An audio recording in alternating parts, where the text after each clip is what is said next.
Perfect, and we'll get started here in 10 minutes. 10 minutes, it is 7:50. At 8 o'clock, they are opening up coffee, but we'll get started here in just about 10 minutes.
Ladies and gentlemen, welcome to the Family Office Club Super Summit. I hope everybody is enjoying their breakfast.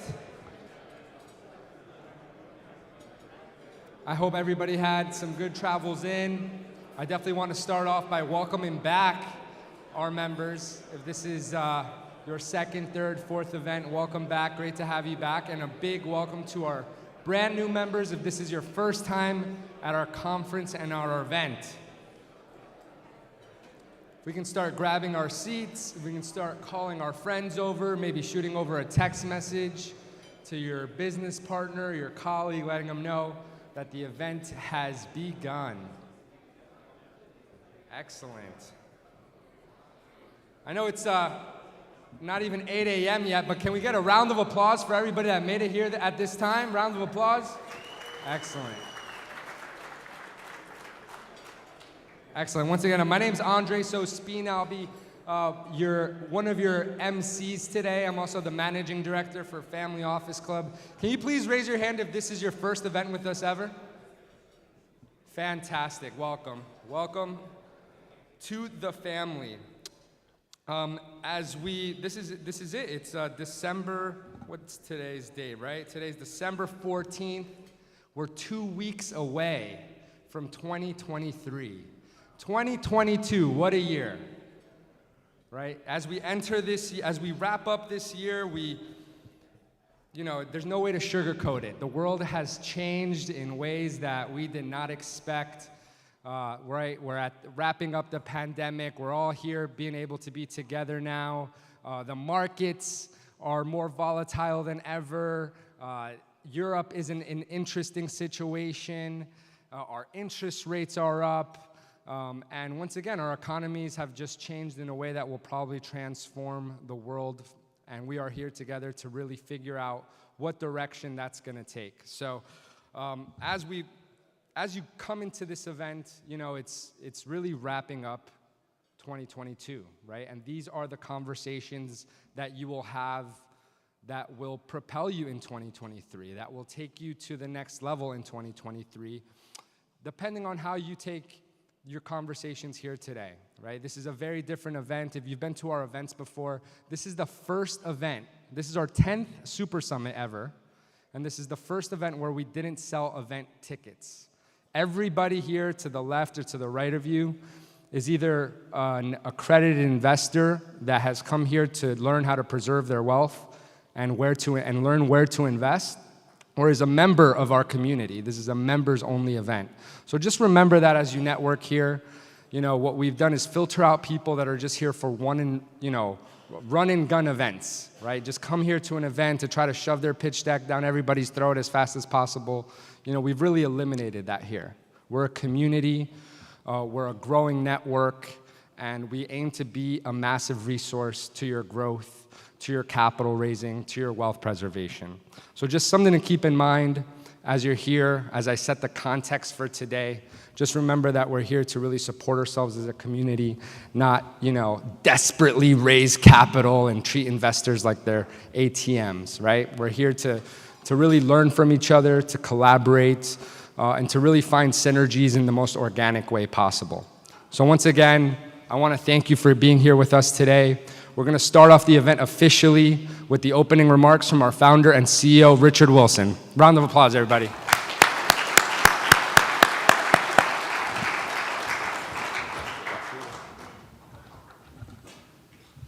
Morning, everybody. Appreciate you being here. So a couple quick comments. We need to count the number of events, but it's over 190 live events that we've offered so far. And I don't like to get bored at my own event, so I script all the discussion panel questions for the whole event. None of our speakers are paid speakers. A lot of investment conferences you go, and you'll have a former Army general that was paid $50,000 to talk for 10 minutes, or a theorist from Oxford University showing you a bunch of economic graphs on stage for 45 minutes. I would want to leave my own conference if that was the case. So it's fast moving. The longest that anybody speaks is 15, max 20 minutes with questions. We have a billionaire coming in from Israel to speak with you on Friday. We have a discussion panel full of billion-dollar-plus family offices. We have a professional athlete panel. full of athletes, with more professional athletes here in the audience today. We have over 150 speakers you'll be hearing from, and none of them are the paid speakers, so they're here to get a deal done. And each one will be asked, what are you investing in? What are you looking for? How do you like to structure deals? What's the number one thing you want to put money into right now? And by leaving, you're going to get a sense of a group consensus of what's happening in the economy, what's happening in the family office space, and you'll leave with new structures, strategies, and niches that you'll want to investigate further, and hopefully new friends as well. We're really moving to building a community, not an event business, and we've been doing that for quite a while now, and now we're doing that exclusively, and as Andres mentioned, not really selling the one-off tickets at all for that reason. All right, so I'm going to go through a few slides to start out today, make sure you get an ROI off of your time here, and kind of introduce who we are and what we do. As Andres mentioned, my name is Richard C. Wilson. I started the organization in 2007. We now have 25 full-time professionals on our team. And there's some changes coming to the Family Office Club, which I'm going to be going over here with you. First of all, I'm going to show this slide every day of this event so that we drill in how you get a great return on your time here today, because I've had to go to all 190 of our events, so I've learned there's not just one way to get an ROI. So one is investment structures. I'm going to be talking another day about how a structure of an investment can be just as important, if not more important, than the strategy of the deal. So if you haven't dug deep into different investment structures, you should be taking away lessons on that. Different investment strategies, and then you might be about to pull the trigger on a new division, a new acquisition, and it might give you conviction to do or not do something based on everything you hear from over 100 people the next 2.5 days and people you meet here in the room. Also, you might meet an investor for something you're working on, of course. You might meet a JV partner or a co-GP partner.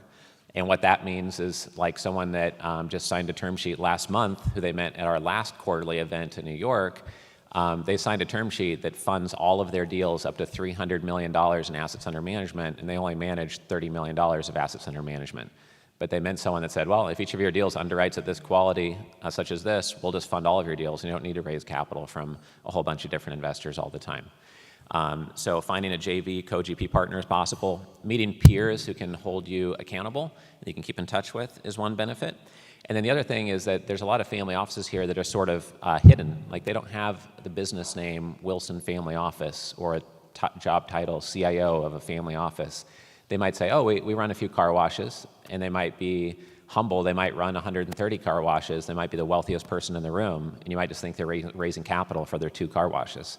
Or, oh, I own a couple dental clinics, but well, maybe they own 6 of them, and they're doing $23 million a year in revenue and making $4 million a year in profit, and they need to invest into real estate or an operating business. So not everyone runs around with a name tag, family office, or I'm ultra wealthy, and so just treating people well and getting to know them, adding value to other people first is just something to know about the family office industry. The other thing to know is that some people come to an event and say, oh, well, there's a little bit too much people looking for real estate. Well, it's kind of like complaining about gravity on planet Earth. If you make your money in stem cells or being a dentist or selling your manufacturing company, you're probably going to want 20, 25% or some amount into real estate as well. So it's just something that investors like to have some in their portfolio regardless of what niche they made their money in. So that's just a reality of any family office event you go to.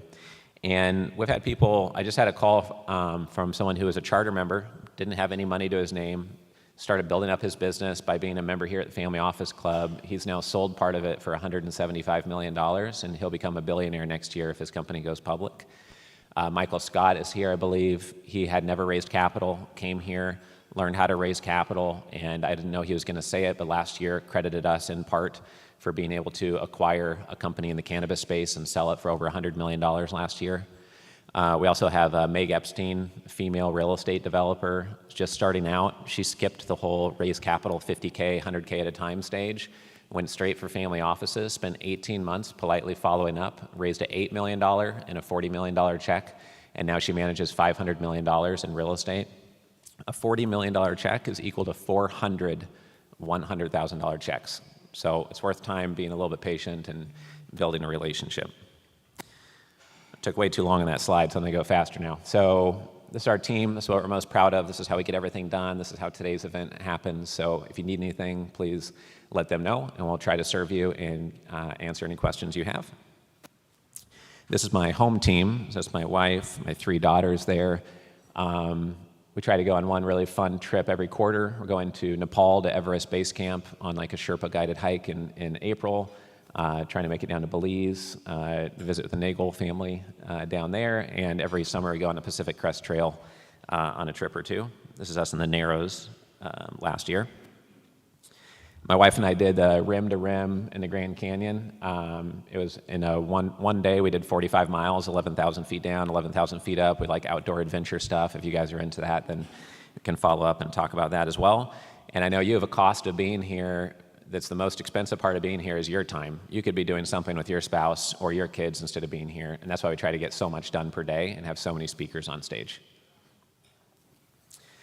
We have more family offices registered with us than any other investor club. We started in 2007 and written over 13 books. Here's a couple of the books we've written. We've got some of the free books out there for you to pick up while you're at the event.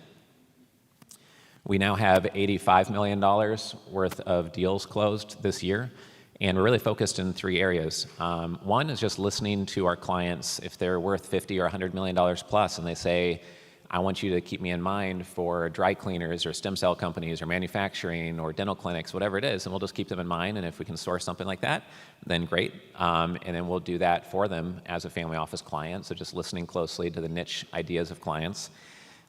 We also have a division that focuses on investing in multiple location medical and dental practices. We have equity in a couple dozen medical practices that do $35 million a year in revenue in total and growing quickly. And then we also have our investorresidences.com Airbnb division, where we have 83 Airbnb properties within that investment fund that we kicked off with our launch webinar in September, some through co-investments, some directly held assets. So when we talk about deals we've gotten done, that's what we're doing, and we invite our best investors to come here in the room to be with you. In that way, if it's a great event for me, it's a great event for you, because my most valuable investor contacts are told to come here so they can meet our team, enjoy the event, and build their relationship with us, but also with you at the same time. If you haven't visited billionaires.com yet, I encourage you to do so. You can stream insights from billionaires there. We have just under 20 interviews done exclusively with billionaires. I just interviewed Mark Cuban about 3 to 4 weeks ago. We had Larry Namer, who's the founder of the E! Channel. He sold for $3 billion to Comcast. Leo Hefner here in the room introduced us to Larry, and he was on stage for a fireside chat at our last event in New York. If you're connected to any billionaire who would answer 3 non-invasive questions that would be super helpful to our community, we will thank you just like we thanked Leo. And you can see how we thank Leo at the top of the page of Larry's interview on billionaires.com. It's not hidden at the bottom. When we do an email blast, we thank Leo at the top of the email blast, on social media, et cetera, because we are on a track to interview 100 billionaires, and we could use your help. If you know one that would answer just 3 questions via email, it takes 5 or 10 minutes, that would really help us out. Changes coming to the club. So we have a new member portal. We've spent the last 6 months rebuilding it. Like most things, it was supposed to take 2 or 3 months, but we're excited to launch that next week, hopefully. So that's coming up. Keep an eye out for that. Every event we do going forward will be as big as last year's Super Summit. So every event will be, every investor event is going to be a 2-day event with cocktails the evening before, not just a 1-day event. So if you've been a member for a long time, you know that our events are typically 1 day, and then the Super Summit comes and it's bigger. Well, now the Super Summit will stay as 3 days or more, and the quarterly events for the investor events will be 2 days plus cocktails. And if you're new to the club, just know that we have 15 live events per year, about a dozen capital raising, coaching, and mastermind workshops, and then 1 quarterly investor club summit like this that's a 700 person or 1,000 person plus event. And the workshops are just as valuable, if not more valuable, than being here, because here you're going to hear from a lot of investor voices and meet investors, but at the workshops you learn how to attract the investors and how to talk to the investors and how to close the investors and structure deals, et cetera. So make sure you check those out. We're now 6 months out on scheduling our events, and by the first week in January, we'll be 9 to 12 months out on all of our events on the calendar, so you can mark it out and not miss as many events if you didn't have those dates earlier. Our new membership fees starting in January are going up by more than 100%. We'll be at $7,000 or $7,500 for membership fees, but you're grandfathered in if you've already joined. So it's going to be more of a premium community, and we'll be becoming more and more premium over time versus trying to hold a 10,000 person event and just have like a mob of people. We want to have a quality community, and I think that's more valuable, and it's more enjoyable for the investors who spend their time coming to interact with people who are serious and professional and have been around the block a few times. We're looking for quality over quantity. We're growing our team, and we have different divisions to our business. We've got the event division. PitchDecks.com is our investor relations marketing agency. Andres just come up here and introduced himself. He runs that division. We have our family office databases.com division. Daphne runs that. Many of you know him already. And then we have our medical practice and Airbnb area. I wanted to share a couple images of what we're doing here because some of you might have a vacation property that you visit 10 times a year and it just sits there. You know, it could be an Airbnb, but it's not producing you cash because it'd be a pain to manage it. Well, we have the infrastructure and the team to manage it, so that might be something that we could work on together.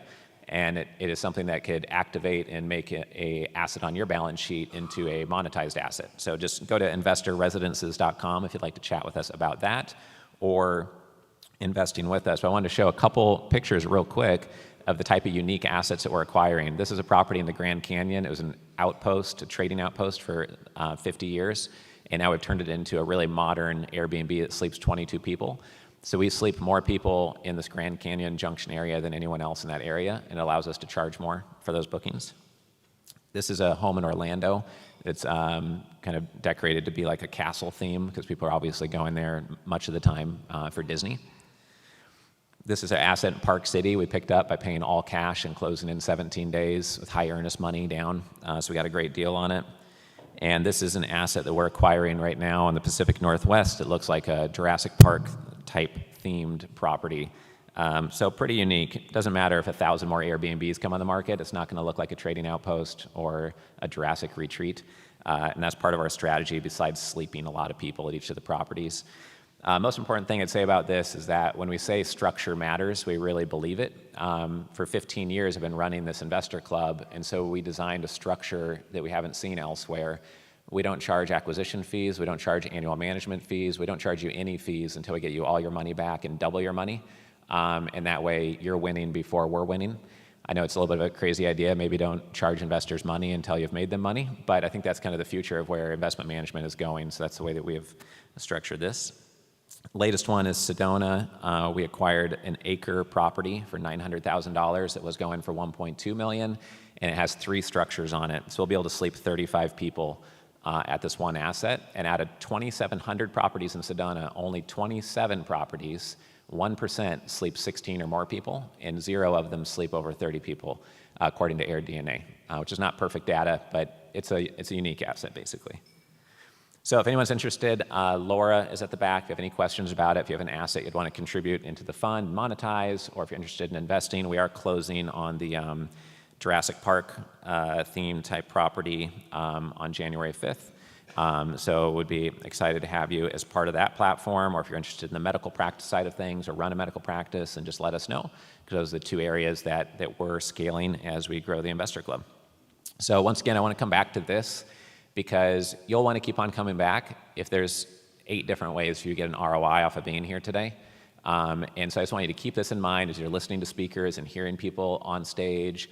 Maybe you're here for one purpose, but the way that somebody describes what they're doing or how they run their family office or how they approach deals or sort through deals could really help make a substantial difference in how you operate day to day.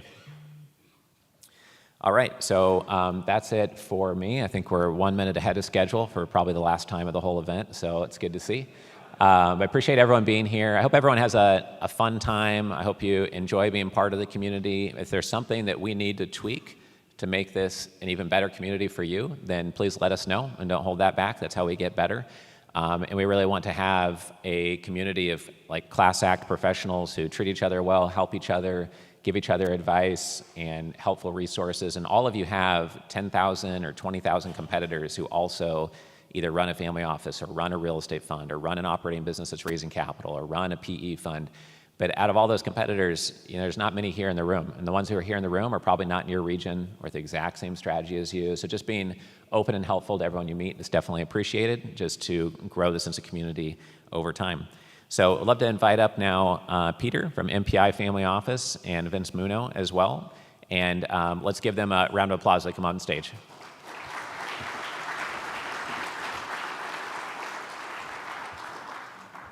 Thank you, Vince. And this is a key? Okay, good morning, everyone. So I know everyone's here for two reasons, either to get rich or become wealthy. And there's a big difference between the two. When you get rich, and the difference between it's not about what you make, it's about what you what? About what you keep. So does everybody know this stadium, Joe Robbie Stadium? Joe Robbie was a real estate guy, just like a lot of people in this room. He was also an attorney. And he did a lot of estate planning, thought he had everything in order. But when he passed away, his family owed $100 million in taxes. It was a bad market. They couldn't sell the real estate. So what they have to do? They had to sell the team. They sold the team for $100 million to pay their estate taxes 9 months after he died. And look what happened after that. The team turned into, the stadium turned into the Hard Rock Stadium. They sold the team. That team today is worth $2.8 billion. Actually, this slide is dated. I looked this up the other day. The team is worth over $4 billion. So Joe Robbie, if he would have done a little bit of planning, we're all in here trying to make deals and do deal flow and meet each other and, share your ideas and get other people to invest with you. But if you don't do the proper planning, the IRS is going to take 40% of everything you have after 2025, over $12 million. So what we do is we help people do planning. And what I want to share with you, the planning we do is similar to what Rockefeller did. Vanderbilt, Rockefeller, two wealthiest guys in their time. Net worth of Vanderbilt, $185 billion, today's dollars. Rockefeller, $340 billion. More money than Elon Musk in today's dollars. Totally two different plans. Vanderbilt dies, leaves his great-great-great-granddaughter, Gloria Vanderbilt, an estate. She passes away, leaves her son, Anderson Cooper, $1.2 million. All that wealth got shrunk after like 6 marriages, failed businesses, down to $1.2 million. Rockefeller, on the other hand, left $3.5 billion to Arianna. And he has over 150 great-great-grandchildren just like her. The strategies that Rockefeller did, he set up irrevocable trust, started discounting their estate, transferring assets to this irrevocable trust. A lot of people in this room probably know about this planning, but it's hard to get assets out of your name and put them into an irrevocable trust for estate planning so you can leave more money to your family. We have a strategy that helps with this situation where we set up the irrevocable trust, but you don't fund it. We have big banks that will fund your irrevocable trust for you. And we get loans today, even with the high interest rates that have been going up, at 5.5% guaranteed for 5 years. And after the 10th year, we can lock in a rate guaranteed at 5% for the rest of your life. So we're funding these new type of insurance vehicles that have historical returns of over 7%. And I can show you some years we made over 28% tax-free. And this is just an example of what we do. This is a client that was 50 years old. We had a bank that put in $475,000 a year for 10 years into an irrevocable trust. We negotiated a deal where the client's only paying $30,000. The client could take an income of either $235,000 a year, tax-free for the rest of their life after 15 years. Family still gets $4.6 million. Or if they weren't interested in income, that death benefit would have grew to like over $20 million. So for less than $1.5 million, we were buying $20 million in an irrevocable trust in interest payments. So this is the question that we ask people. It's not really about what you make, it's about what you keep. Do you have a basic plan? Do you have liquidity set up in your estate? And do you have a tax problem? I met Peter Habib because we did this for his family office like 4 or 5 years ago. His brother is a renowned eye surgeon. And when I met him, his brother was making like $3-4 million a year, paying 0 taxes. So that intrigued me, and he had a large estate, and they had this family office thing that they were setting up. And then I found out he had another brother that was a orthopedic surgeon, same thing, paying no taxes. So what Peter said, he got together, he said, well, hey, we're forming this consortium. We'd like you to be on our team. I'm one part of the team, the estate planning team. And this strategy that we have, it could be available to anybody in this room. We have banks that will give you as much money as you can qualify for, low interest rates, funding these vehicles. You get this arbitrage, double-digit returns tax-free. Peter will share with you some of the things that he shared with me. I joined his team, and he has the tax his father was a CPA. His brothers, he's got 2 brothers that are CPAs. They find these deals just like you guys do, but it's not just finding the real estate deals, putting a whole team together. I'm just part of the team. We have a booth here. Come and see us. We can share with you our ideas. So with that, I just want to introduce Peter.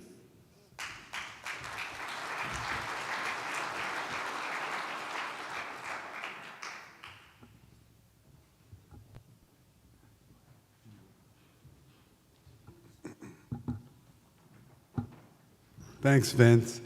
I wanted to start off by thanking Richard. Richard, his team, they're a big part of many of us networking, getting to meet each other. And I never get a chance to always show the true appreciation, because when it comes down to it, it's about education, it's about networking. And you got an opportunity, not just today, but obviously for the next 3 days to do that. Take advantage of it. You'd be amazed how much all of us will open up our doors, we'll work together. It's not like meeting each other face to face. Nobody told me how to work this, so bear with me.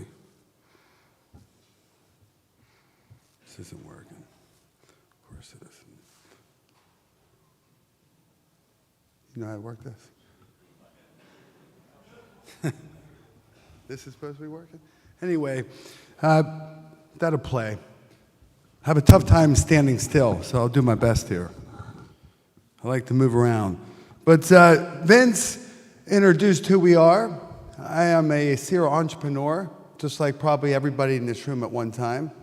And we build our wealth by building businesses and networking, but we didn't always have this. You know, it took us many years to figure out the wrong way, to be quite honest with you. We grew up as everybody else, went to the best schools, at least the best we could afford, where in my case, it was schools where I got a scholarship. Play football. I'm not going to be able to get this to work the way I want it, so I don't need it. Anyway, everybody here is very familiar that we're in the middle of a recession. Well, some might argue that, but we might be in a depression. And I was trying to play a song here by Phil Collins. I've been waiting for this moment. And the reason I wanted to play that was this has been long overdue. Unfortunately, though, this is a global recession. And it's no joke. Like yesterday, Bank of England announced a major problem with their pension funds and their banking. And these problems come up every single day. The reason why I say we've been waiting for this moment is because we also invest in income-producing real estate. It's operational. And there's one thing we noticed is it's been overpriced in many sectors for the last 3 to 4 years. There's been a lot of institutions, a lot of private equity groups that have been driving price down, a lot of foreign sovereign debt. So we've been patient, but we had to pivot. So as I move forward with this, we pivoted into different type of investments. We noticed in 2019 that multifamily cap rates were so compressed and we couldn't find anything to fit our criteria. It was very frustrating. But we had an opportunity. We were in hotels. And we noticed that there were too many hotels that were too old. So we had an opportunity to figure out how do we convert those hotels to value apartments. What's the biggest problem today? That's affordable housing. You know, we own a lot of apartment buildings, and our average rent went from $800 to about $1,500 in the last 4 to 5 years. That's pretty significant. It went well for us, but it does not go so well for everybody else, including a lot of our employees and workers. So to solve that problem, we decided to get involved and do these conversions. And what happened is we were able to bring rents back down to $800 to $1,000. and they're able to live that lifestyle where they're close to the work. They get amenities like they might have workout facilities, maybe a coffee place. They have pool parties. So it's been a very rewarding situation for us. And we've done we've been involved in 24 of these. We've invested our own money in 11 of these. We got a partner on this.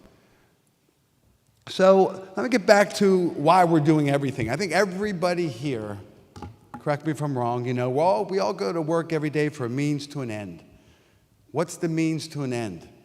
I think it's an ideal dream lifestyle is what I call it, or the American dream is what they used to call it. And the best way I always thought you get the American dream was you go to college, maybe you get a big, nice job, or you grow a business, you hand your money over to your wealth advisors, you have your bank team, you got your insurance team. None of that worked for us. None of it. And it took us a hard fall in 09 and 10 to realize traditional wealth building does not work. It doesn't even beat inflation. But I never knew what inflation was. And that's amazing because if you do Unfortunately, the math on it's never inflation, that I'll get by that. Told you I'm not good at this stuff. But these wealth destroyers, taxes and inflation, there's no difference. Inflation is a tax. And it's been averaging 8% since 1971, average 8%. If you don't believe me, why don't you Google and look up the value of a dollar today versus it was in 1971. It'd be somewhere around like 4 cents or 5 cents. And then do the math. Number two, you're not healthy, you have no purpose. That's a big deal. You can have all the money in the world. If you're not taking care of your health, you're not mentally healthy, you're not physically healthy, you're wasting your time. Market cycles and business cycles, we all know what that means. That could destroy your wealth very quickly. Bad debt versus good debt. Understand the difference. Over-leveraging can destroy you. No question about it.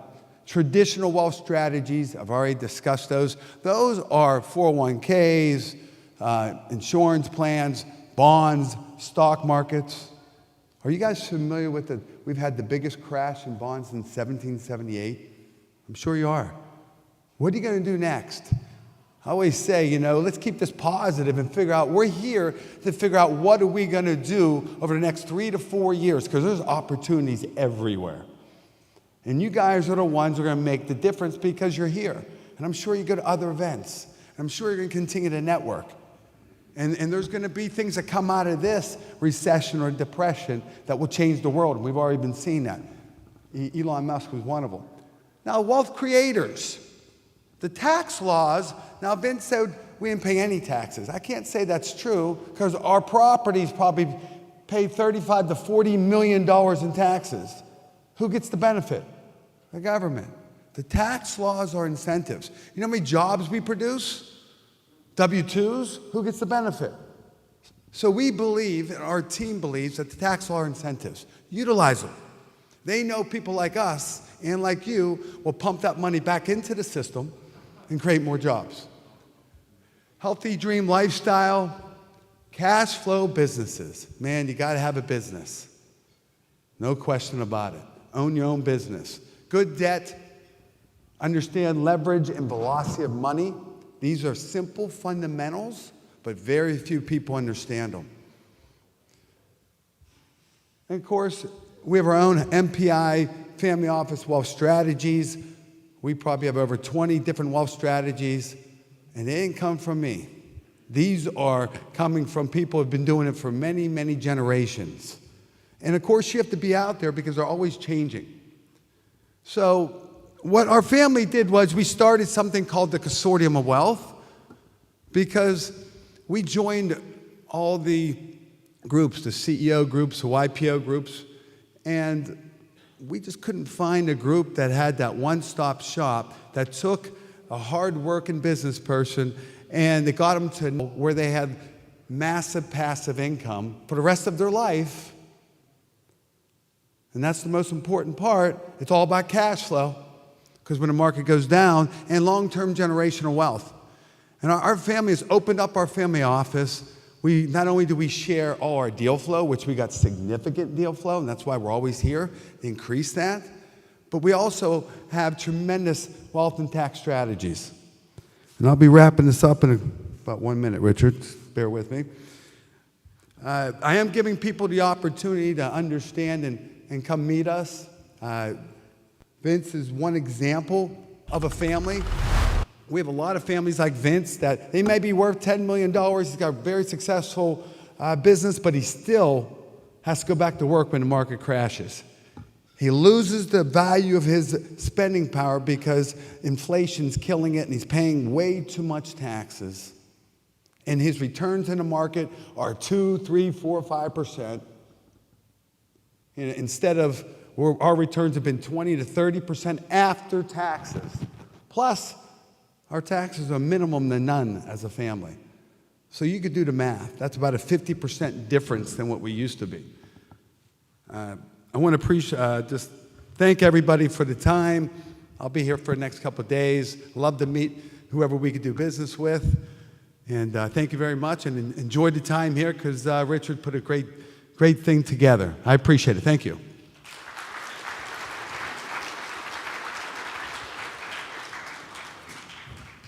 All right, if we can have our athlete panel please come up, grab a seat, grab a mic, and we can start. Thank you again, Peter and MPI Family Office.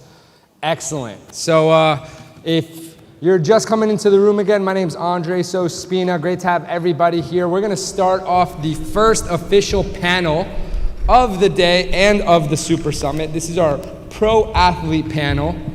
And if you've seen our panel discussions before, I have 8 panelists up here today.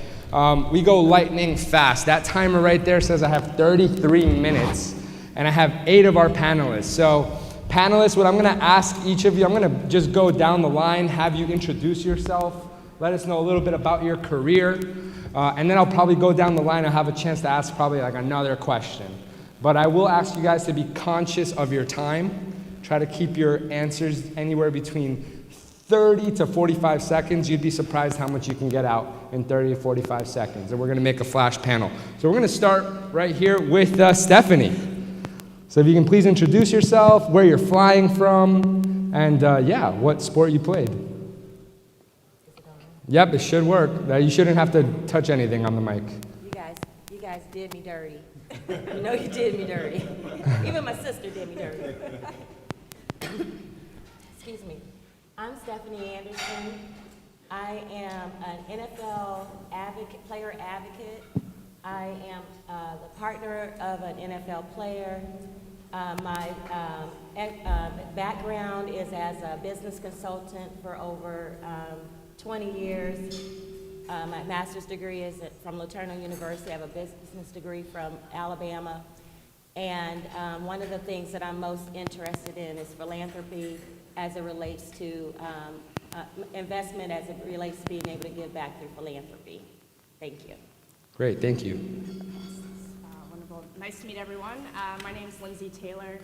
I'm a former professional soccer player. I was a 2-time All-American, National Player of the Year, and captain of Stanford's first national championship team, drafted into the first round of the Women's Professional Soccer League, played for the Seattle Reign, Washington, D.C. Spirit, as well as in Europe for a team in Norway. Also played for the national teams up to the pre-Olympic level. Unfortunately, my career got cut short, and I had to switch to my academic passions. Did my undergraduate work at Stanford and MBA at Columbia, and now I am an infrastructure investor launching a fund that focuses on impact investing, and I can talk more about that later. Yeah, can you elaborate now? Tell us a little bit more on like impact. What type of impact? All right. Yeah, so we are focused on clean energy, broadband, and mobility companies and assets, really focused on smaller communities across the United States that get missed by the larger fund managers, using infrastructure as a vehicle for impact. At the end of the day, infrastructure is the foundation for communities, that foundation upon which we congregate with each other. We use electricity, we use broadband to do our kids do our schoolwork, or you do your work from home, but using all of those vehicles as a means for impact and to drive change in communities. Great, thank you. Mr. Jones. Good morning, my name is Charles Johnson. I played 14 years of professional baseball. I played with what was known as the Florida Marlins, but now they're the Miami Marlins. Had a chance to win a World Series back in 1997 with the Marlins. I played teams, Dodgers. I played with the Baltimore Orioles, Chicago White Sox, Colorado Rockies, Tampa Bay Devil Rays. So I had a nice long career, and I'm really appreciative of it and very thankful.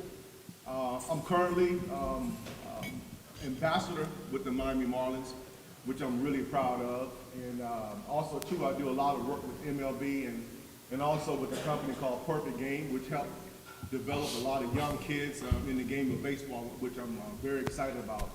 And basically, I have a few projects that I'm really working on now, and I have a project now here in South Florida. It's a multi-family unit, 300 family units, and I'm really excited about it. It's basically have commercial units there, and it's 300 units that I'm working on now here in South Florida with a group called BAG, which is called Barry Atlantic Group. And yeah, I'm just staying busy in baseball and doing some business work. Great. And Charles, I know how many times have you been to this event in particular? Because I know I've seen you here before. I've been to this event quite a few times. I had an opportunity to really get to know Richard Wilson for a long time, and he really invited me some years ago to come to a few events, and I've always been excited. So whenever Richard calls me, I'm always coming in. Okay, excellent. Great to have you here. Hello. Okay, there we go. So I'm Brad Jones. I played in the NFL for 7 years, 2 teams, 3 contracts, 1 Super Bowl. Pretty long career, obviously. I think I tapped out a little earlier than some of the guys on here.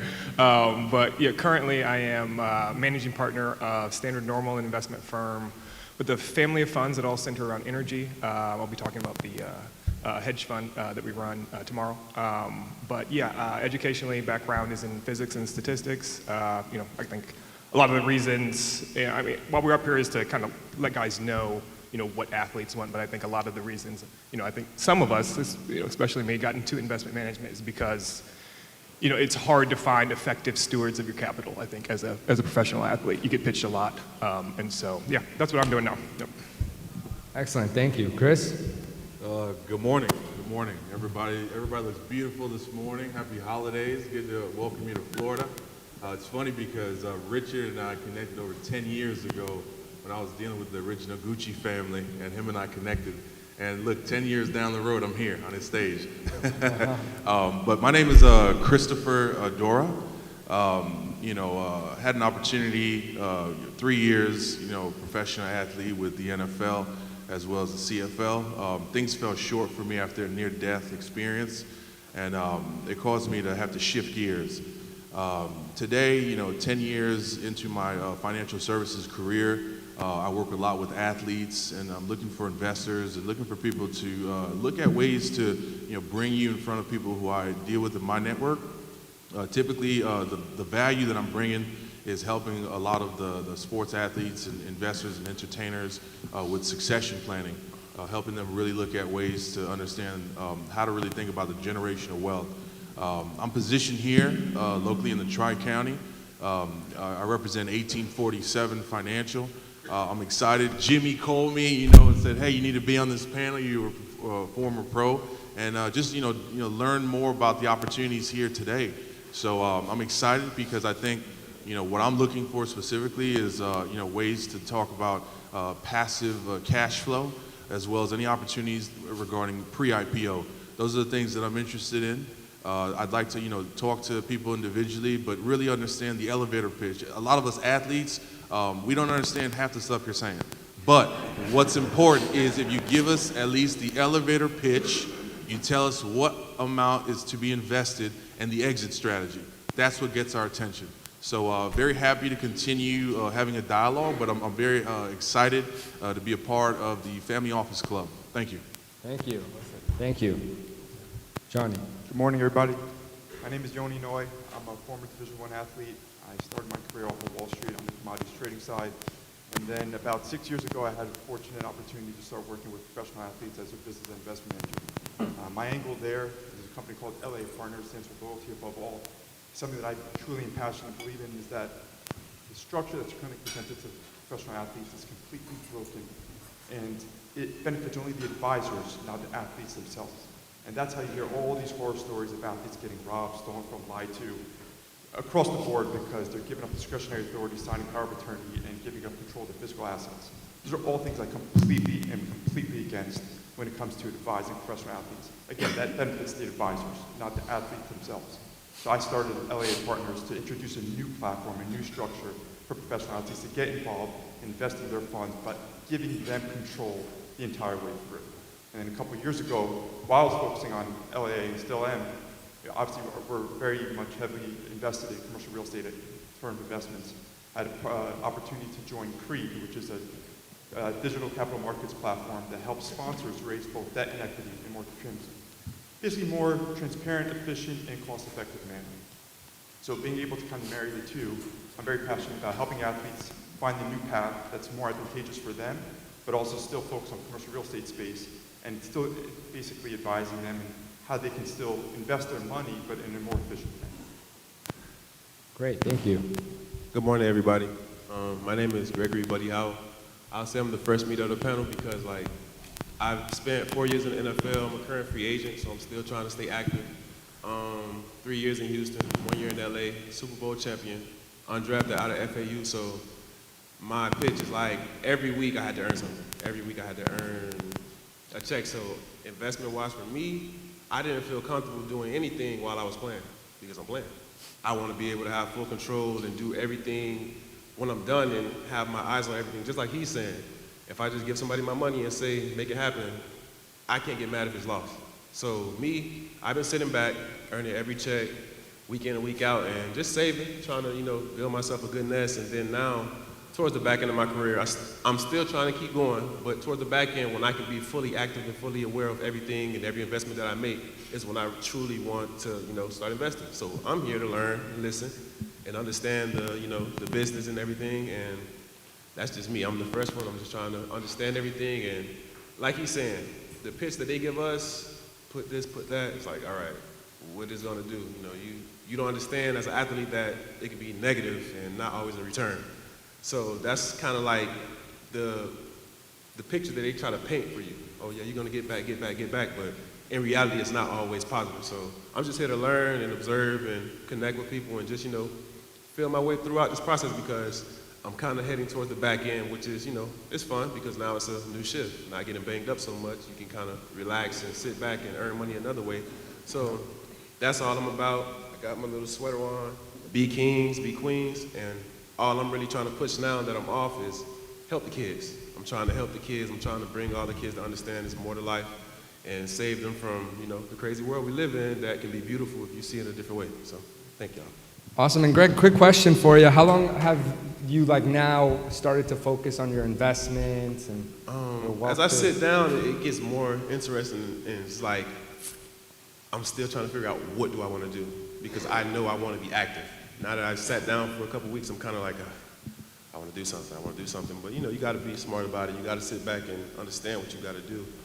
But I'm still trying to be active, so I haven't really dug deep into it because I don't want to dip my hand in something and that's smart. Can't be in there fully. So I'm kind of on the back, but I'm aware that, hey, time is ticking, and it's time to understand that, yeah, you got to make another way, another source of income because what I've earned isn't enough for me to continue to live. You know what I'm saying? And what do you think? What's one of the biggest things you've learned these past 12 months?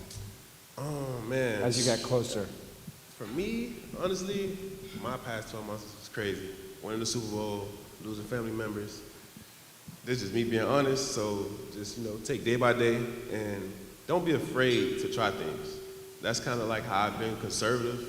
But hey man, if you have confidence and knowledge and know what you're doing, don't be afraid to go out there and give something a try. It's not, if it's good or bad, it's an experience that you might need. So I'm just on this like, let me try something, let me try this, let me try that. It's not gonna hurt me, but it's just gonna give me something or give me a feel because when you play football for so long, that's kind of all you know. Yep. It's just football. So when you're sitting at home and you're relaxing, it's like, what else am I good at? And I know I'm multi-talented, but it's just like making money in Miami. It's like, shoot, it's expensive, it's hard to live, so you got to make more than what you think you should make. And being in the NFL and earning that large amount of money and seeing, like, it's kind of hard being in Miami. Being in Houston, it was easy. So it's like, hey, you gotta kind of adjust, and now I know I gotta grind a little bit harder if I want to continue to stay around my family in Miami. So hey, that's just me just sitting back, trying to appreciate everybody that I run into and understand, hey man, there's opportunities out there and it's people. So what I've learned the most is who you know. That's the biggest thing. Awesome. Thank you. Brad. All right. Good morning. My name is Brad Oates. It's great to be up here with such an esteemed panel. I think I played NFL from 1976 through 1984, Cardinals, Lions, Packers, and Chiefs. And went to law school when I was playing. I also played with my younger brother, Bart, who played for the Giants and 49ers. And started a career in the banking industry. In 1988, I was president and chief operating officer of a bank that acquired 15 failed banks in Texas. And I'll tell you, that will be a hallmark because of the great experience. You learn more about success from seeing failure up close. And I've been in the banking business, also a turnaround guy, and started a number of companies. And I do a lot of writing these days. I wrote an article recently, what corporate America can learn about self-governance from championship teams.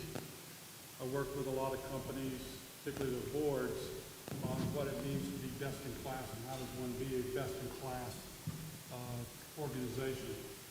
And it's just great to be here and appreciate being on the panel.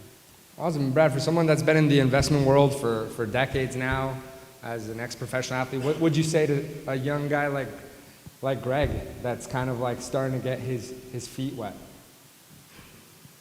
Well, and there's a lot of other entrepreneurs out here today that are kind of in the same boat. All they know is their career for the last 10, 20 years. It's all they focused on, and now the investment world is a whole different world.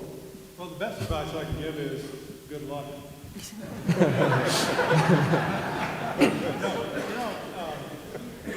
A lot of skills that you have in football can carry over to the business world. And sorry, Brad, just a little closer on the mic, please. A lot of the skills that you learn about being part of an organization and being part of a championship team carry over to the business world. At the end of the day, it's all about talent. You've got to be able to find talent, develop it, motivate it, reward it, and be able to harness talent.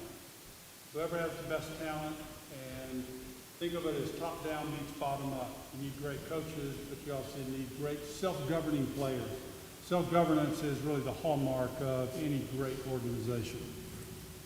Excellent, thank you. And I guess we'll keep going with that question. I'll probably start with Chris. You've come to a lot of these events. I know you go to a lot of events. What's probably the biggest shift for a lot of athletes that are transitioning into becoming full-time investors? When you think about some of the athletes, a lot of athletes, you know, they don't know what they don't know, but they know their sport. And I believe that when you have the opportunity to surround yourself around, you know, smarter individuals, it puts you in an advantage.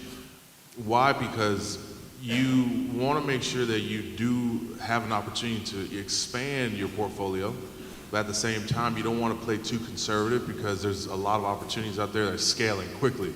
My experience, you know, as a former professional athlete, you know, there were opportunities, you know, real estate, private equity, you know, developing relationships with, you know, prominent families.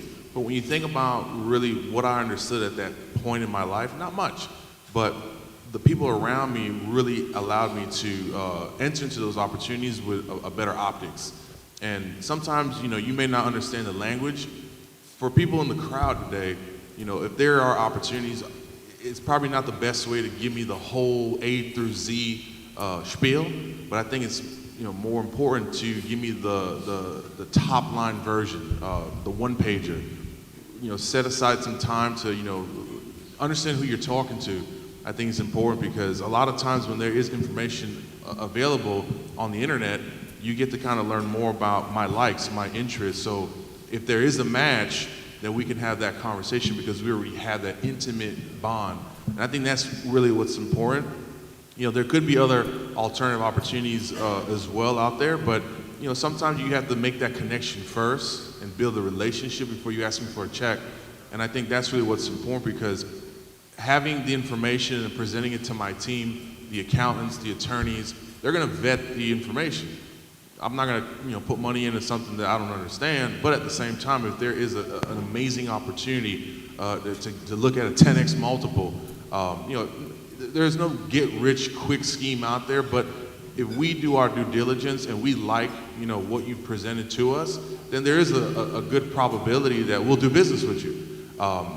It may take some time. Nothing happens in one conversation or a transaction, but I do feel that the more high level, the more concise, and the experience that I've had speaking to my peers, myself, I've always said, let me get this information, take a moment to process it, and then, set up a 30-minute, conversation with me on a Zoom or a calendar invitation in some capacity, and then let's have that conversation.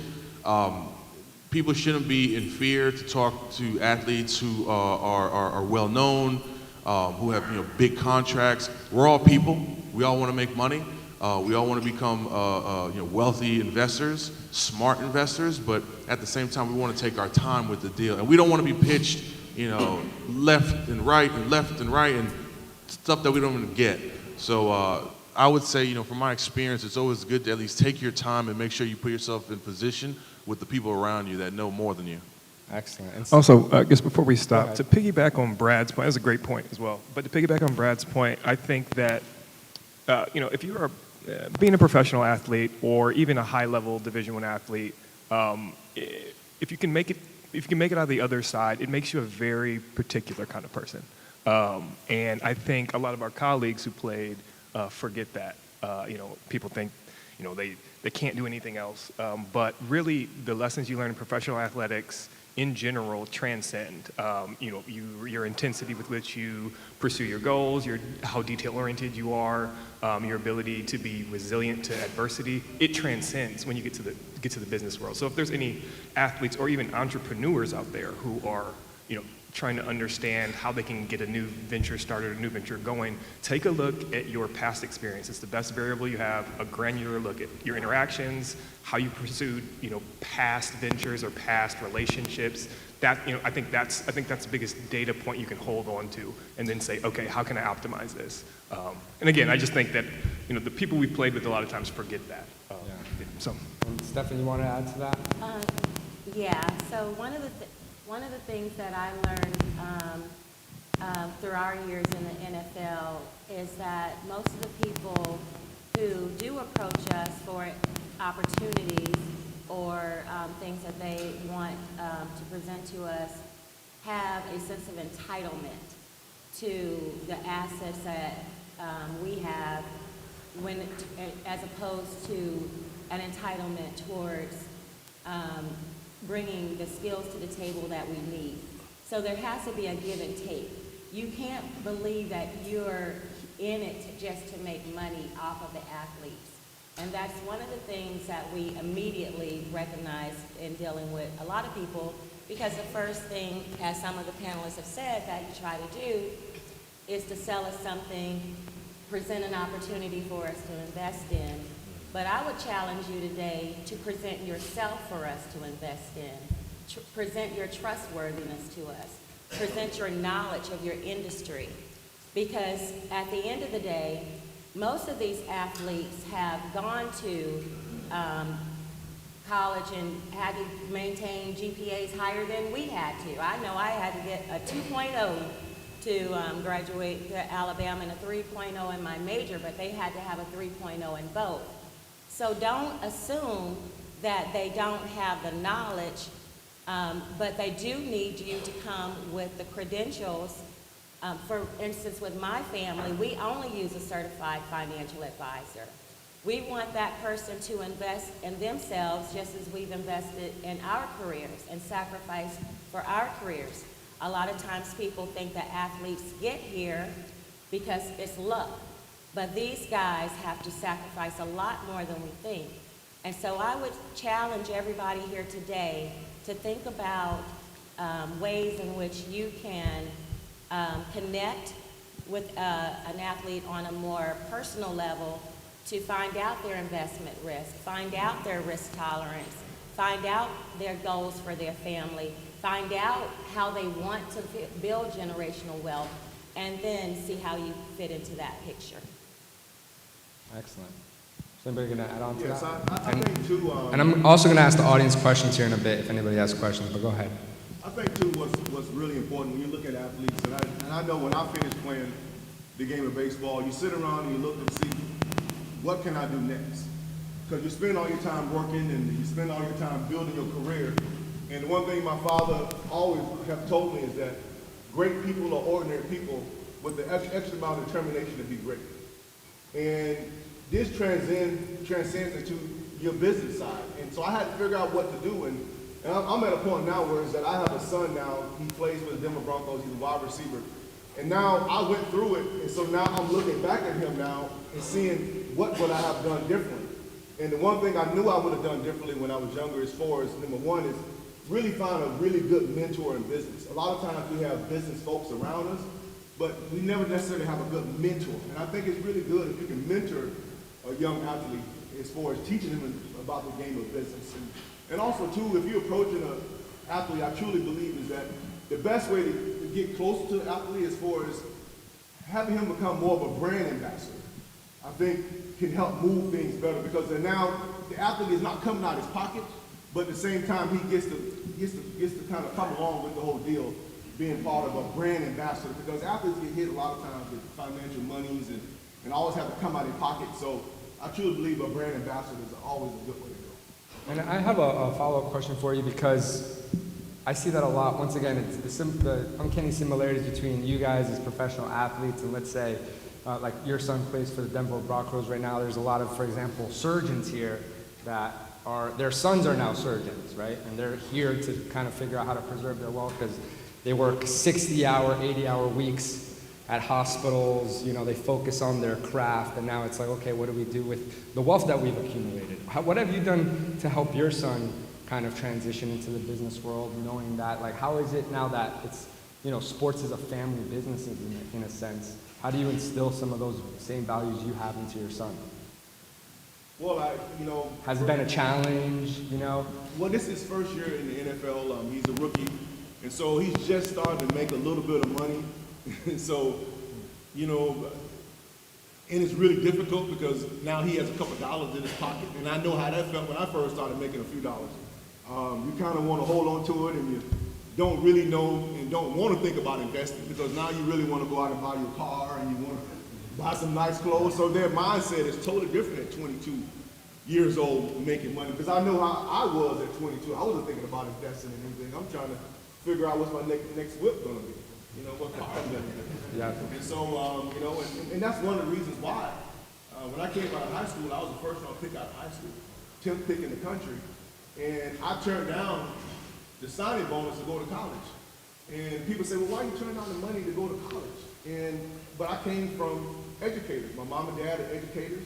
And my pop sat down and told me, he said, son, listen, by the time you tax the money you're making, and by the time you buy your car, it's the same amount of money as your college education. And so I never looked at my college education as money. Never saw it that way. But my pop broke it down and said, man, your education is money. And right then and there, I turned down the money and went to college. And thankful I did, because I ended up tripling my money. I had a chance to play at the University of Miami. I had a chance to play in the Olympics in 1992 in Barcelona. Had a chance to play in the College World Series. And I did a lot in college. And so small things and advice like that was really big for me. I want to add to that, Charles. I think you made a good point to kind of position your son to really look at things with a bigger view, because you've been through it. I think today also what's important in the audience is philanthropy. You know, making sure that you have some type of philanthropy that's tied into your business in some fashion or way. Because a lot of us also, we like to give back. We like to spend time in the community. We like to work with children. And we have certain missions that we believe in as well, but that can be also a driver. That could be a lead into the conversation. I mean, I wrote a book, became a Wall Street Journal best-selling author, to help nonprofits and really look at philanthropy in a different light. And I think that's really where today, the way that the mentality of an athlete evolves, we all like to set up nonprofits, we all like to make sure that we can think about ways to give, but that can also be an approach in how you're approaching us, is drive at sometimes with philanthropy, and then also as Charles mentioned, be more of somebody that you can utilize us to advocate what you're doing, to allow us to become educated in what you're doing. And then that right there plays hand in hand. Excellent. Lindsay? I was just going to piggyback a little bit on what I guess both of you actually just said. And I think I was, one of the hardest things to do is transition from your sports career, I think, into that next phase of life, regardless of whether you get hurt or whether, you've had a 15-year career and you're trying to decide, am I going to play another 5 years? I think what I'm really fortunate for in my life is to have had, a family support system, a friend support system who always made me think about what that next step was, whether, I was 18 years old or, 24, and really stressing the academics as well as the athletics. And what that forced me to do is, or I guess really enabled me to do, is I ended up interning in private equity still when I was playing professional soccer. I taught myself how to code while I was playing professional soccer. I also started giving back with local Boys and Girls Club from the time I was very young all the way through my professional career, which, all of those things ended up feeding into the professional career, transitioning into infrastructure investing, and now launching my own firm that has that sort of impact investing angle. So really leveraging those different pieces while I was playing professional soccer to now infrastructure investing, but also now using what I did in my professional soccer career to amplify impact in communities that we'll invest in. And to piggyback on that, as part of our investment strategy, what we do as a family is we allocate a certain percentage of what we earn through our investments back into charities. That is very important to us. I'm the president of an organization called NFL Sisters in Service, and we're a group of NFL wives and daughters and mothers of professional athletes who use our collective resources to give back to the community. And so collectively, we're able to make a major impact on our communities. But one of the ways in which I'm privy to, in terms of making my husband understand that has to be important for us, not only because of the community, but also because of our own personal tax situation.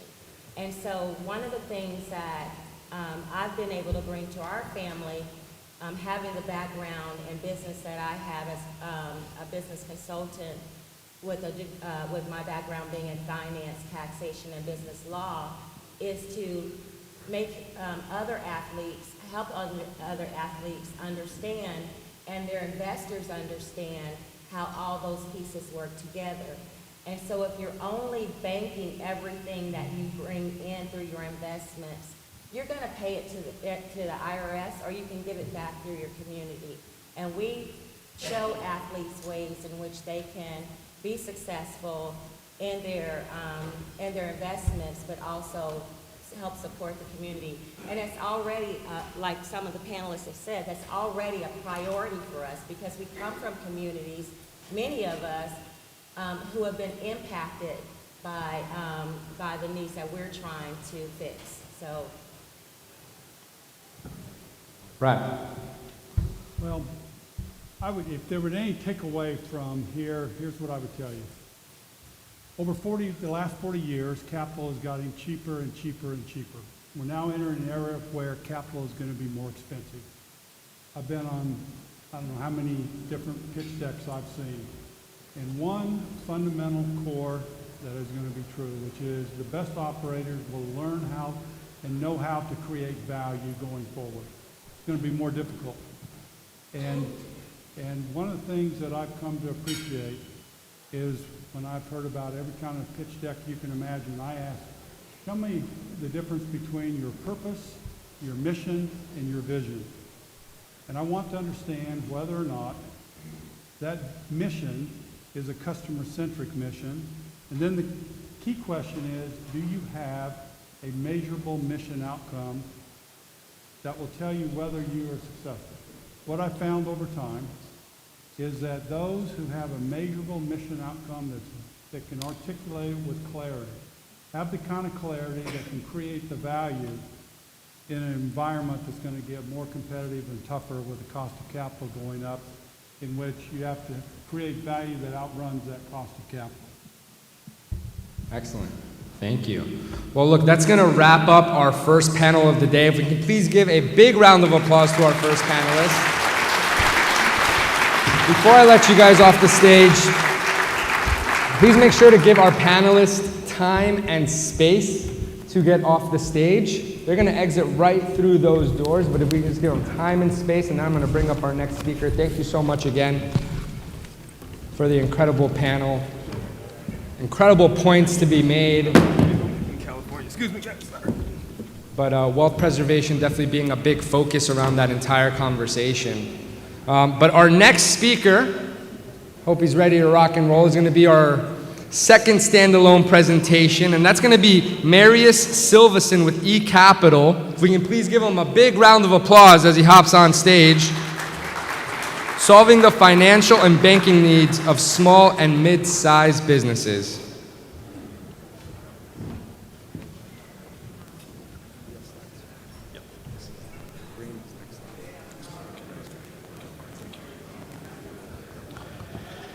Okay, thank you. I'm very happy to be here. Again, Marius Silverson, CEO of eCapital. eCapital is a digital platform where we provide working capital solutions to small and mid-sized businesses.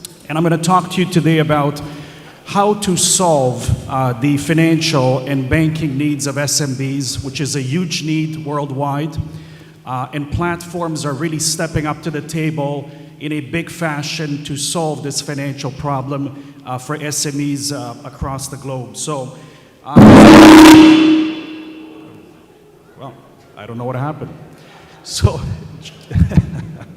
just before getting into the presentation itself, just 30 seconds on myself. So I've been a serial entrepreneur for the last 30 years. I have built a variety of businesses from the ground up, involved into businesses in telecommunication, wireless, technology, and finance. Have brought a variety of companies from private to public over the last 30 years. And in the last 7 years, have worked with a team, with an extremely capable team to develop an incredible platform, as I said, to solve the problem of SMBs worldwide. So let's get started.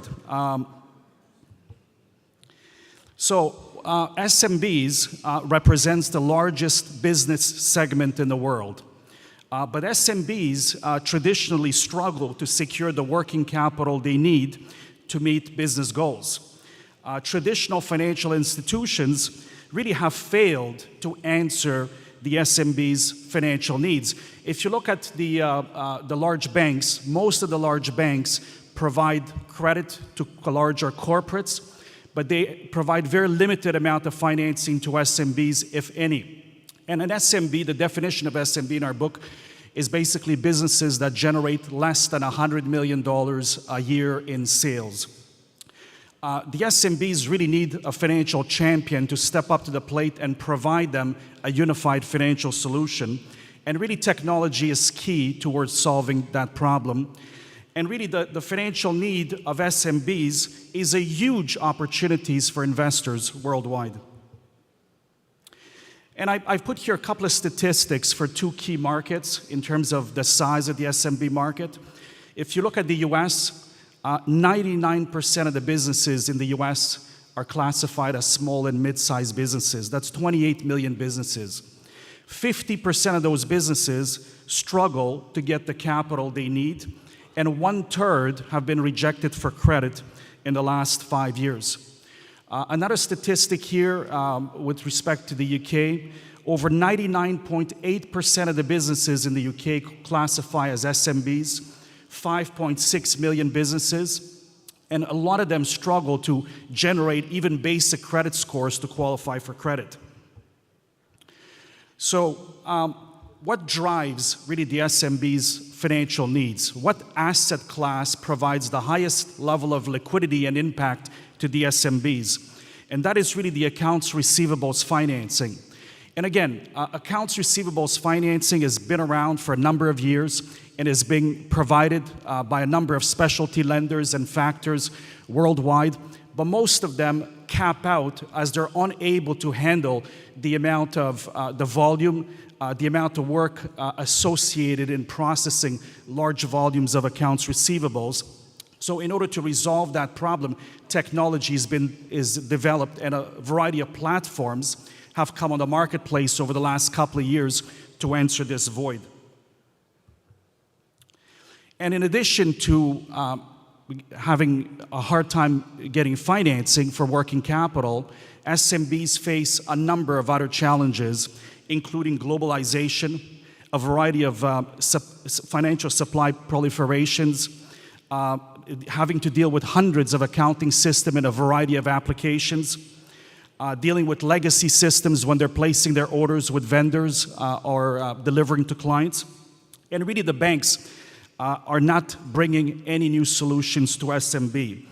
So we looked at the market and we said, how can we provide not only a financial solution or providing the financing that SMBs need when they need it, but really provide a fulsome solution that addresses all of the financial needs of SMBs. And that is the ability to get them money when they need it. That's giving them the ability to move money, to spend money, to save money and make money within a technology platform. Now, of course, in addition to providing them the right tools, how do you scale up? How do you service from a couple of hundred SMBs to thousands of SMBs, to 10,000s, to hundreds of thousands of SMBs? Well, in order to achieve this, you have to embrace technology. And you really have to mirror and marry finance with technology. And really, technology is emerging in the financial industry to create better solutions and better user experiences. And that's really delivering a full financial technology or fintech solutions to answer the SMB's financing need. And what we've done here at eCapital is we've built a technology that really tracks the customer across the life cycle, provides a full digital solution to the SMB's needs, and is a platform that ensures rapid growth through a scalable infrastructure. And what do I mean by this is, what's the life cycle of a customer? The platform starts with leads generation, which is done in a digital fashion. As leads are generated or as the need of SMBs is identified, the SMBs are running through an underwriting process, which for most of it is automated and streamlined, and then gradually onboarded on the platform and then provided the ability to complete financial transactions.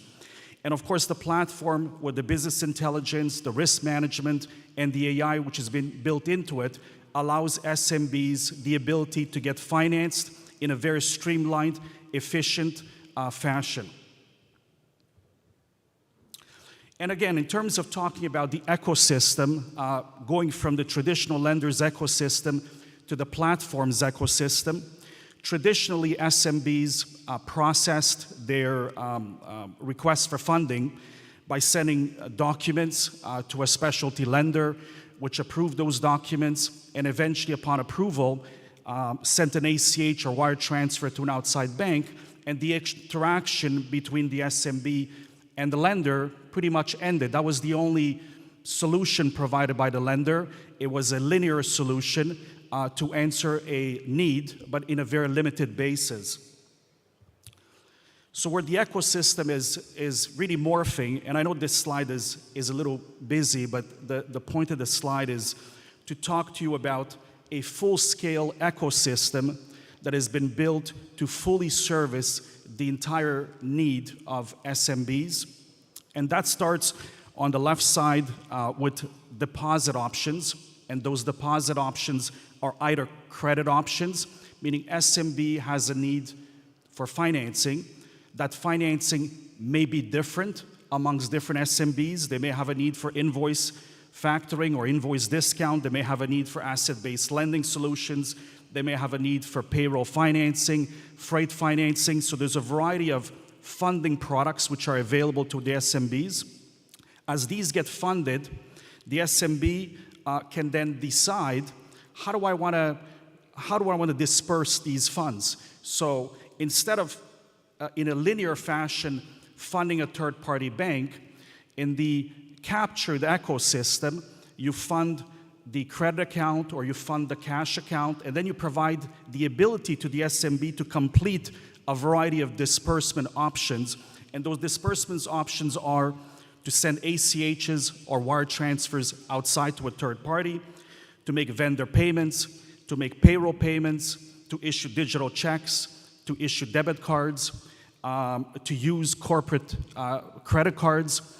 And all of this is done within the ecosystem without ever leaving or needing the participation of a third-party financial intermediary.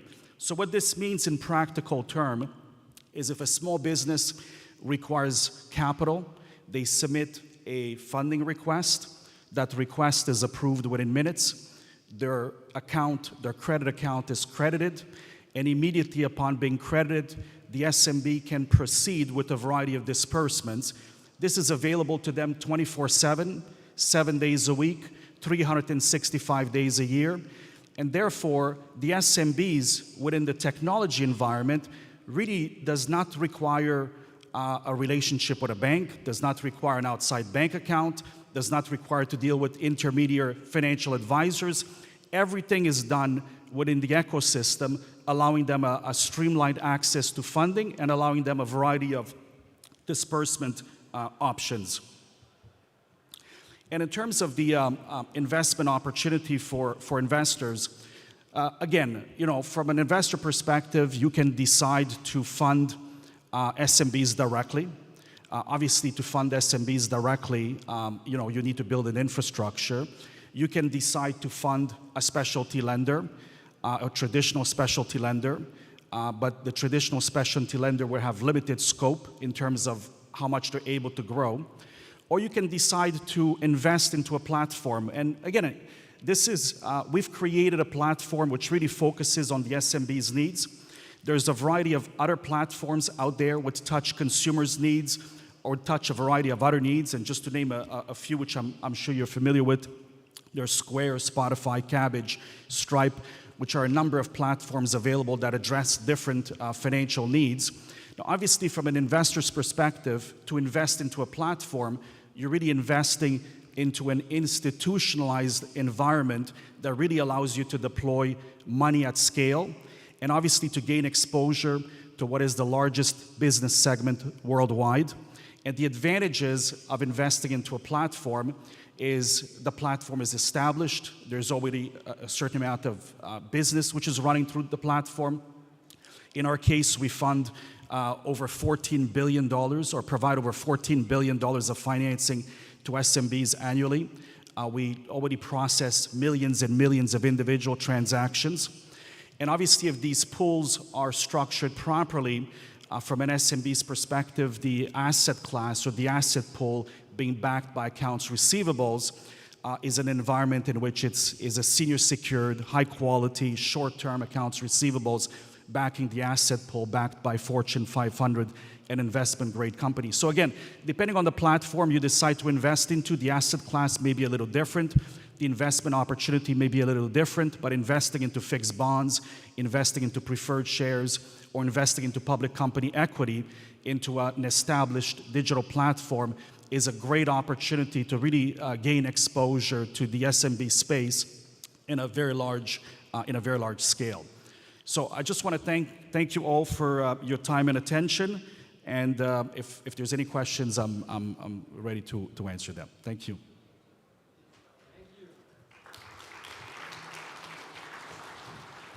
Thank you so much. Awesome. Can we give another bigger round of applause for Marius, everybody? I'm going to get you guys all clapping here. Fantastic. I learned something really interesting recently. I just learned that the oldest company in the world is 1,500 years old and is based out of Japan. And Japan has over 50 companies that are over 500 years old, right? And that's due to long-term thinking. That's due to the fact that that culture thinks 7 generations ahead. While in the United States, the 3rd generation is likely to delete 86% of wealth in its families. So the next speaker we have up today is an incredible speaker. He's someone that represents Certity Partners that has over 20 billion in assets under management. And he's going to be talking today about preparing for generational wealth that will last for 100 years or more. So if we can please give a big round of applause to Pierre Dupont, everybody. Thank you. Thank you very much. Good morning. I'm Pierre Dupont, for what that's worth. Hopefully, I will be able to talk to you a little bit and retain your attention for the next 15 or 20 minutes and talk a little about how one can thoughtfully and intentionally project wealth 100 years, maybe more into the future. Whether you can get it 1,500 years in the future, I don't know. But you'll hear a bit more about how far my families have gotten it so far. First, I want to thank Richard Wilson for putting on this event. I've come a few times, not in 3 or 4 years now. It gets better every time. So, Richard, thank you very much for doing this and for all of your team also. So you heard Peter Habib speak earlier, and he talked about wealth destroyers. He laid that out very well, and he laid out some answers for wealth creation, I think. I'm not here to talk so much about destruction of wealth or even creation of wealth, but maybe projection of wealth or preservation of wealth, whether the wealth is financial or merely a legacy of some sort or even a business, to your grandchildren, maybe your great-grandchildren, and to project it in a more effective way, a more valuable way, so that it is received by those descendants and the communities in which they live more effectively. So let's see if this all works. There we go. Okay, so just to start off, you know, this topic, my topic is not about sexy investments, not about phenomenal tax strategies, not about great insurance tools, although all of those things can play a valuable role, and you should be paying attention to those topics. But it is about how to successfully project that wealth way down the tree to descendants you may never know. The second point I would make would be just to highlight, oops, hang on, I think I did the wrong thing. Yeah, I did. Laser, right. G5 and G8. I'm willing to bet many of you have not seen those two acronyms side by side. They stand for Generation 5 and Generation 8. As you will hear in a moment, I am the 5th generation in my mother's family, which does still control and own a very prominent family business, which you will hear about in a moment, and many of you will recognize. My father's family business, I am G8, but truthfully, one cannot call the DuPont Company a family business today, as you'll also hear in a moment. So there are 3 items that kind of tie together everything I'll say in the next 15 or 20 minutes, and they are my family histories, and I'll kind of lay out some of those histories, and then we'll talk about some of the lessons learned and the challenges and risks we have faced, and some of the successes and failures at dealing with those challenges and those risks regarding projecting wealth forward, and then what one might be able to do about mitigating some of those challenges and some of those risks. So that's kind of the outline of what we're going to talk through here. I like to start with the conclusion. And I guess I make the one point before we move on. I'm going to cover a lot of material here. The slides have far more on them than I will talk about. And there are about 25 more slides after this presentation that I won't talk about. I'd be happy to send them to you. Reach out to me on LinkedIn, email me, get my card, whatever. I'm also happy to brainstorm with you by phone, by Zoom, by text, by email, whatever issue you may be wrestling with. That to me is the most valuable thing that you can do for me, honestly, is to brainstorm about whatever you're wrestling with and let me try to understand it. Maybe I can offer some comments that will be helpful to you. So we will start with a conclusion. If you're going to be successful with multi-gen wealth, you will have long-term thinking, you'll have engagement across the growing family, and of course you'll have flexibility in how that wealth is managed and projected and received. These are very important points. Long-term thinking is really the key to it all. If you don't think of what it's going to be like for your great-grandchildren or your great-great-grandchildren 100 years from now, if you don't try and put yourself in their shoes and look at how they and the 200 of their cousins that will exist 100 years from now, how they're going to be receiving your wealth, you may not be as successful about it. You're likely not to be as successful about projecting that wealth.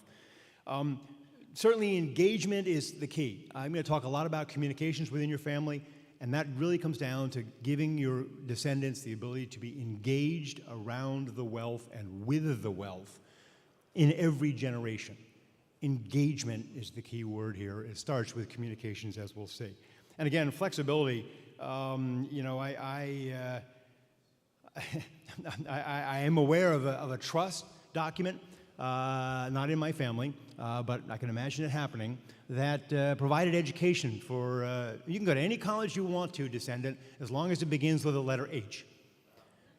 Now, I went to a school that begins with the letter P, so that wouldn't have applied to me. But, you know, maybe 100 years ago that made some sense, but not really. And so be careful about tying things down and preventing flexibility in exactly that way. So I do have to make a disclaimer clause. Cerity Partners is my firm. We are a wealth advisor. We do manage actually about $70 billion for about 5,000 clients today nationwide. There are about 700 people in my firm. I'm just one of them. I run a family office multi-gen wealth practice within that. But because I work for this firm, it's very important that you understand that you must not take any bit of advice I give you today. Hire a professional, whether it's investments, tax strategies, communication strategies. Get yourself a professional. And what I'm going to be saying are my words and my experiences, not the professional opinions of my firm. So very important to get that disclaimer out there. But, you know, I'll make an interesting point. You do need a team of people who can help you with your multi-gen wealth. Don't go it alone. Do have investment advisors, do have tax advisors, do have estate planners that you talk to regularly. Not once and done, but regularly. So that's a very important point, actually. So to get to the history, these are the two companies that we're going to talk a little bit about today. You all know of DuPont, or may well know of DuPont. It's a shadow of what it was 50 years ago. In fact, in 1954, for about 3 weeks, DuPont was the largest market cap company in the world. From the 20s, 30s, and 40s, it was the Google, the Amazon .com of the era, creating all kinds of fabulous materials that really did change the world and impacted pretty much every individual person in the world across that time. And DuPont took the benefit of becoming a huge company, and indeed my family created and received a fair bit of wealth from that work. I will tell you that wealth is basically gone. Now, the company started in 1802, and for the first 100 years it was a private partnership that made explosives.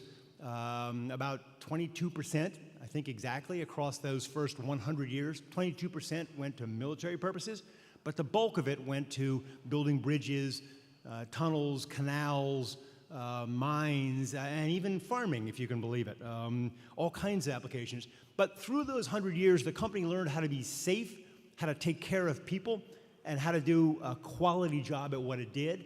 And then as they began to evolve into the chemicals that made explosives work and they had to use to manufacture, they were able to see opportunities and then build new businesses in the chemicals industry and becoming the behemoth you know today. The family did own a controlling stake through the 50s. We lost that controlling stake by Supreme Court edict in an antitrust lawsuit that went on for 50 years before it was finally resolved against DuPont. I will tell you that my great-grandfather and his brother, who were the two of the 3 or 4 major leaders of the company in the early 1900s, both were very old as that suit was proceeding, and they fought that, and they won the court just below the Supreme Court. They won their case there. And then, as happens with older people, they both died, and 2 years later the Supreme Court ruled against them. So I am at least comfortable that they went off to heaven thinking they finally won the battle. We did maintain some control through an entity called Christiana Securities until the 70s, but even then we were, 500 or 1,000 people in the family, and that many people will never come together to control anything. Today I have 5,000 cousins. I'm not kidding, 5,000 cousins in my father's family.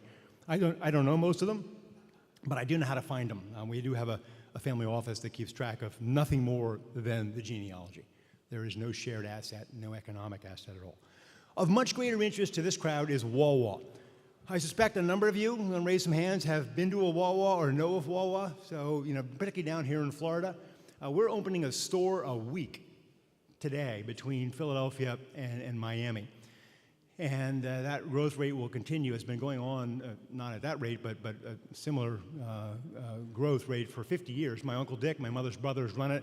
The family does still control the majority of the shares. It is a private company. There's no public listing of it. We definitely do not want a public listing, I would say.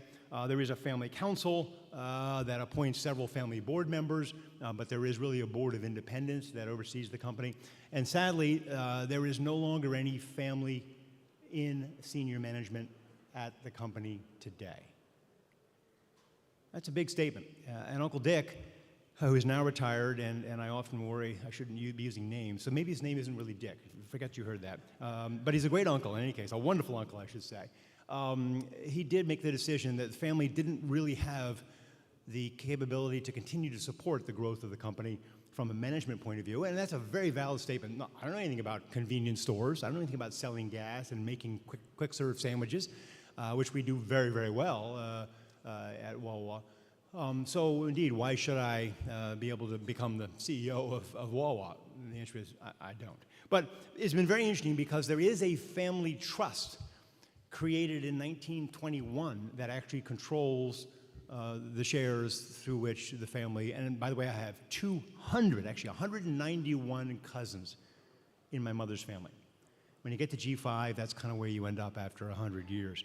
Anyway, that family trust is a very interesting vehicle and it's very effective, but it has complexities because it was not created to own a business. It was created to own a house, which had a dairy, which became a milk provider to neighbors, became the largest milk provider to Philadelphia in the 20s and 30s, and became a convenience store in the 60s. Anyway, very interesting stories there we can talk about at some point. So let me jump on. So what have I learned and received, if you will, from all of these family members? First of all, traditions of safe, open, and regular family communications. Traditions of family communications.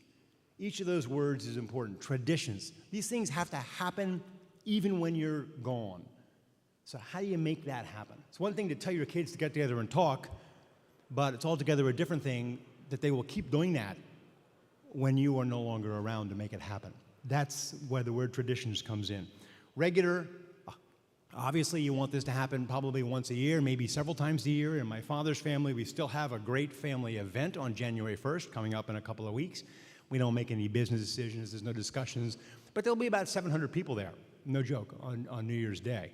My mother's family, a little more relevant, just the weekend before Thanksgiving, we had our annual family shareholders meeting, and there were about 110 of us there out of the 190 some odd. Many of them were quite small, of course, so they didn't come.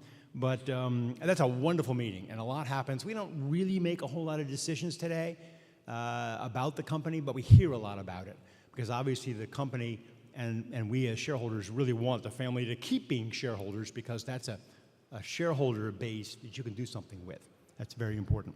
So I'm going to speed up a lot here. Building governance systems is quite critical. I don't really have the governance systems in my father's family anymore. We did for a long time through Christiana Securities that I mentioned briefly earlier. My mother's family, as I mentioned, there is a family council, and I served on that family council a long time ago, 15 or 18 years ago. Probably won't serve on it again. But we all have a bit of a voice with that family council, if you will. And then finally, this third point on the slide here, which I haven't gotten to yet, is what is the purpose of your wealth? Why are you projecting this forward? What do you want it to do and achieve 25 years from now, 50 years from now, and 100 years from now? And I do hope that is not a decision that you make alone.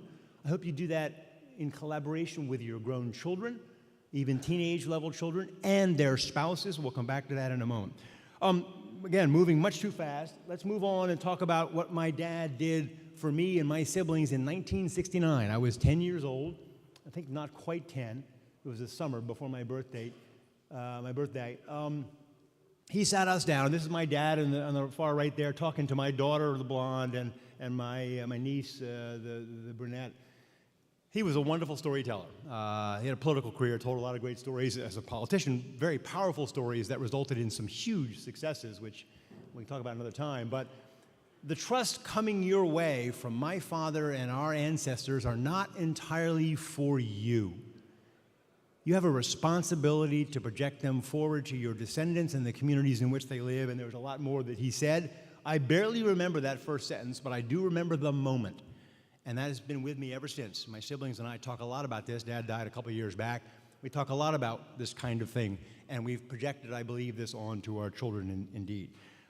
Again, moving far too fast. Some of the tools and techniques you'll need for engagement. Making communications relevant is tough. It's boring to sit there and listen about portfolio strategies and tax strategy and so on. No one wants to do that. No one will be paying attention. But you got to talk about those things. So the key is to find a way to talk about them, and indeed to do that uncomfortable, long, boring talking also, but do it in a structure, in a fashion that actually gets your kids and your grandkids and your great-grandkids to show up and participate. And it's not just that they need to know what you're talking about, but they need to know the context and have the history of those communications so that when a hard decision arises 3 or 4 years hence, they won't be making that hard decision in a vacuum of not knowing where it all came from and why it's there. So communications is not only about now and the information, it's about creating a history of communications so that the context is fully understood by all family members and they'll be in a better position to make a decision. Strong-willed founder or wealth generator, my 6th point there is an important one. Most people who create a lot of wealth, they are pretty strong-willed people. And getting past that is a real challenge. All right, flying a little too fast. So purposes of the assets at each generation, what do you want it for? Education's an obvious one. Maybe not just the Harvard schools, but others too. But mortgages, and I'll very briefly tell you, I'm no good at this either. I've made some mistakes. My grown son and his wife said they were going to buy a bigger house this past spring. Maybe that means grandchildren are coming. No promises, no pressure. But and then he said, and Dad, I remember you always had a mortgage from one of our grandfather, Pops we call him, from one of Pops' trusts. And I said, you're absolutely right. And then I realized, yes, you can have a mortgage, but there's no cash in any of our trusts to give you a mortgage. I hadn't planned for that. So planning ahead. And by the way, it'll take 5 or 10 years to generate the cash or the liquid investments in the trust so that you could provide a mortgage. So think that through. And by the way, the best way to think that through is to talk to your kids about it before they need that mortgage. Guys, are you going to want to have mortgages? And if so, let's now take some of the assets in this trust and begin to make them liquid so that in 5 or 10 years you can each have a mortgage. All right, I'm flying really fast here. Cash when cash is needed. So thinking long term, investment considerations. I happen to like a lot private investments, and a number of people are here today raising capital for private direct investments. I can't tell you those are great investments. I don't know, but that's the kind of thing you want to be doing if you want your wealth to continue to grow. You have to outperform the market, not just because inflation is eating away, but also because consumption eats away at your wealth. And so creating additional wealth over time is really quite important, and I happen to think private direct investments is a good way to do that. And lots of people can help you do that, but that's one way to do it. Do it within a trust structure or within some vehicle for your kids and your grandkids. So again, moving far too fast as we think long term. Structuring and holding the governing and holding entities. You know, Brad Jones on the Pro Athlete panel a few moments ago said something about effective stewards of wealth or of money. That's exactly what your governance structure needs to do, is to be creating in your descendants effective stewards of the wealth. And that's a lot of complicated discussions of how you're going to govern, what the voting mechanisms are, how people are going to be appointed, and so on.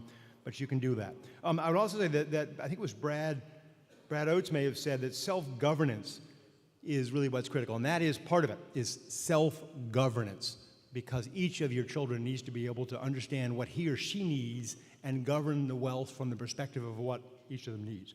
All right, I only got less than a minute left here. We're not going to get to the end. A tactical point, and this actually ties in with what Stephanie Anderson said also on that previous panel, NFL player advocate. I love that word. This personal CFO would be an advocate for each of your children. Now, typically in a family, it's not an adversarial role, relationship, so you don't need an advocate in that sense, but an advocate to help the child, the descendant, understand what his or her situation is and how the wealth being projected down can be most effectively used by me, and then advocate back to the family for that. Moving on, I'm not going to cover these at all, but philanthropy is a great tool. Summary, we are at the end. You will get to the future. You will have had balanced thinking. You will have had engagement across the family, and that will continue, and you'll have flexibility. And in that result, with that result, you'll end up with a century-long impact. I'm happy to talk more about this, and indeed, take a picture of this slide and send me an email, and I'll happily send you the full deck. Thank you very much.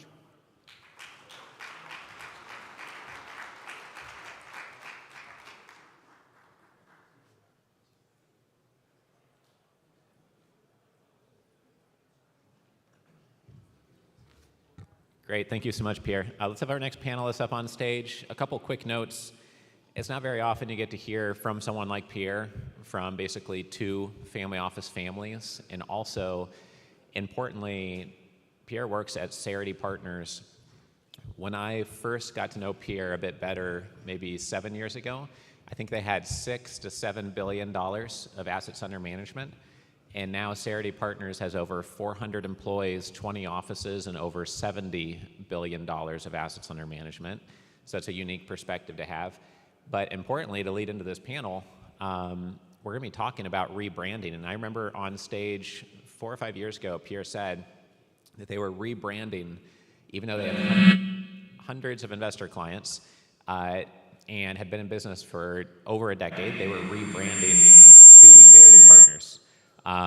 And so for someone to say, oh, well, we manage billions and billions of dollars, but our brand is not ideal because it doesn't position us well in front of our potential clients, is really powerful, I think, for everyone in the room to hear. Because I don't know how many times I've heard from someone at one of our workshops who has a brand that doesn't really position them or attract clients or say what they do or why someone should work with them. And they say, oh, well, I already printed my business cards and we already have our website, so it's too late to change our brand. We've already been in business for 2 years, but Pierre and at Cerity Partners, they did, and they've grown from $7 to $70 billion after doing so. One other quick thing is that he talks about empowering self-actualization as part of the role of a family office, just like Warren Buffett saying he wants his kids to have enough money to do anything, but not enough money to do nothing. I think that was one of the best points he set up here, and it's the ongoing management of your family office, your trust and estate is really important. Many times we talk to families and they set up a trust a decade ago, maybe they never signed the papers, maybe they did, and then it hasn't been kept up to date. So we'll move on now to the panel. This panel is going to be fun because we're going to be rating a bunch of materials and one-liners from people attending who have submitted these. These are from our members, so they knew that they were going to be shown on stage and rated. The point here is to provide feedback, not on whether anyone here on the stage wants to make an investment right now today into their offering, but to give you the feedback from family offices and private investors on what is compelling, what's appealing, what makes somebody lean forward. And it looks like it's a very clear message that's unique. All of these people look at probably over 1,000 deals a year, some 1,000 deals a quarter.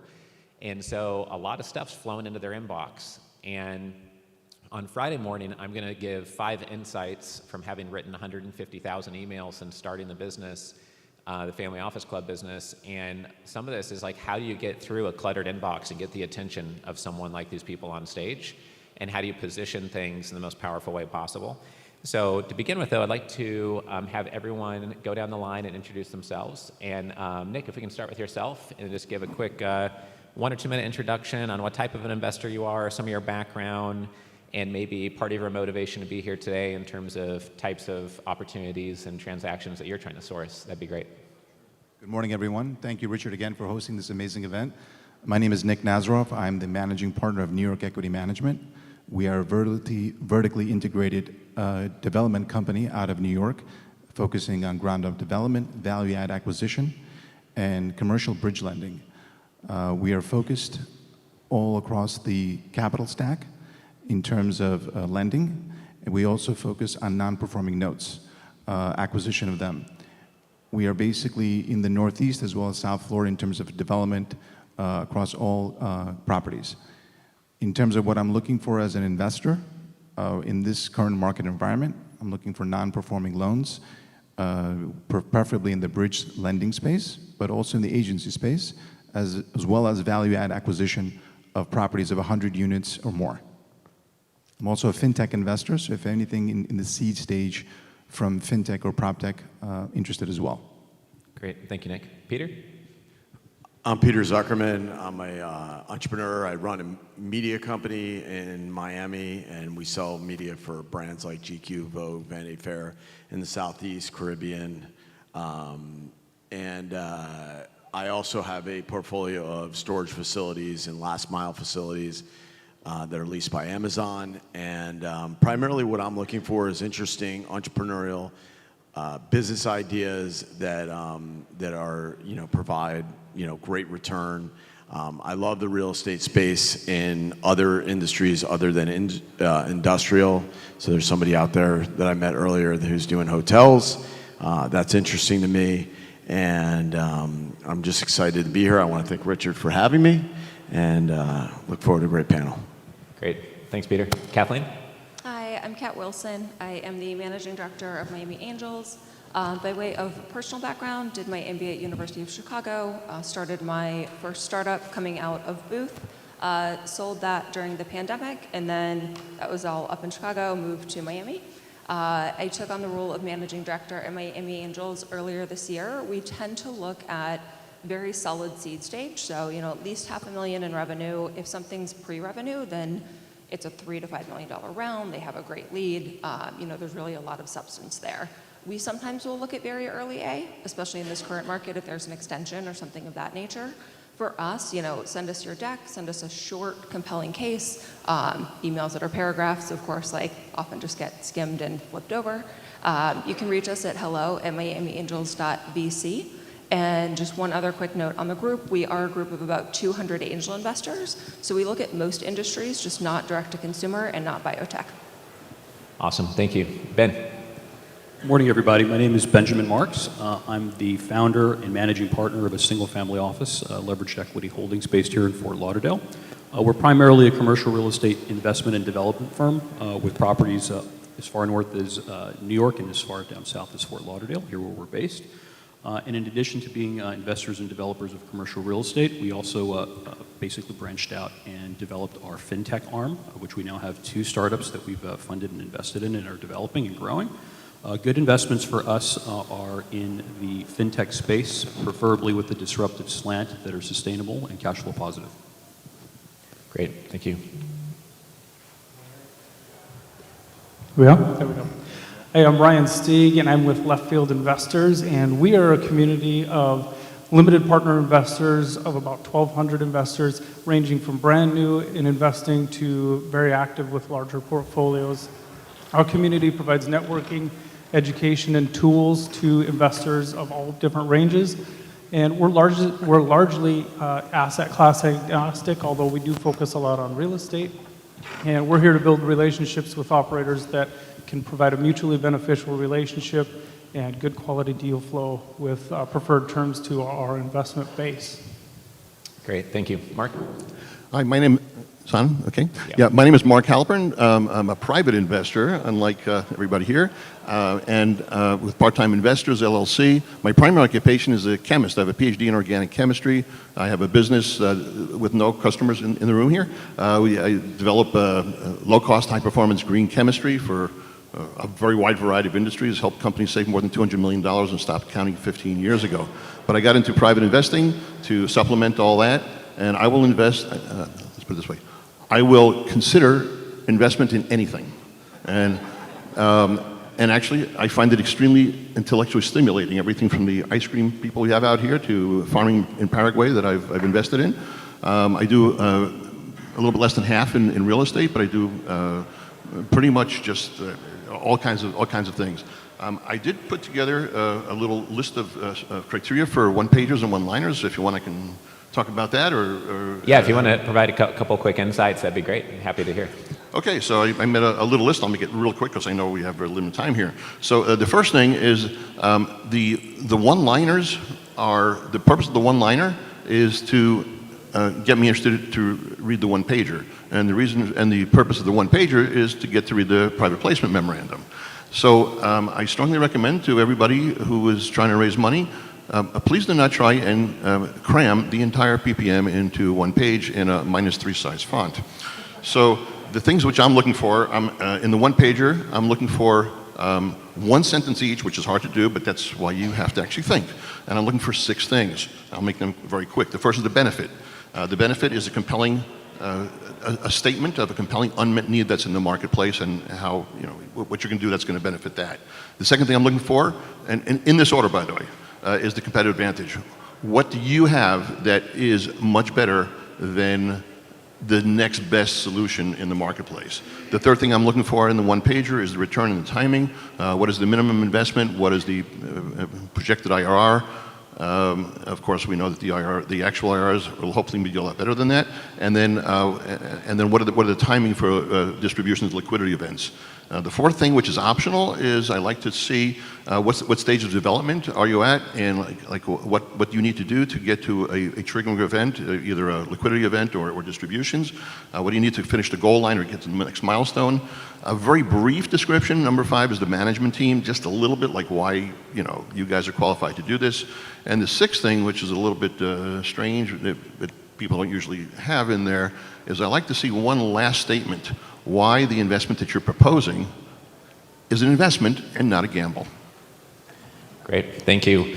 And I'm sure a lot more insights are going to come out as we go through the one-pagers and the one-liners. We want to be relatively polite and not totally destroy someone on stage in front of everybody, but we are going to hold up ratings, and if you do think it's a 1, you can say it's a 1. We'll just tell them politely why you think it's pretty bad to help them improve, and the whole point is for everyone in the room to learn from what this vast variety of investors we have on stage, from a private investor to a working entrepreneur, someone invests in notes, to an angel investor club, to a private investor club with a lot of doctors, dentists, and private investors in it. So one thing to note here, though, is that if you really dial in your positioning in your one-liner, it may really resonate if you're a surgeon and you're raising capital for a surgical center and you're only raising capital from other surgeons. You can use different words that no one here in the room would understand unless you're a surgeon. And that might be the most dialed in one-liner possible. That's amazing for who you're raising capital from. And it may be different if you're raising capital from lawyers or from big family offices or little angel high net worth investors. So just keep that in mind as we get feedback from people. That's why we have a variety here on stage. So a 1 will be a low score, a 10 will be a high score. Only challenge for a couple of the speakers is just cranking your neck just a little bit to see what the visual looks like. The point is not to read it. The whole point is the text too dense, or is this look like something that's professional or institutionally polished? And then I'll read off the one-liner. One True Health puts patients in control over their medical data with an accurate, complete, and secure personal health record and a comprehensive care plan, giving them actionable insights on how to get healthy and stay healthy, resulting in better engagement with a patient's care network and improved care delivery and health outcomes. What would you guys rate that? With a 10 being it's amazing and perfect and articulate and compelling and unique sounding, and a 1 or 3 being a low score. So Peter liked it, got an 8. That's the highest score so far. Peter, you want to comment on why you like it?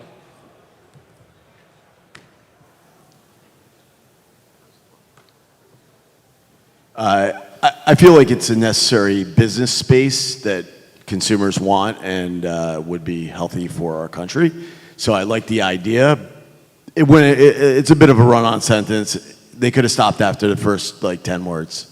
Right, yeah. The fact that I had to take 2 or 3 breaths while trying to say it makes it more than a one-liner. It's kind of like a really long one-liner. Anyone else want to make a quick comment before I move on? It looks good, but it's a little bit crowded, and it deviates your attention right away. It should have been a little bit less crowded on the cover page, and the mission statement should have been a little bit shorter. Right, great. Yeah, I do like how it does look professionally polished and like someone cares about their business and is taking it seriously. And that's one thing we always try to convey during these panels, that no one's going to take your offering more seriously than you take it. So if you're emailing people from a Gmail address and you have a clip art 1990s logo and just a Word document with a whole bunch of text, it doesn't have an institutional polish at all to it. So we'll keep moving just to get through all 20 if we can. Okay, ARCOS, a global network of floating social clubs, each aboard a flotilla of solar electric glass house yachts. What would you rate that, 1 through 10?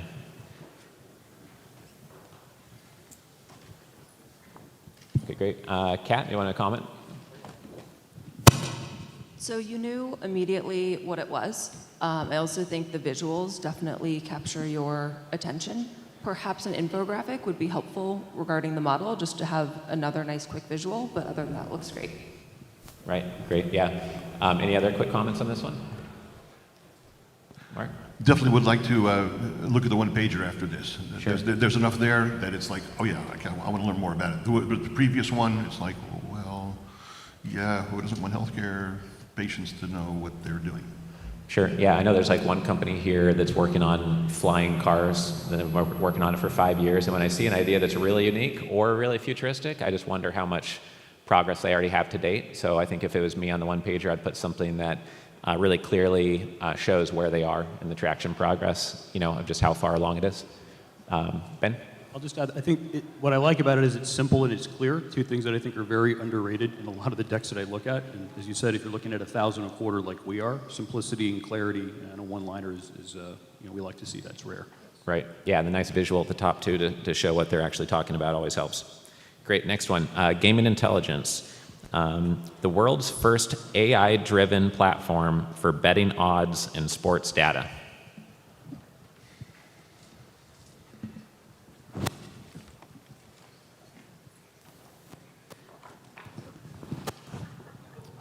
So Ben and Ryan, you want to comment on this one? You want to go first, Ryan? I think it does enough in a short period or a short sentence to get me intrigued, but I don't see a separation. And from looking at the one-pager, I don't see the information that I would look at in a one-pager following that one-liner. Got it, great. Ben? It's not the first AI that's out there that's doing that. Okay, Nick? I think the intro works. I think the actual page with no infographics or data or charts is not something they just see words, so it's going to gloss over quickly. Right, okay, great, thank you. Next one, Investigative Management Group, Global Security, Global Intelligence. And it says private FBI. I think that might be part of their one-liner is private FBI. Anyone want to comment on that one? Mark, you didn't like it. Yeah, I have no idea. Okay. It doesn't say anything. Nick, what made you like it?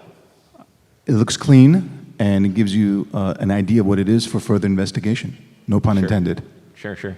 So part of this is the investor that you're targeting, your investor avatar, this should be dialed into who it is, so at least they know what it is, even if some investors look at it and have no idea what it is, like we started out saying at the beginning. But yeah, it does look clean, and to some people, it holds a lot more meaning than others, which is interesting to hear the panel talk about. One trick that we use on all of our materials with clients, like if Andres is working with someone through pitchdecks.com or on our own materials, is we put a video from me as the founder, and it's just a 3 to 4 minute video articulating the strategy on the one pager that they can either click on digitally or go to the website and listen to. But it's also in the pitch deck, it's also on our website, and then that way they can hear from the founder for 3 minutes and decide whether that's someone they want to work with or not, as well as having the one pager and trying to have the clean design. We haven't seen that on any of these yet, but want to make sure and bring that up. All right, Kendu Bay Properties. We are a private equity firm specializing in multifamily residential real estate investments in the Southwest and Southeast markets. With our 10 plus years of experience, 300 million in AUM and 2,000 plus units, we have great expertise in acquiring 100 plus units, Class A assets with projected returns of at least 2x equity multiple and at least 18% IRR based on 5-year holding periods.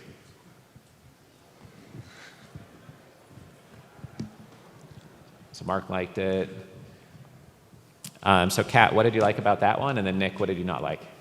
So I get it, it's a lot, but at the same time, you are getting across the key information that somebody would want to know to have a follow-up conversation. I would be interested what class of real estate. I think that's a key point that for everything they fit in there, they didn't include. As far as the sheet itself, again, a little bit tight, but they do have some good visuals and it's broken up pretty nicely. Sure, yeah, I think multifamily is one of the most crowded niches for raising capital, so it's even more important that everything you say is super unique and looks that much more polished and that much more unique and compelling, because you have 3 times, 10 times the competition as some other areas.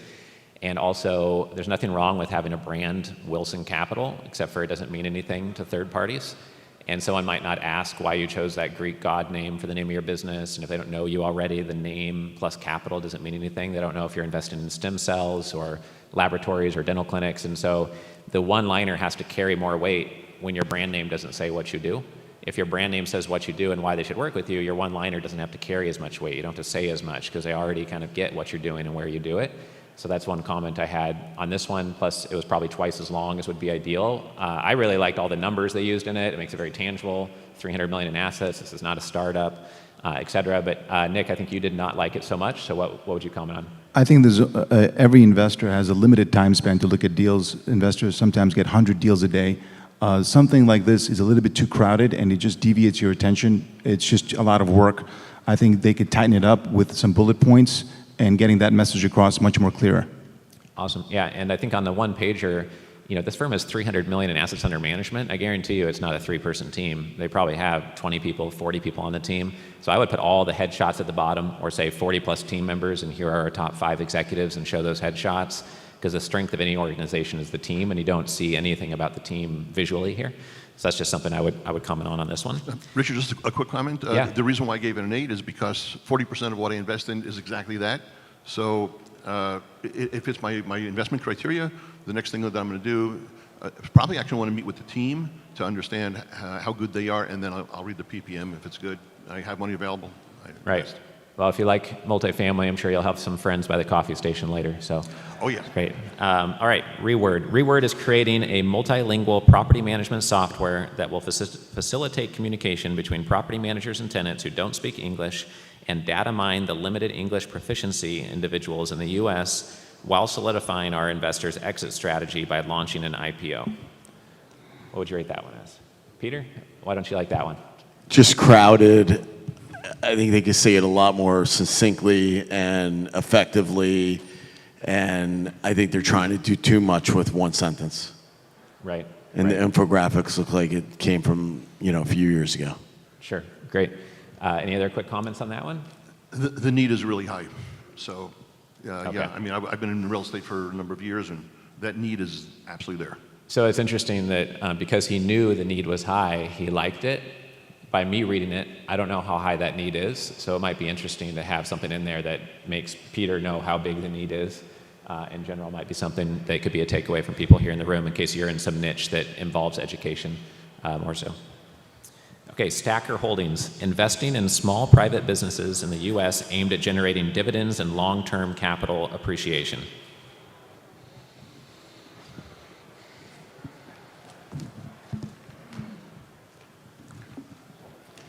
All right, so Peter loved it. I think it's like the first 10 of the day. So what made you like that one so much? It's just clear on what they do, and their one-sheeter looks great. It looks like it's got a lot of, without reading it, it's got a lot of great information. It's straightforward. I want to know kind of, I'm like now leaned in. I'm leaned into what they're doing. Right. And part of this is about standing out from a really busy inbox. And Nick, do you want to make a comment? Yeah, I think this is a very clean one-pager. What I like about it as well, that it's very well organized and you can navigate it easily. It's very something that's important where your eyes go quickly. You can get an idea of what this is immediately. Right. I like how the one-liner is short, but I don't know if they made this up this morning or if they've been in business for 22 years and they have 400 people on their team. So I would like them to say we've done 12 transactions, or we have 8 team members, or we have 92 investors that we manage capital for, or to share a little bit more hard numbers, because otherwise someone could wake up tomorrow and say, oh yeah, I like that one-liner, I'm going to use that too. And now they're competing with you and they have the same one-liner, but they haven't done all your hard work to get to where you are. So you don't do yourself justice if you don't use those hard numbers. And then the whole point of this panel is to help you stand out and be top 1% in somebody's inbox, actually get a response from somebody like this on stage. So who here in the room gets more than 100 emails a month? Every single person, right? Who here gets more than 100 emails a day? Yeah. Almost every single person in the room and everybody on stage gets over 100 emails a day. How many people get 100 value-add one-page newsletters per month in the mail?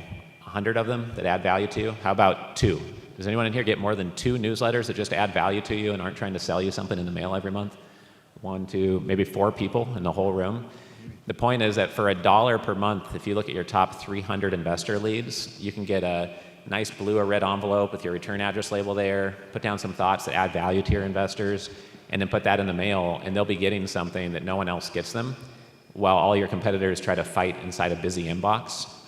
If you can survive and stand out in the busy inbox, then your brand's going to do even better when you send them something in the direct mail. But it's way easier to point, click, send out an email to 2,000 people than it is to have a secretary, assistant, or an outsourced company print a one-pager, and for $300 a month, you're dripping on your top 300 investors something of pure value to them that all of your competition doesn't take the time to do. So we like doing ideas that nobody does. No one has a video from the founder articulating their strategy. No one takes the time to send a newsletter out to your top 300 investors. And these things cost nothing or very little. It costs less than you spent traveling to the event here today, but nobody does it. And I think investors would probably appreciate knowing the context and the trust and the expertise. We heard on the professional athlete panel, someone said it's really about the knowledge of the person. You're buying the person and you're buying their expertise and who they are and their integrity. And that matters more probably to Mark than what you promise in your IRRs. Anyone can promise a number, but if you don't really trust the person, it doesn't matter what's on the paper. So I would just look for ideas throughout the conference that cost absolutely nothing. Every investor would like it, but almost nobody does it, because that's something that all of you should be doing. And there's no excuse of like, oh, we're too early on, so we can't use that idea. Oh, we printed our business cards for $19, so we can't rebrand. You know, you should do things to dial it in to have a big advantage over time. All right, sweater, the VC fund for everyone.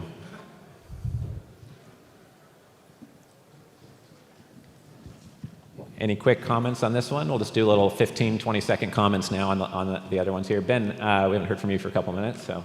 So I like short and sweet, but I think that's a little bit too short and sweet. I also think it's very interesting that the author of this thinks that everyone should invest in VC or should be a VC. I think it's, if FTX has taught us nothing else, right, it's that VCs are fallible as well. So, sure, great. Anyone really like this one for some reason? So all kind of moderate, or it needs to be dialed in. Kat? So I will say the visuals are great. It's why I scored it so highly. The one-liner definitely could use some work. Also because I believe that you still need to be accredited to use Sweater. Got it. Okay. Thank you. All right. The Nest Egg Builder, passive investing experts. It's easy for your nest egg to invest passively in commercial real estate projects with strong returns, de-risked of cracking your eggs, building your legacy wealth.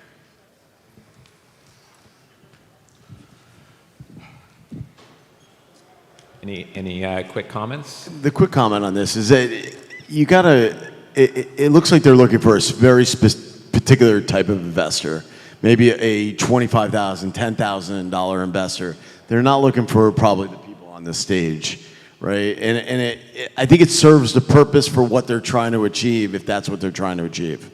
Right, yeah, for sure. The words you have to use, like we have one of my mentors, Sajjan Thomas, is here in the room. He's raised billions and billions of dollars for institutional private equity groups. My friend Salil is here. He's raised capital from sovereign wealth funds and big institutions. The words you have to use with an analyst that is representing an institution, you cannot even use with an angel investor, because it will confuse one group, and then the other group will say, oh yeah, but what is your, alpha? What's the beta ratio? What's this? What's that? What's your, IRR? What's your payback period? What's your LTV? And other investors won't even know what those terms mean.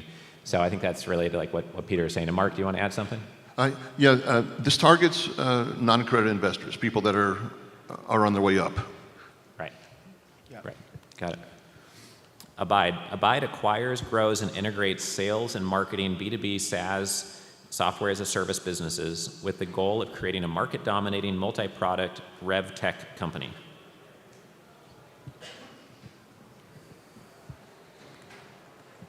Who wants to make a quick comment on that one? I think the intro was a little bit too long. They could have condensed it. The one-sheeter looks good. Pictures of the team and what they're doing, but it's a little bit crowded. Right, okay. Market dominating? All right, what do? You're going to market dominate. Right. Yeah, right. I'll add that I don't understand what they're doing. I don't understand what they're proposing in terms of that write-up. It's not clear to me. Sure, yeah, and I think some people here in the audience, how many people don't know what rev tech means? So a good chunk, over half the room, probably doesn't know what that means. I like how they defined what SaaS is within the one-liner, but also your one-liner is almost always shown right next to your brand name, so you usually don't need to have your brand name in your one-liner, because it's on your business card, it's under your email signature, it's on your one-pager, the front page of your pitch deck. Lots of times I open a pitch deck and it says the brand name, confidential, next page is disclosures, next page is disclosures, table of contents, and then by page 5, I'm just trying to figure out what does this company do? And on the front page, it should have a one-liner to make things really clear. Anthem Capital, unlock your wealth potential through real estate investments.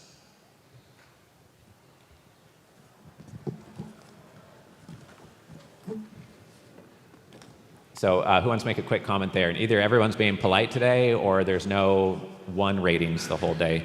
But There's no one cards. Oh, there's no one cards. Okay. My team is being polite there.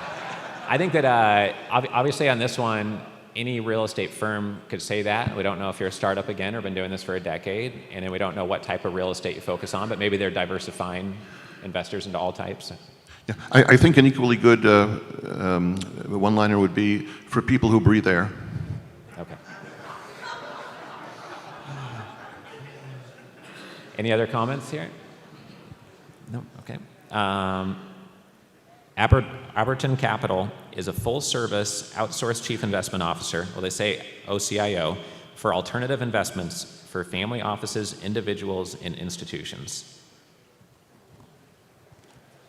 And we can comment on the one-pager as well as the one-liner. Great. Who'd like to make a quick comment on that? Ryan, you want to comment? Yeah, I just don't see the differentiation in the one-liner that says that this is what makes them unique, and a little bit not appealing to the eyes on the one-liner or on the one-pager. Sure. How many people here in the room knew what an OCIO was? So I see about 6 hands in the whole room. So I think that's something that I would change. I would take the brand name out of it, and then the one-pager I think needs to be much more visual and show the process you use or what makes you unique from other firms like this. And sometimes it's the son or daughter of the wealth creator who comes to a conference, and maybe the father would know what an OCIO is, but the son or daughter who came here today to start the family office has no idea, perhaps. So I see that happen a lot too. Any other comments on this one before I move on?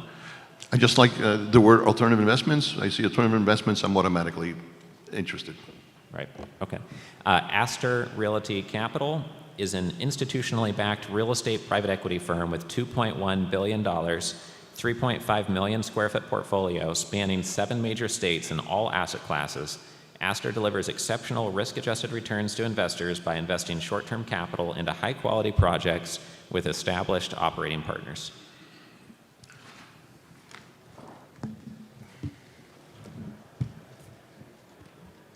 All right, great. I was surprised we didn't get a 10 on this one because I liked it. So I'd like to hear what you didn't like, Peter and Nick, real quick. I think it was. I think it's a bit long. Right. I think it's interesting. You know, we're just hearing everybody on the panel talk about it's like what are they leaned into? If you're leaned into it and you like the asset class in which you're investing in, it becomes more interesting, right? It's like when you're looking for a car and you see all the car commercials, and then when you're not looking for a car, you don't see any car commercials. Yeah. So the one-liner works better for people, I guess, that are looking for real estate investments. Right. You'd rather invest in a Porsche, right? So, yeah. I like the visuals of the one-sheeter. I don't like the intro. I think it's a little bit too long. They could have condensed it. But it does get the point across, especially if you're a real estate investor, you're going to take a look at it.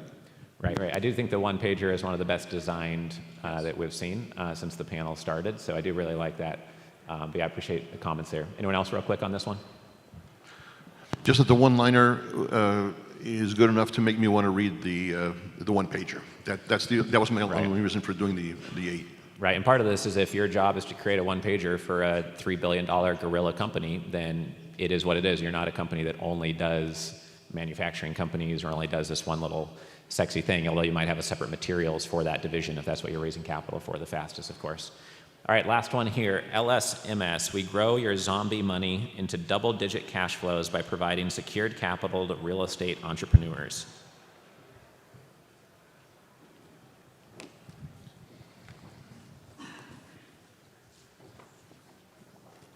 Any quick comments on that one? Kat, you want to comment on that one? Or Ben, and then Ben? No idea what zombie money is, but originally makes me very scared, just because like, are you not taking my capital seriously? Great. Anyone else? Yeah, I agree. I'm not exactly sure what zombie money is, but I don't like the connotation. It almost gives me the impression that it's high risk and not important. Again, I don't know if that was the intention, but I don't like the adjective zombie money. Sure. And the color of the tree just makes it not look appealing, and you would definitely don't want to invest in a tree like that. It looks like a zombie tree. Yeah. The last I looked at my zombie account, there wasn't anything there. And anybody who refers to my money as zombie money, I'm not sure I trust their judgment. Sure, sure. Who in the room got at least one insight from this panel, something they could do differently or to evolve things? Awesome. Pretty much like everybody in the room. So I really appreciate everyone's time here. Does anyone have a piece of feedback they were just dying to get across that's super critical for everyone to hear about approaching family offices, private investors when it comes to sending emails, pitch decks, one-liners? Any last 1 or 2 comments for 10 seconds here before we close it out? I think the most important thing is when you're pitching investors is that we have a saying in our team is that you want to get away from the handoff problem. A lot of people just hand off deals. They don't put their 2 cents into it. We have a broker. We deal with many brokers that send us deals on the commercial side. And the best broker that we give the most business to always tailors the OM to us. He takes the time to say, hey, this could be an assemblage, this could be this could be that. He puts in the work where we say, you know what, that makes sense. It's not just sending out a PDF, because we all get PDFs. I think if you put in the effort of custom tailoring who you're speaking to, it speaks volumes. Yeah, I think that's massively important. If you can add value to a family first, or like this morning I was having coffee with the family office here, and we've invested in a dental clinic chain, and they do $23 million a year in revenue, but this family office, they like subscription companies and recurring revenue. So I said, well, they have a lot of orthopedic work, and it turns out, you want to pay your payment plan when you have all this metal in your mouth, because you have to go get your adjustments. So your client is literally locked in with metal in their mouth to come back and pay their payment plan, or you're not going to take the metal out of their mouth or adjust it, right? So it's a subscription business, even though it's a dental business, and it's exactly what you're talking about. So appreciate that comment. And Mark, did you want to say one quick thing? Yes, very quickly. For those of you who are using the WOVA app, which I use and I'm actually active on it, there's one-liners. I responded probably to about 10 different WOVA inquiries, and I did not respond to about 20. Right. So this is actually pretty crucial if you guys want to get our attention. And I'm just a private investor, so I don't have any big funds like these people. Right. Every investor wants you to know all of these things because it wastes less of their time. If you have a sharp one-liner, they might miss out on something that's really credible, and you're not doing yourself justice by not having it dialed in, and someone with less experience but a better one-liner might get their attention, and you might deserve to get their attention. So I think we're over just by 1 minute, so appreciate everyone's attention, and let's give them a round of applause. Thank you.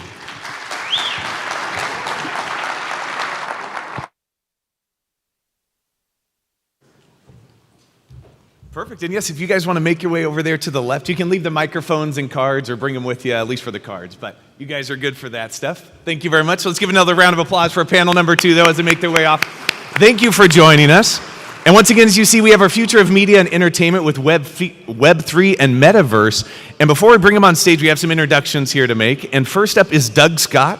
He is a co-founder and chief creative officer of SubNation, a Web3 venture studio focused on culture of gaming and decentralized lifestyles. In his current role, he works with global media, sports, innovative technology companies such as NASCAR, Amazon, and Mythical Games. He is also the general partner in Surround Ventures, a media technology fund focused on Israeli-founded startups, and founding partner of Culture Group, an entertainment marketing agency based in Singapore, which manages Web3 strategy and programming for Coca-Cola, Spotify, Nike, among others.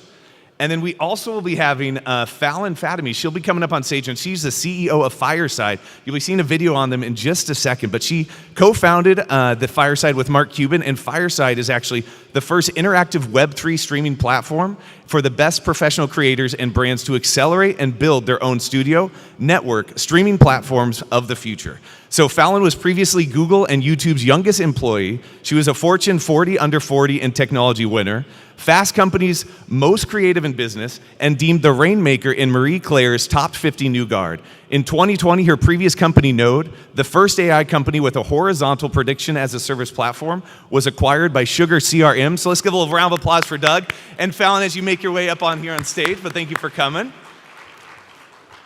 And once again, as they make their way up, we have these chairs set up for you. We have microphones on each of those chairs if you want to grab one of those too. But we have a video to give you a little bit of a sneak peek of what Fireside is, and then we'll let Fallon and Doug take it from there.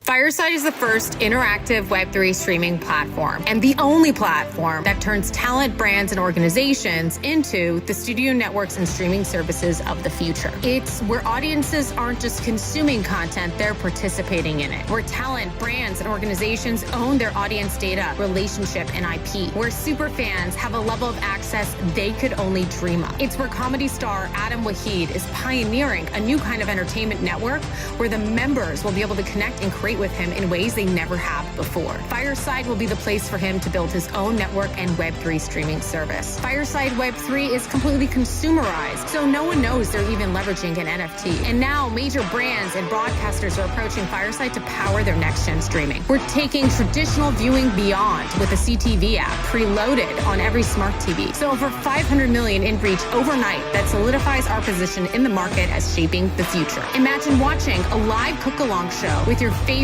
chefs simultaneously on your TV and your phone, where you can interact with them in real time and even show them what you're cooking from the palm of your hand. The future of entertainment is building your own empire. The future of entertainment is Fireside.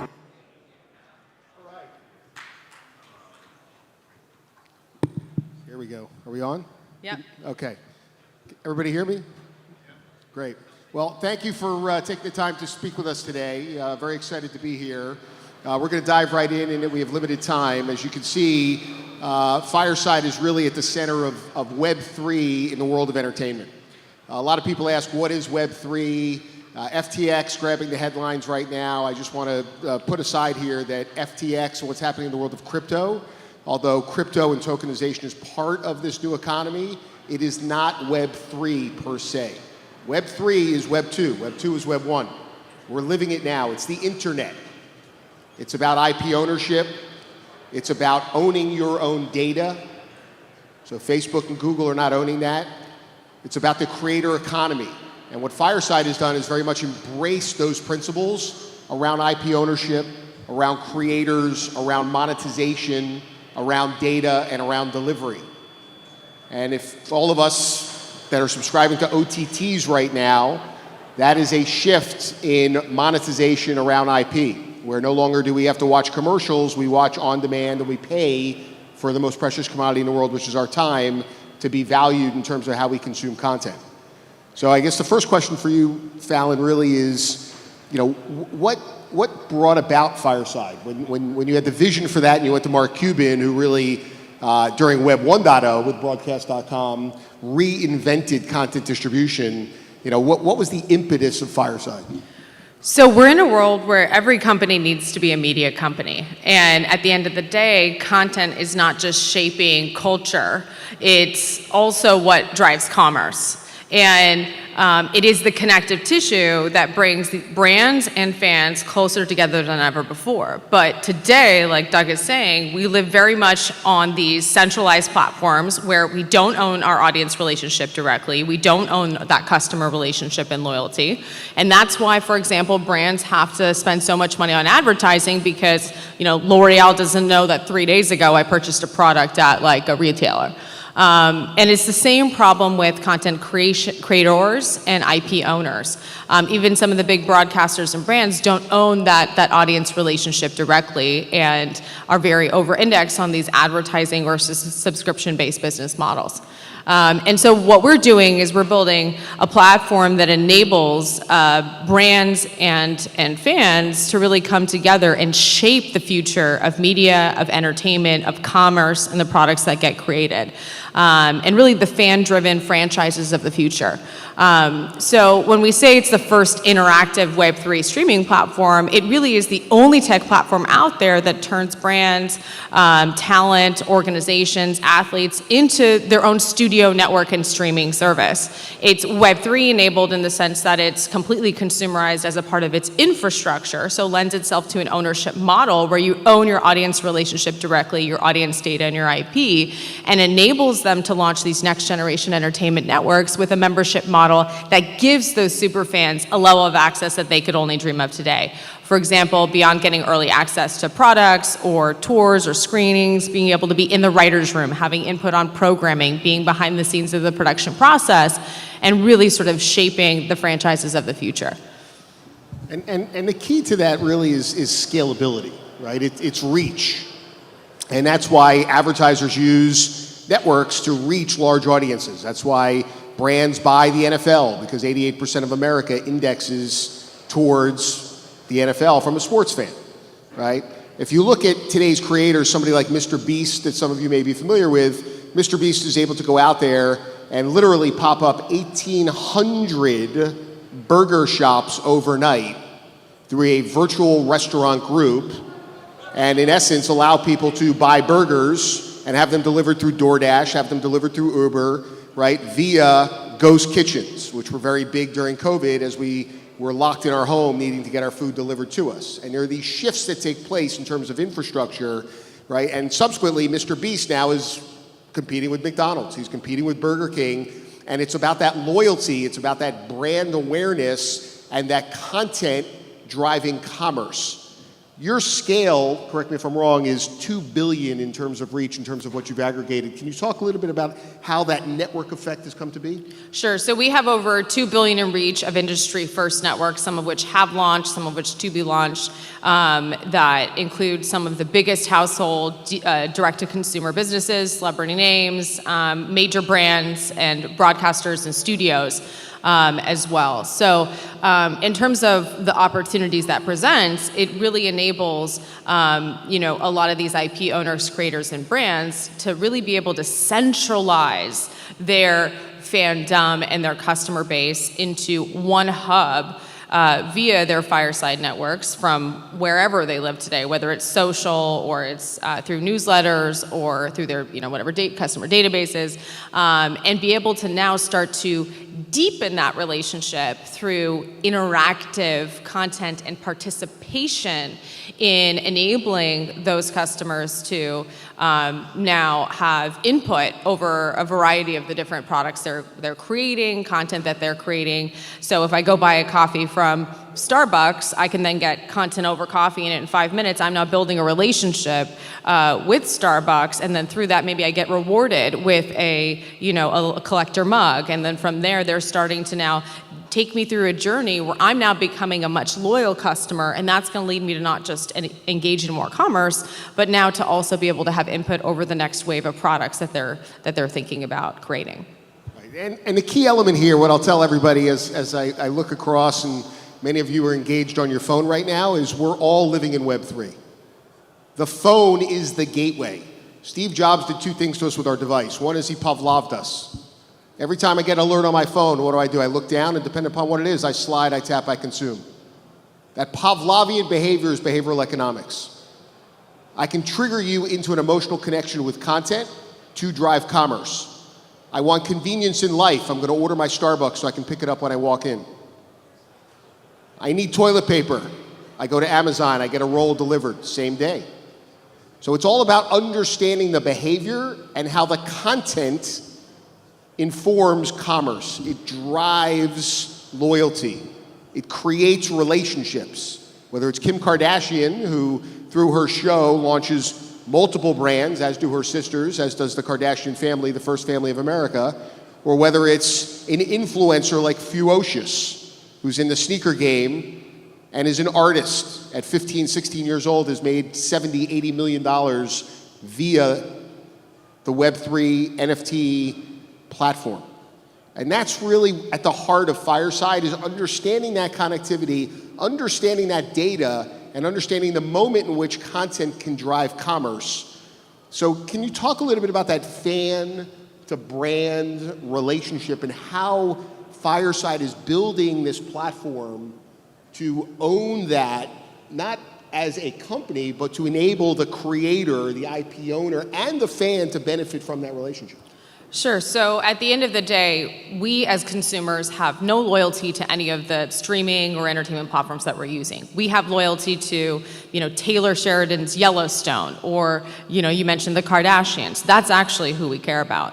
What we're enabling is now those IP owners and creators to be able to actually create their own network, while previously they're kind of making these other platforms benefit, and now enable me as a consumer to be able to not only just connect in all these new ways and be entertained in all these new ways, but to actually have input and start to shape what the future of that media or entertainment company looks like.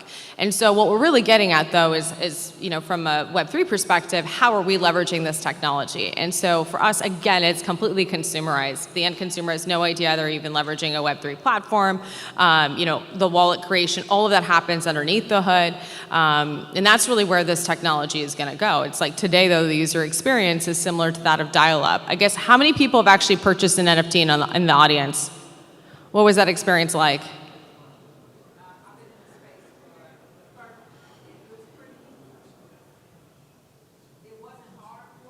Yeah.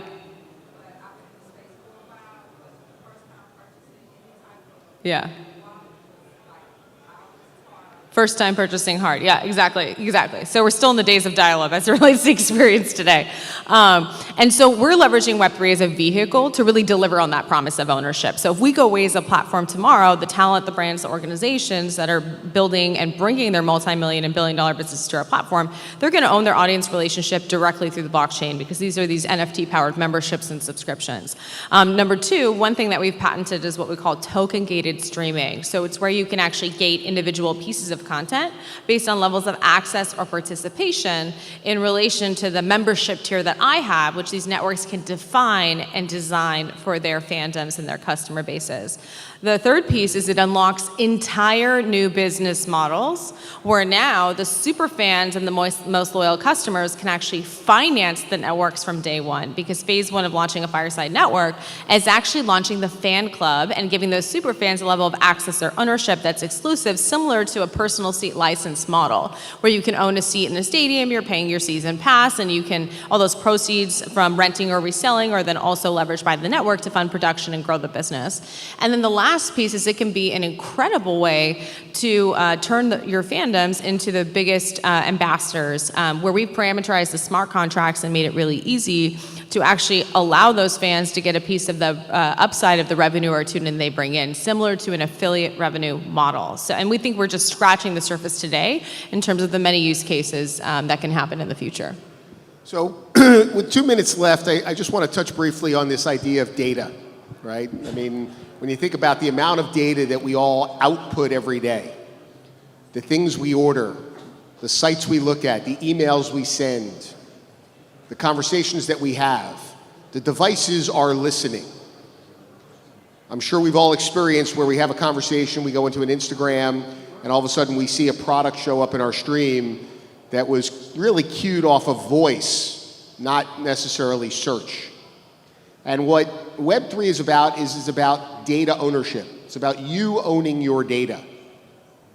Not data oceans, which are unstructured data, or data lakes, which are structured by organizations, pulling your data in to target you, okay? But it's about you controlling your data and then using that data to monetize you. Can you talk, Fallon, a little bit about the importance of data within Fireside and where you're going with that brand, with that fan, with that creator from a data-led, creative-fed approach to really bring that efficiency to market, especially from a marketer's perspective? Sure. So from a marketer's perspective, I mean, so everything on Fireside is recorded, it's transcribed, even if it's preloaded and uploaded, or pre-recorded and uploaded, or if it's recorded live through our capabilities. And we actually, because we understand how audiences are reacting to content as they consume it live, we're able to uniquely provide back insights and analytics to help inform what kind of content is going to actually resonate with those audiences, and over time can actually start to predict the kind of content that you should create to deliver on a variety of different, marketing or business outcomes, and who to actually target far more effectively as well. And I think also what you're getting at too, and I know we have about 30 seconds left to at least touch on the metaverse as well. I mean, where everything is going in terms of also gaming technology is games are going to end up becoming movies that we're all just playing a part in. And so we're kind of picking up where sort of Twitch and TikTok leave off and owning that spectrum through to a decentralized Netflix. But where this all goes is you then evolve that user experience from now sort of two-dimensional participatory to then now three-dimensional and immersive, where now I can feel like I'm in the kitchen of the chef I'm cooking along with and connect with other community members, get rewarded for that, use those rewards to then engage in commerce, whether it be digital or physical as well. And all of those data elements are aspects that can absolutely feed into not just a great experience for consumers, but ultimately lead to really the kinds of incentives that marketers also care about. So with that, unfortunately, we're out of time. I would invite you to please take a look at Fireside. It is the future of entertainment. It is the future of participatory content. And most importantly, it is the way in which the world is moving from a media, content, brand to fan relationship. Thank you very much. Thank you.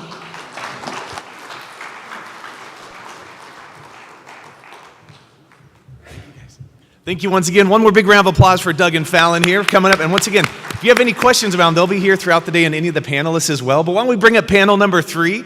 They'll be coming up here on stage. We have a new moderator. Camille will be coming, moderating for this next one. We do have a microphone that'll be in the audience if you have any questions. There's one back by the soundboard as well in case they call on you. But just in case you think of any of those questions, you can ask them here during the panel or at the cocktail reception during the intermissions, lunchtime, any of that good stuff. But thank you for coming, Camille.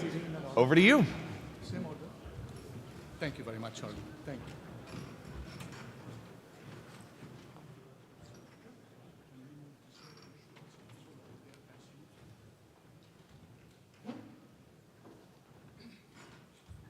I'm looking at the watch. It's still a good morning. Good morning, everyone. I am Camille Homji, and I am the CEO of the GRC Investment Group. We are a single-family office from Dubai, and with a sizable investment portfolio here in the United States. We are global investors. We have investments in several countries. Today, I'm comfortable to say in every continent that include Australia, Asia, North and South America, Europe, Africa.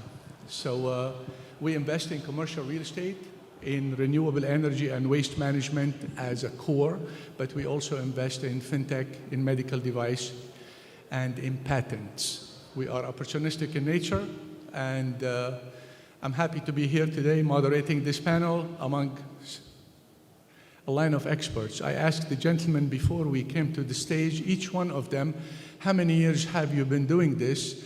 And we were just rounding numbers. We came to 220 years. So you're looking at 220 years collectively on the panel.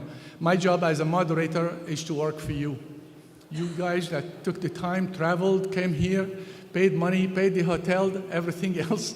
And I like to make sure at the end of my panel that you have takeaways.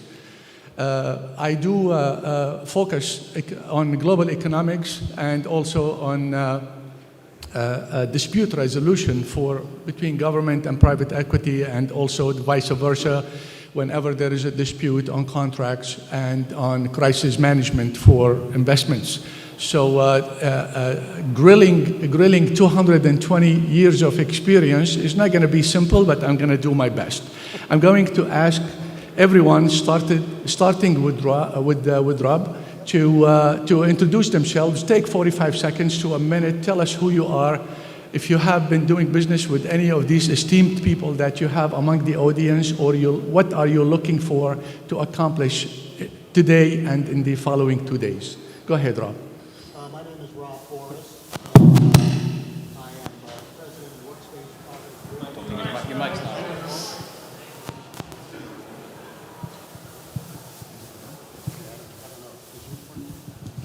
Is this one? Oh, there we go.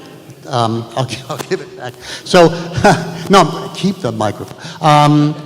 I'm president of Workspace Property Group. We are a real niche player in the warehouse development, distribution building development market in the Middle Atlantic states.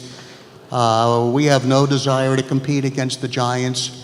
because we feel the middle market is very much underserved. Middle market, though, is not small. Middle market is a building that's in the area of 25 million or 250,000 square feet to 500,000 to 600,000 square feet. Amazon, just for a point of reference, is 1.2 million to 1.4 million square feet. So we're really serving the middle market, which we really think is neglected. And frankly, we think the returns are a little better with a little less risk. So I've been in the commercial real estate field for 50 years. I've seen lots of cycles. I've done lots of deals. And the fundamental component I think that's most important are your personal ethics. That counts for everything. Thank you, Rob. Thank you very much. Alex? Yeah, my name is Alex Dominguez. I represent Unicoin. It's a new generation cryptocurrency. It's a little different from what is accustomed, what you guys have seen in the crypto market. It's actually going to be the first cryptocurrency that's actually backed by assets, that's going to be regulated by the SEC, will be registered, will centralize, our audited financial statements will be online. We are going to pay a dividend like a traditional stock would, but our coin is going to be backed by assets. So since we're centralized, we have the opportunity to tailor make investment opportunities for family offices. We've got 2 amazing programs that we're going to introduce today at our booth and later on when I speak at 4. That really changes the game for cryptocurrency investors like your clients. One of them is going to be a guaranteed option, which gives you the right to buy our coin at 20 cents for 10 years, regardless of the price of the coin. And we have a lot of innovative and unique programs for family offices. And we're going to be, like I said, the next generation of cryptocurrency. And I think you guys are going to see with what happened with FTX, most of the coins that are going to come out will be asset-backed. And it'll make more sense for your investors. My name is Dennis Crowley. I'm with Trellis Software from the Trellis platform. We're a technology solution that was created to automate and digitize the private investment work process. We were founded by a large network of family offices and a large broker-dealer called Shepherd Kaplan Krochuk out of Boston to automate all of the processes that take place in a private investment transaction, from data rooms to presentations to transactional services, closings, investor relations. We started up writing software when COVID began, introduced the platform in June, and been working with our ownership group and with many companies and funds to help them raise capital, and working with family offices and RIAs to manage their deal flow. I come from an operator background. I started my first company at 18 years old. I invest in emerging technology. Invest in emerging technology such as robots, drones, AI platforms. My background came on the security investment in the investigative service world. So I work with a lot of those companies as well in that space. Right now, in the last year, we've probably, between Shepherd Kaplan Krochuk, working with them, we've raised nearly $100+ million, almost $200 million actually, for various funds and direct SPVs that they've created. Now we're trying to work with as many others as we can, so please come meet us in the back room. Thank you, Dennis. Michael? Hi, Michael Scott, founder of Canopreneur Partners. Thanks for having me out here today. We focus on working with high net worth investors and family offices that are looking to deploy capital in the cannabis sector. I got a very early start, first market advantage in Massachusetts, which was the first fully legal state. And we learned a lot along the way. That first market advantage I was able to turn into a 9-figure exit. One of the few individuals that have done that on the East Coast cannabis scene. And our plan is to continue to build on that. I will tell you, for those of you who are here to learn about capital raise, this is the place. Richard Wilson and this team, it's really where I learned all of my skills associated with bringing in private capital. Cannabis is easily one of the most difficult sectors to bring capital into. And here's what I'll tell you. If you can do it, the upside reward is significant, both as an operator as well as an investor. I'm going to be speaking right after this panel today about what we do. Thanks for the time today.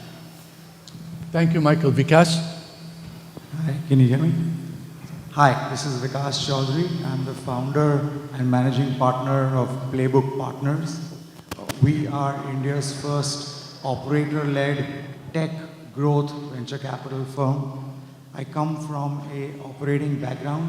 I ran India's largest digital platforms company, telecom, media and e-commerce called Reliance Jio, which we created from $0 to $100 billion in market cap in the last 5 years. I also ran my own personal family office, Pivot Ventures. We are India's largest investors in tech startups. We have over 100 companies in our portfolio, 10 unicorns, IPOs, exits. So we're taking both of these experiences and putting it into a multi-family office format for global investors wanting to invest in what we believe will be India's decade going forward. Thank you. Thank you, Vikas. Peter? Good late morning again. Peter Habib, MPI Family Office. If I could tell you it wasn't always that way. It was a long, hard-fought road to get where we're at, but it's rewarding. And we specialize, of course, we built, and we're still building our wealth as a family, but we started something called the Consortium of Wealth, and the Consortium of Wealth is a private, invite-only group of family offices, and we got a group of high net worth families that are probably worth anywhere between $5 million to $100 million. They were in a position that we were maybe 10, 15 years ago. And we share our wealth, tax, education strategies all together. So we shorten our learning curve pretty substantially. We got massive amount of deal flow. And MPI stands for Massive Passive Income, which we think is probably the most important thing that everybody's here for, is you need cash flow to live that dream lifestyle. And that's what we're about. Thank you, Peter. Excuse me. Ladies and gentlemen, we learned from the Olympic Games many different sports, wrestling, archery, and many others. But the one that stands out in our mind all the time is the marathon. Where the marathon is always in the range of 2 hours to 2.5 hours through the years, depends on the diet and the good food people are taking. But it seems that Rob's marathon was way over 2 hours, 50 years, he just said. And Rob, when you say that it was 50 years, what has been the main skill that you have developed through the years that gave you this longevity in your business and to be among us today? Great question. Great question. Not a great microphone. Not a great microphone, no. It is definitely personal relationships. Personal. Definitely personal relationships. When you hang around, as long as I hang around, you just accumulate a lot of personal relationships, and there are probably a dozen that are really key. And these they start out as business relationships, but they become fast friends. And one of the best capital raising stories I have is I wanted to buy a building and I needed an equity partner, and I called up one of these relationships, and he said, I told him what the deal was. We're going to buy a building, we're going to do blah blah with the building, and the time frame will probably be like a year. He said, how much do you want? I told him what I wanted, sent me the money that day. 3 months later, I paid, we flipped the building actually, that wasn't the plan. I gave him his money back plus a factor of 2, and it was during COVID when the deal ended actually, and everybody walked away happy. We never had a celebratory dinner because nobody could get together because of COVID. Looking back at the deal, I called him up and I said, Mike, do you know in this deal there are 2 things that are really interesting. We never had a contract between the 2 of us, never. The more interesting thing is, in looking back at my email, there is no discussion in our email as to what the deal is. And we both walked away happy. When you have no documentation, even in an email, you know you have a good friend. Thank you very much, Robert. Ladies and gentlemen, I'd like to remind you that every one of the panelists on the stage is a sponsor of the event.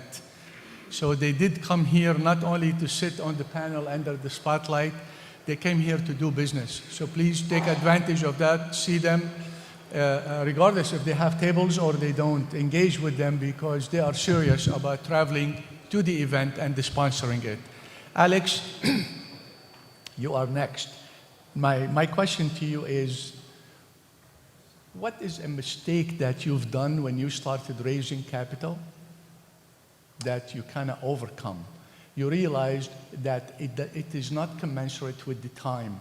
As the economy is changing, the global theater completely changing, especially in this kind of disrupted times.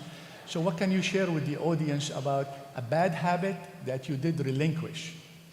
Sure. I mean, when we first started selling a cryptocurrency, right, everybody was like, there's 20,000 currencies, why should we buy yours? You know, it's so 2021, right? We're in 2022. So we realized at the time that we had to do something different. And the reason we came out with our coin is that we wanted it to be an option for traditional investors. We didn't want to make the same mistakes that the first generation coins made. You know, offering coins to everybody, hiring, you know, social influencers to pump up your coin with no intrinsic value. So our founders, who are business people, and our CEO is a former banker, we pretty much gathered all the negativity and all the negative things from traditional coins. And we said, all right, why don't we have a coin that we can register with the SEC? Why does it have to be anonymous? You know, there's a lot of anonymity in some of these coins. They're used in the dark web for trafficking and selling arms to certain countries and prostitution. I mean, we don't want to deal in that world. So we said, why don't we come out with a coin that's actually asset-backed, that pays a dividend, that makes sense, right? That's centralized, that we can build a brand. I know many of you have traveled all over the world. You've probably seen Unicoin at the airports, Times Square, because we're able to control our advertising, our message. We can control what assets are going to be in our fund. We use a lot of real estate. I know most of the family offices have clients with underused real estate or underperforming real estate. We take real estate as collateral to buy our coins. So the things we learned is that you need to innovate. And this is a generation that started with Bitcoin and some coins that aren't going to be around in a couple of years, like Shiba Inu and some of these meme coins that have no value, but they happen to be in the top 10 in terms of market cap. So if we introduce a coin, which we're going to in the first half of 2023, it's going to be a coin that will automatically be in the top 10 and make sense to traditional investors, to investors who have a high net worth, who may be averse to taking risks with traditional crypto that's not backed by anything. So just learning to innovate, reinventing yourself, and we're able to do it because we're a centralized entity with a lot of business-minded people behind the coin. Thank you, Alex. Dennis, I like to segue and ask you more on the skills and the difference in presentation when it comes to raising capital between the baby boomers and Generation G, and also with the younger generation, Millennial, Z, and everything else. So do you see that there is a difference in approach and in skill? Yes. Very interesting question.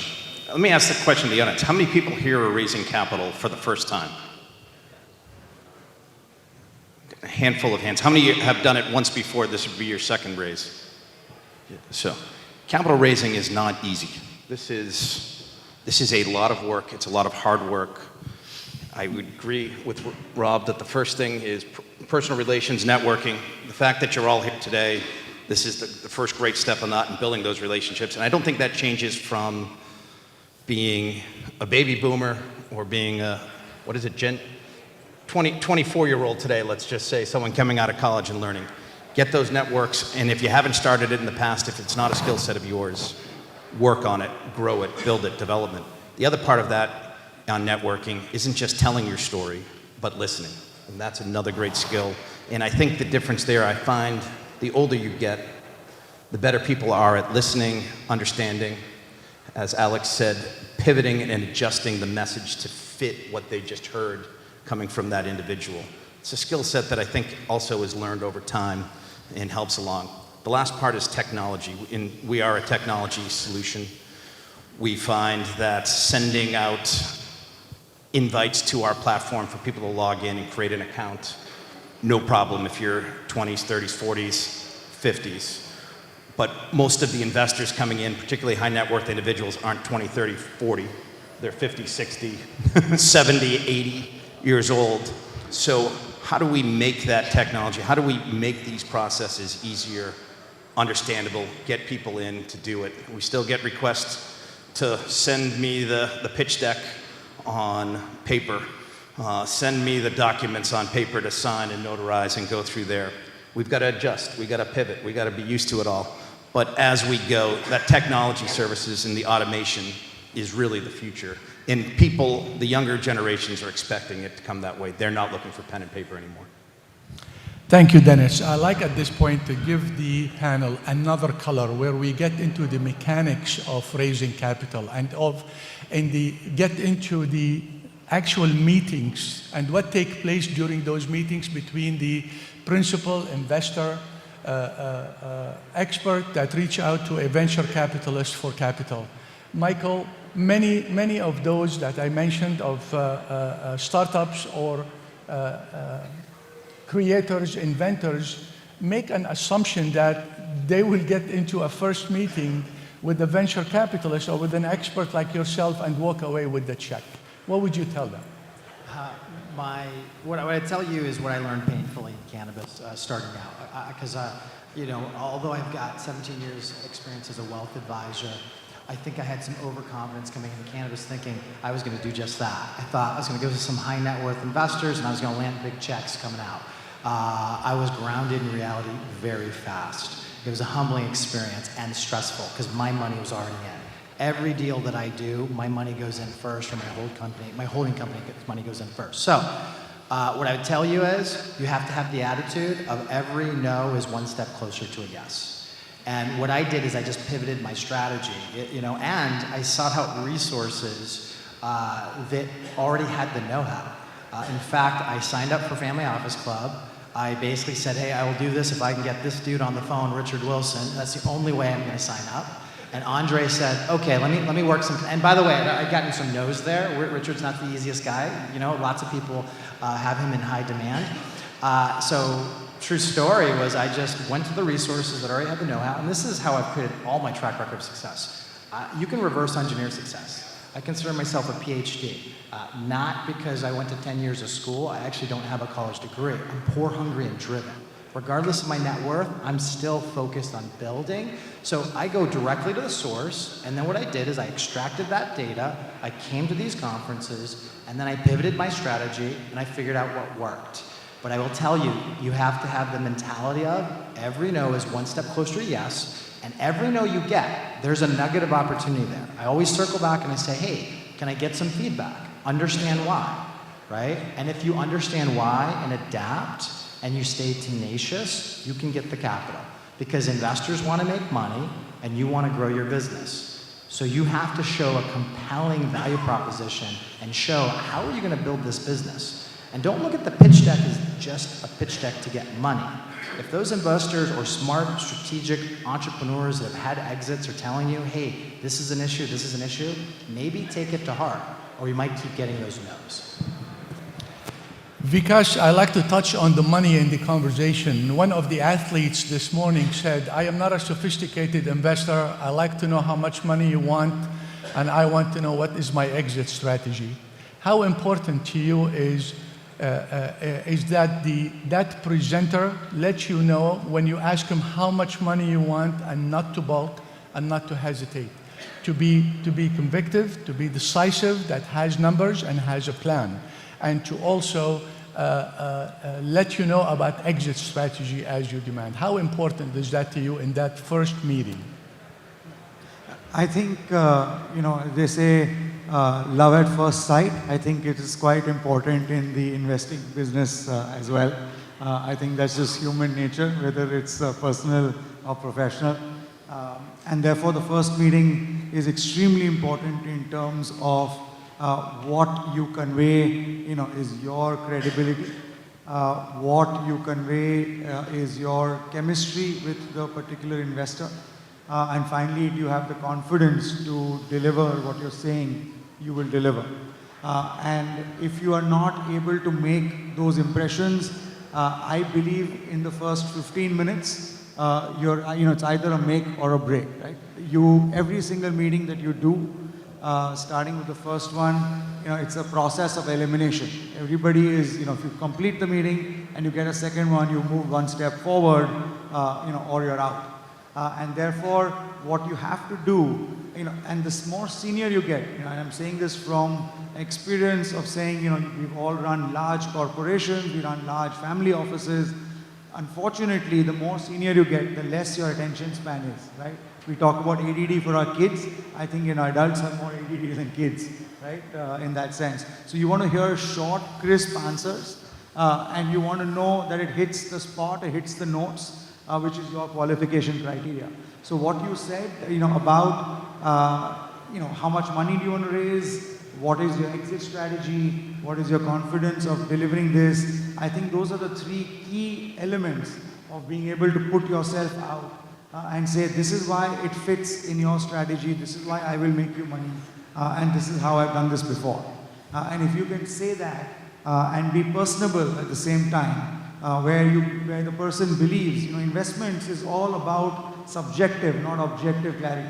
And if you believe that this person I can trust, and they have a right head on their shoulders, and they will take my money and do good, and ultimately your incentives are fully aligned.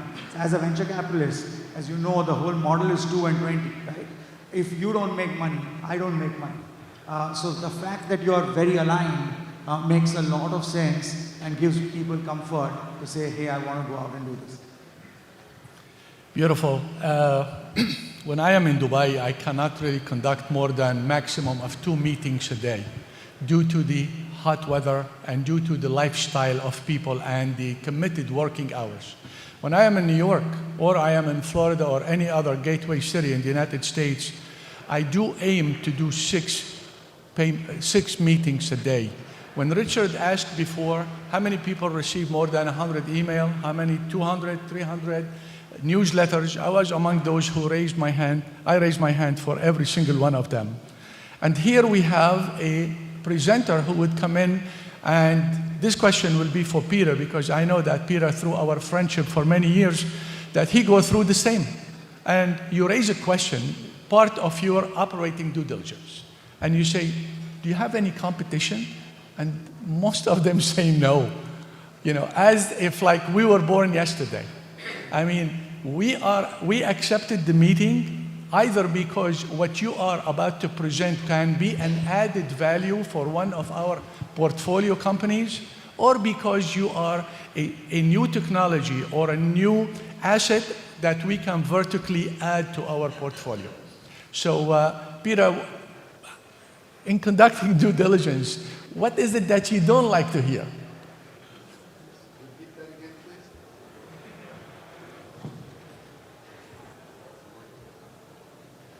I'm sorry, what was that last part, Camille? I apologize.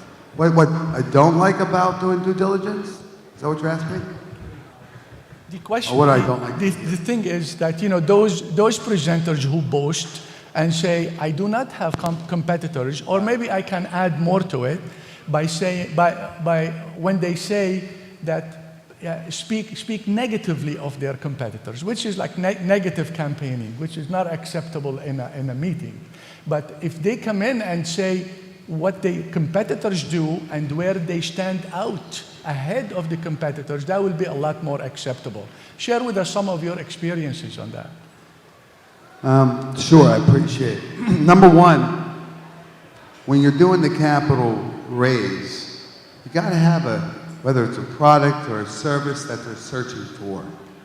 One of the biggest mistakes that a lot of people do, and I get it here all the time, is they don't know what we're focused on, but they're coming to me on something I have no interest in. There's one thing I've learned in life is when you want to make wealth, you focus in an area and you do it better than anything else. You put all your eggs, you stay focused. And we're very, very hyper-focused in what we put our money in. And that's what we understand and that's what we do. So it's so frequent, and it continues to be so frequent, that anybody that wants to raise capital, they're coming to me and did zero homework. They have no idea what that is. And that's kind of insulting, not personally, it's not a big deal, but I did the same thing. I'm guilty of it. Many years back, you know, did not realize that I was doing it. You have to build that relationship too. I can't just go up and say, hey, this is my deal. Here's my 90-second presentation. Give me another hour. Hey, by the way, I'm looking for $5 million. And I look at him, I'm like, that's it? We need a lot more than that. This is how we do it. You know, it's the due diligence stages. Now getting into due diligence, it's all about, are you transparent? Because we're going to follow the money. We're going to figure it out. We need 100% transparency. If I ask you a question, or any of these guys, and they fully understand, there's nothing more important than transparency. And that comes to relationship building. The first thing we mentioned is that's probably the most important thing in growing your business is you develop a relationship that's sincere. Meaning that you have commonalities that we're going to do something together because we're in the same field. If you're coming to me and you're a tech company, and here I am doing operational real estate, that's outside of my zone. I might know people, and I can introduce you, and that's important too. Ask the question. If it's not me, maybe you know somebody else that you can introduce me to. So it is a very challenging thing when you're hunting for money. It's better that you develop a service or a product that they're hunting for you. That's the key. And then, of course, you don't need the money because you have such a good business. But obviously, if you want to scale a business, there's that opportunity you're going to sit down and listen. So that would be my, advice over the years that I've been dealing with. Thank you, Peter. Peter, I just want to tell you that your sister and your family and I decided to collect money to buy you a jacket, so when you are on stage, you wear a jacket. So I could mix in with everybody else. No, not a chance. But he has the perfect over here. Is that what you want? He has the perfect microphone holder right there. That's another point. Don't mix in like everybody else.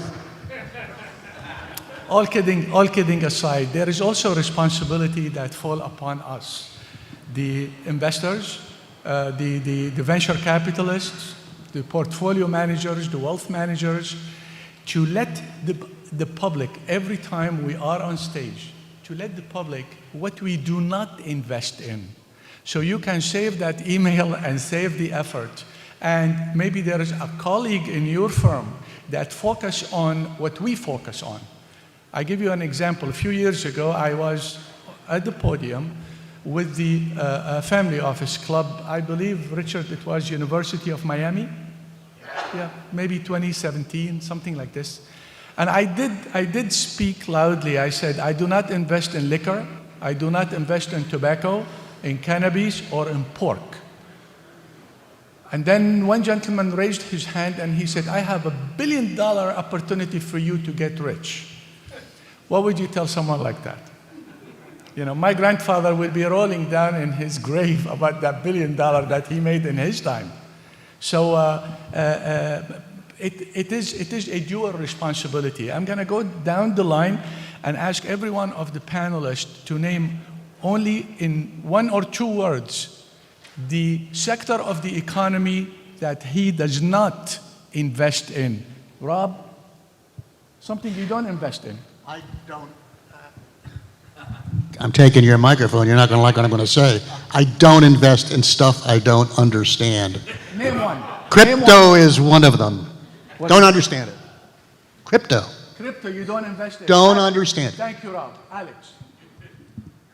I don't invest in things that have no intrinsic value. Stop being diplomatic. Give me one word. The sector of the economy. I won't buy a monkey ape avatar for $30,000. Dennis. It won't happen. No problem. Won't happen. I'm going to follow Rob again. I've stayed out of crypto just because I don't understand it. Beautiful. Michael. I typically won't invest in a deal or a business where the founder or the CEO doesn't have a consistent and compelling track record of success. Beautiful. Vikas. I don't invest in any hard assets. It has to be driven by technology.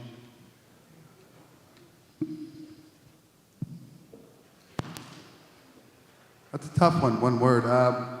I would say service such as restaurants, movies, we stay away. That was hard. Beautiful. How important for any one of you, just give me, raise your hand if you want to answer the following question. And this one, we'll leave it open, and then we have a couple of minutes to ask to give to the audience. How important for you is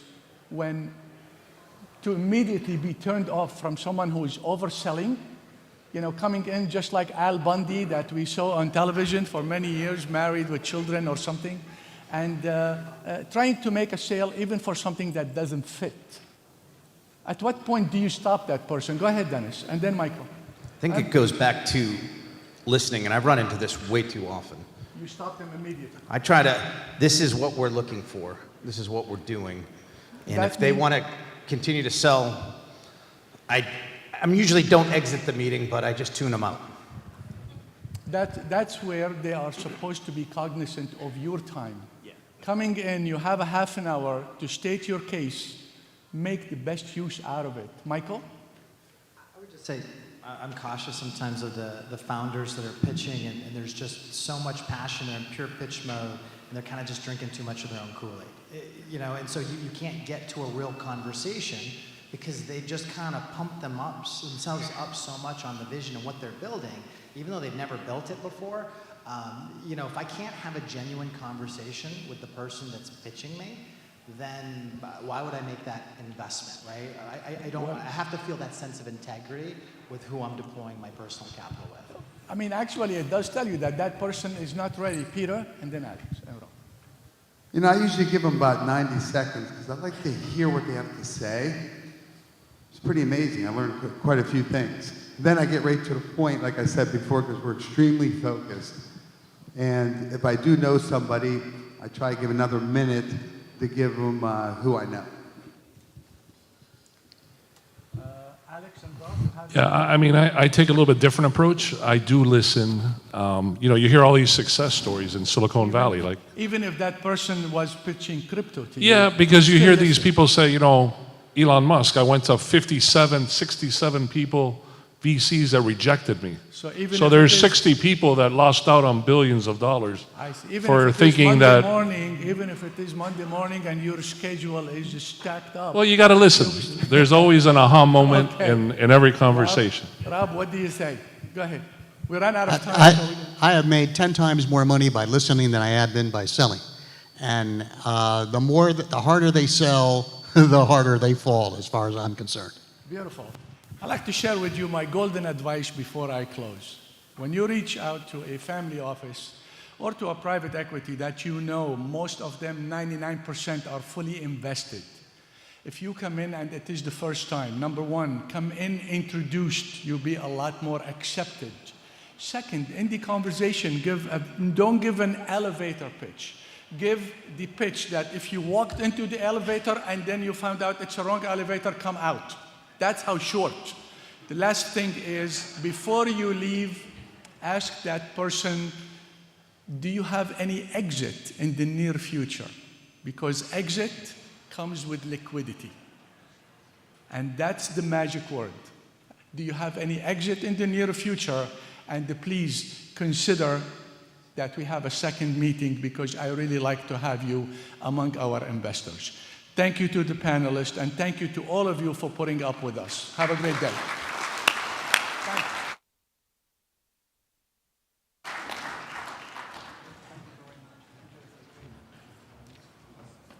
All right, well, our panelists are exiting the stage. How many people have here seen The Last Dance, the documentary about the Chicago Bulls? Anyone seen that on Netflix? If you haven't seen it, you should definitely see it.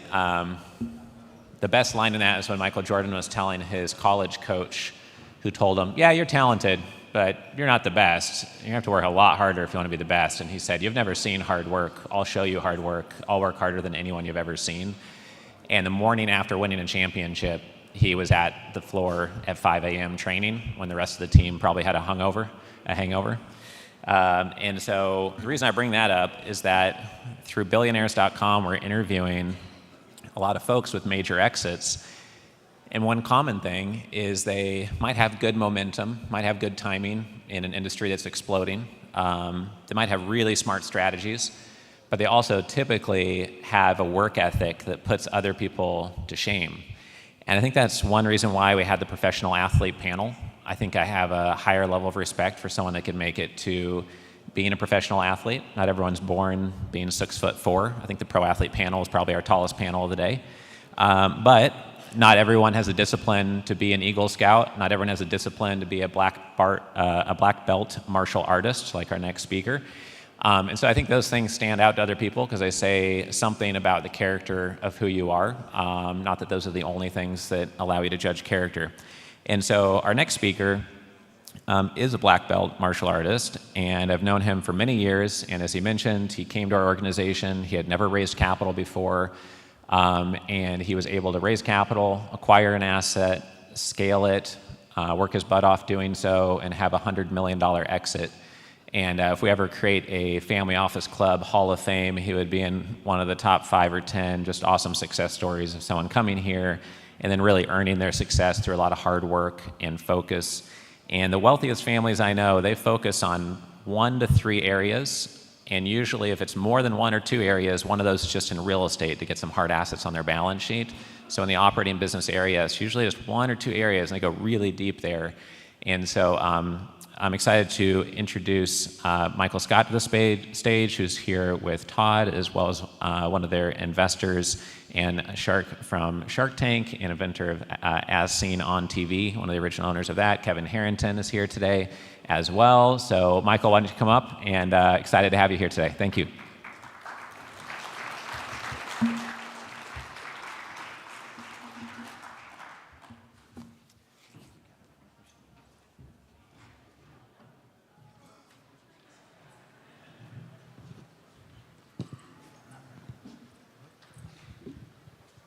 Test, test. Hello. How's everyone doing? So I'm going to be talking about Cannabis 2.0 today. We're going to talk about what we do with investors, how we take those investment dollars, deploy them into high velocity, rising star cannabis entrepreneurs. And we also will talk a little bit about how we protect that investment by getting very, very involved in those companies and helping those companies have better strategies, build amazing cultures, and really bring them purpose-driven leadership. But before I go into that, I'd like to introduce Kevin Harrington. I'm really proud and honored to have Kevin as both an investor and a strategic partner in us. I mean, if you think about an individual or a brand in Shark Tank that specializes in, number 1, early stage, high risk investments, and number 2, working with early stage entrepreneurs to be successful. It's certainly Kevin Harrington. Kevin calls himself or considers himself, he's got a reputation of being the entrepreneur's entrepreneur, which very much fits into our ethos. I have although really my background is 1 part wealth advisor, 1 part entrepreneur, serial entrepreneur, some would say. I really have a passion for seeing early stage entrepreneurs be wildly successful. I've gotten really lucky in being able to create some success and being early to the cannabis sector in the East Coast. And so we're really pumped to be here today. Please, my goal is to save some time for Q&A. Please ask whatever questions you might have. We're a pretty transparent team. So I'm going to introduce Kevin. Kevin is really someone that's been part of over $500 million worth of brands. He was really a thought leader in the late night infomercials. He was the person that helped create that space. And Kevin's, I'm going to turn it over to Kevin to talk a little bit. Thank you. So there's a couple things I look for. Over the years, I've invested in well over 1,000 projects. Just real quick, the story goes back to the early 80s. I was a young entrepreneur. I was watching cable TV, and all of a sudden, one of the channels I was watching went dark, and I called the cable company, and I said, there's a technical problem. I'm not getting this channel. And they said, oh, that's 6 hours of downtime. It's a new channel that just launched, and it's an 18-hour-a-day channel. They have 6 hours of downtime. And I said, Downtime meaning that there's nothing on. And they said, yeah, exactly. So I cut a deal to start buying the downtime of all the cable networks back in the early 80s. It was Discovery Channel, it was the Nashville Network, and Bravo, and Lifetime, and then we went around the world and did this in foreign markets. But we took companies public, we're on the New York Stock Exchange, created massive values for our shareholders, billions of dollars in sales. And 10 years ago, 2013, I saw the handwriting on the wall and said, this is an industry that, as seen on TV, television viewership is declining, and it's now down by 50%. So I made a shift to invest in early stage companies. And of course, by this time now, I had been a shark on Shark Tank, so I was getting a lot of pitches, literally thousands of pitches a month. And to this day, I still get over 1,000 pitches a month. So I have to decide, what do I want to focus on? What do I want to invest in? And there's two things I look for. First of all, I look for entrepreneurs that, I'll call it high velocity entrepreneurs that have a track record and hopefully also an exit strategy. And we're going to talk about Michael's background here in just a minute, but Michael fit that perfectly because he had started a company with $500,000 and 3.5 years later turned it into a $114 million sale of that company. So that's what I call a high velocity entrepreneur, as well as someone that knows how to raise capital and have an exit. And that's an important thing because, you know, one of the problems on Shark Tank, I was investing in many private companies that ended up not having an exit strategy, and it was a more difficult situation. These were small companies.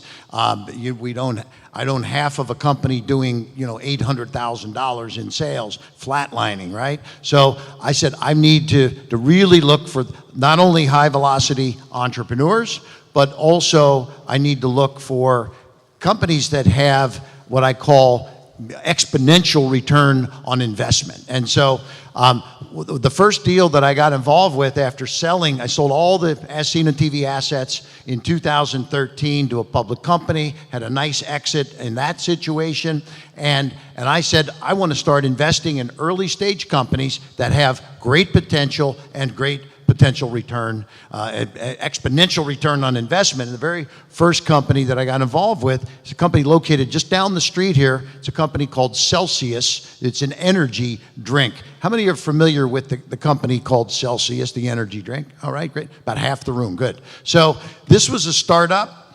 The stock was 10 cents a share. And I got involved back then. I joined the board, I invested, and we've had an amazing growth. We're now, we were here we were a multi-million-dollar company competing against Red Bull, which is hundreds of billions, Monster, 50+ billion, and we're a couple $1 million company, but we had some strategies, and we had a plan, and we had a good team, and that stock, we just sold 7% of the company to Pepsi for $550 million. So thank you very much. Okay. So we went from a couple million, it's an $8 billion company today. Stock is trading at $114 at the last I looked, from 10 cents. And this is the kind of opportunity I look for. And when Michael told me about Canopreneur, what he was doing with Canopreneur and what he had already done, which is a slide that I'll address here in a little bit, but I said there also is a tremendous beverage opportunity in the cannabis space, and we're going to talk a little bit about that also. Back to you, Michael. Thanks, Kevin. Next slide, if we could. So I'm going to talk about the cannabis industry and how it's really misunderstood and how that factor is creating an amazing investment opportunity for those that get in and figure out the data early. Listen, I was an anti-cannabis, anti-drug billboard in college and in my 20s, never even tried cannabis until my early 30s. Why? For probably the same reason many of you may have some stigma or negative thoughts on cannabis as an industry. You know, if you really dig into the data, what the politicians sold us in the 70s and 80s was really a bunch of bunk. The true scoop is, when you look at the data on the screen, cannabis has minimal adverse impacts to society, lots of upsides. In fact, if you look at alcohol and caffeine, which are two of the most destigmatized drugs in our society that we choose to drink, and if you look at the number of deaths, caffeine has 2 to 4 per year, alcohol has 90,000 per year. Cannabis, although listed as a Schedule I drug, it contributes 0 deaths, although the other factors in Schedule I and II is 100,000 deaths per year. On the positive front, state by state, as legalization is happening, opiate overdose deaths, and by the way, prescription drugs is the #1 source of drug abuse. Opiate overdose deaths are going down 20, 30%. We're seeing suicide rates drop on a regular basis. Talk to any addiction specialist that has figured out cannabis can be an amazing tool. They'll tell you their patients using cannabis are getting the best results of getting off of heroin, opiates, and a lot of the hard drugs that are ruining and destroying lives. As we look at this, right, that's part of what's keeping a lot of money out. And you want to know what? Guess what the big factor is keeping money out of this industry? The fact that it's still federally illegal. And I'm sitting here today telling you, I'm not in a rush for this to become federally illegal, because I'm going to continue to advance my lead in this industry on the East Coast. What's happening right now on the screen is the entire East Coast. Folks, I'm talking Alabama and even Georgia are accepting cannabis licenses now, applications. The entire East Coast is going through legalization. What society and the world is figuring out is cannabis is not as harmful to society. It actually has quite the positives, and the investment opportunity is compelling. I got into cannabis early because Massachusetts was the first fully legal market in the East Coast. So I jumped into this speculating that this was going to happen. There was 0 countries legal at the time. We're now almost at 50 countries in the world legal for cannabis, and that's only in the last few years this has opened up. So here's what I'll tell you. The puck is headed in a direction with cannabis that's not going to stop. The federal government is the single entity that benefits financially more from this industry than any other single entity in the world. They're not going to shut it down. They were the first ones to secure a patent. Even though they're saying it's a Schedule I drug, they've also secured a patent that says cannabis has medicinal value. So what I'm here to tell you is cannabis is an amazing investment opportunity. Cannabis is not going to go away. And if we look at this, this is a side-by-side comparison. So Nature's Remedy was that exit that was really an idea. I was the first investor in with my own money at $500,000, $114 million exit, and about three and a half years later, what I quickly started doing, even before that exit, is starting to build Cannapreneur Partners. I saw the opportunity, and what I said is, hey, I'm going to take these skills that I've learned from Richard Wilson and Family Office Club, and I'm going to keep going. Our plan is very, very simple.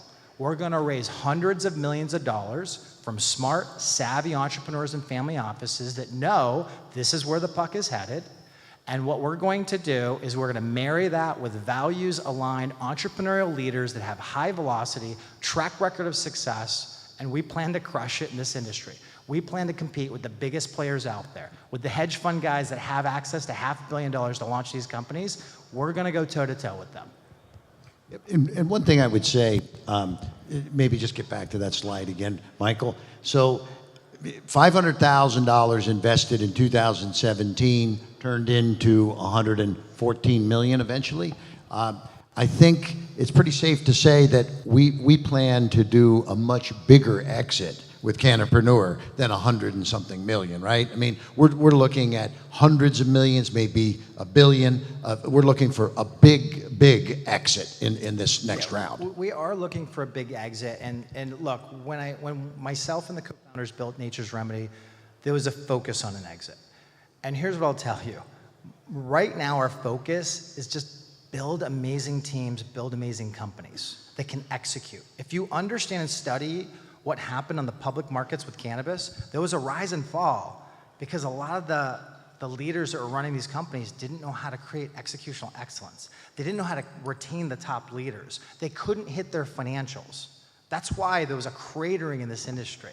So we're focused first on just building an amazing company. And yes, I mean, our minimum Mendoza, minimum Mendoza, $500 million company. But the goal is if you just build amazing teams, in this industry, the sky's the limit. Admittedly, when I came into this industry, I'll say I had maybe entry-level Major League Baseball skill, right? I had some successes behind me. but I wasn't a top 1% Major League Baseball player. But I got compensated like that because this industry is, right now, the talent pool is still like high school ball. Not AAA, not AA. Again, why? Stigma that is often not accurate when you dig into the compelling data. And number two, the federal status of the law is keeping a lot of the competition out. Next slide. So, this is part of the reason that Kevin, with his Celsius background, and I are really excited about the cannabis industry. We think drinks will be a dominant place over the next 5 to 10 years. Society has already said the way we want to consume our legal drugs, alcohol and caffeine, is by drinking them. And I've done a handful of social experiments to know where the puck is headed here. I am telling you, this is going to be a dominant sector. And here's a quick example. This drink brand, Levia, if you talk to anybody in Massachusetts, there's only like 3 or 4 drink brands in the entire state. So the branding opportunity is up for grabs. The worst tasting in the market, they had a first to market advantage. They're only a couple years old, they sold for $60 million. The exits and the multiples in this industry are insane. Next slide. So we've got a little bit of time left, so I want to open it up to Q&A. Here's what I'll tell you. If you're interested in exploring this investment opportunity, my personal cell phone is on the screen. Feel free to take a picture of it, scan it. If you're at the 250 to 500K level, in many cases you're talking to myself and Kevin directly. We would very much love to entertain those conversations, and here's what we'll tell you. With every investor that comes on board, I don't care if you're a 100K minimum investor or a multi-million-dollar investor, we think of you investors as very important strategic investment partners. If I've got the Ferrari, I can't drive it on the racetrack. I can't get those best lap times unless I have fuel in the tank. So a sincere thank you to all of you that are here. And if we have a minute, we'll do Q&A, but we may not. So I'll ask. We have a time for 1 or 2 quick questions, it looks like.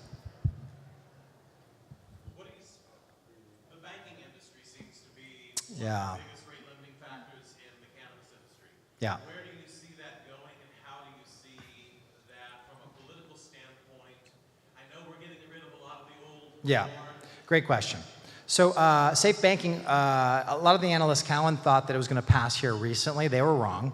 They had a 70% factor thinking it was going to pass, but look, we're counting on our politicians to get something done, right? That doesn't happen far too frequently. Will it pass? It will. And here's my prediction. Safe banking will pass. Will it be next year, the year after? I don't know. I'm not in a rush for it. But number 2, safe banking will pass. But why? Because the government wants more of their tax dollars. That's how they're going to get it. And then number 2, the descheduling is already starting, right? When those 2 things happen, folks, guess what's going to happen? Billions of dollars is going to roll through our U.S. exchanges, and they're going to be chasing very few high-quality cannabis businesses. We already saw this happen in the Canadian Stock Exchange. The exact same thing is going to happen here in the U.S. Right now, it's only on the pink sheets. That's not where investors want to invest their money. They want to invest in the major exchanges. When that happens, teams like ours that have had the early advantage, we're going to have billions of dollars chasing us, big pharma, big alcohol, big tobacco. Private equity money is already rolling in at an aggressive pace. This is an industry that's not going to go away, and it's going to continue to hit the headlines. And I would submit to you, it's very much a net positive to society. Thank you. Thank you.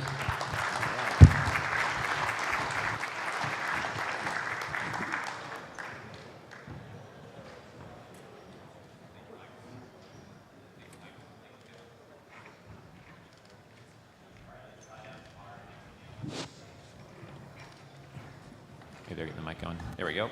I'd like to invite up our panelists to the stage. That was great. Michael, good job. Thank you, Kevin. I really like that term, high-velocity entrepreneur. And in general, we advise families to be careful investing in early-stage startups unless it's in the space where they made their money. But also, sometimes we don't have the right words to describe it, identifying that high-capacity entrepreneur, high-velocity entrepreneur. On this panel, we're going to be talking about real estate joint ventures, and we're going to talk about how our panelists partner with and do joint venture and co-GP deals. And Michael made an analogy of like Major League Baseball, how it's college or high school, and it's not even AAA or minor leagues or major leagues. And what I've seen a few times now running this investor club is somebody is at the AAA level, maybe even the high school or college ball level, and finding the right partner at the right time. If you've got a great quality team and a great strategy that's unique enough, it can take you straight to the major leagues. And that's the whole point of this panel, is to describe how that happens, who it happens with, what types of terms get done there. And to begin with, just like all of our panels, would like to start out having everybody introduce themselves first, and we'll work our way down the panel, and we'll go through some panel questions.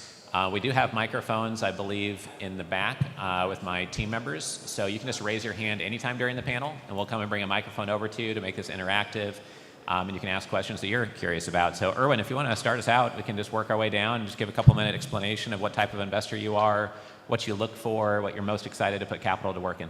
Sure. Erwin Boris, Head of Investments for Heritage Capital Group. We're a third-gen family office that invests primarily in operating cash flow and real estate. Currently looking for multi-tenant flex and industrial opportunities. We'll go nationwide, where we have been before. We'll work with other GPs who may not be able to put the deal together or capitalize, and may not be able to underwrite the property. Great, thank you. David?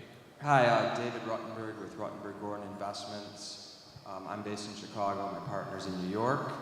We have a venture capital arm, which is pretty much separate from this discussion, but we're in about 125 growth companies, stage and industry agnostic.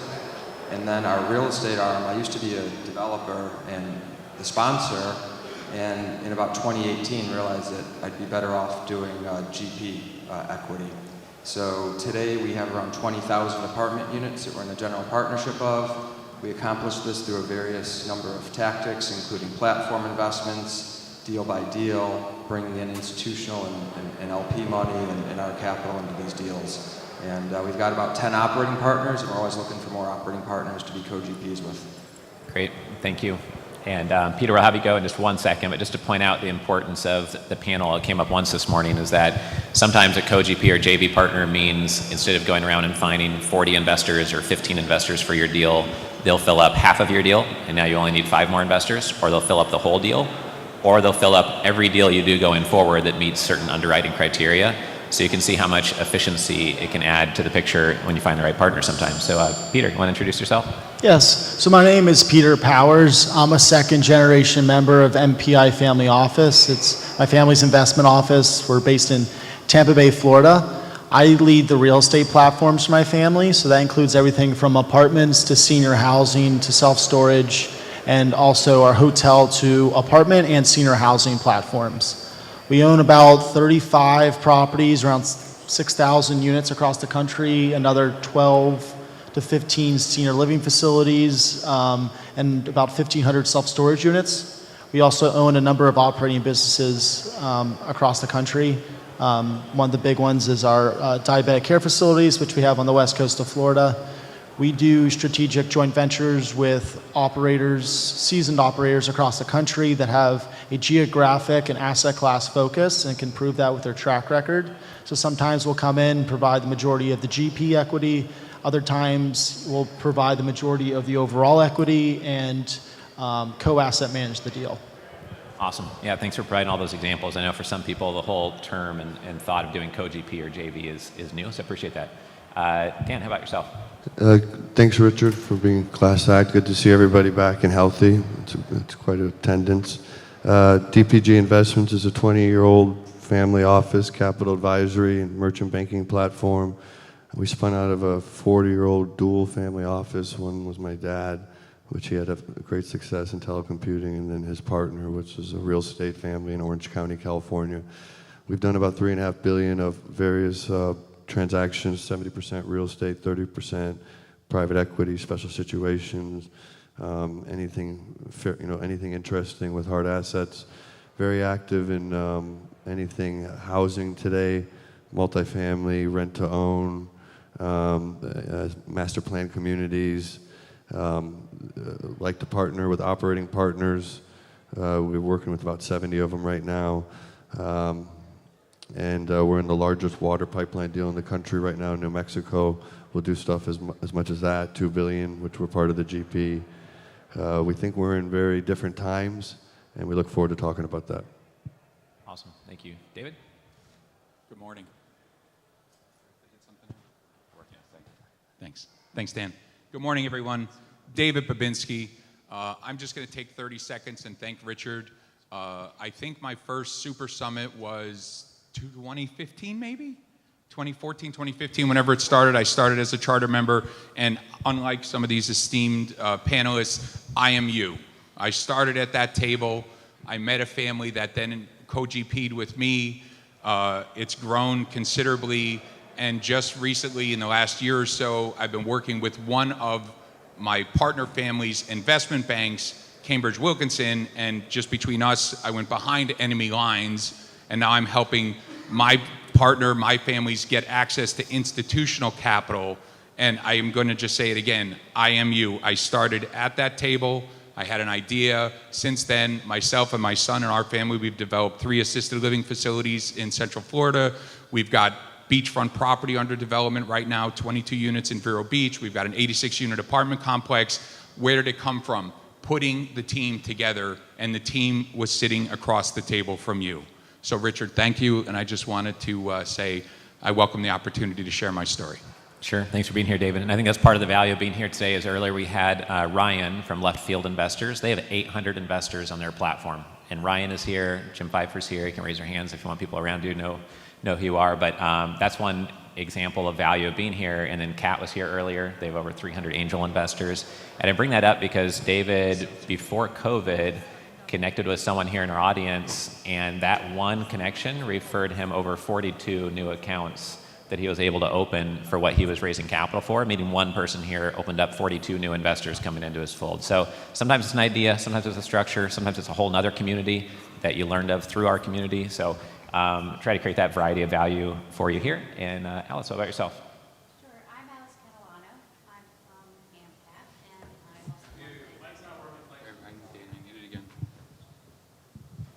I'm Alice Catalano. I'm from AMCAP, and I also would like to thank Richard.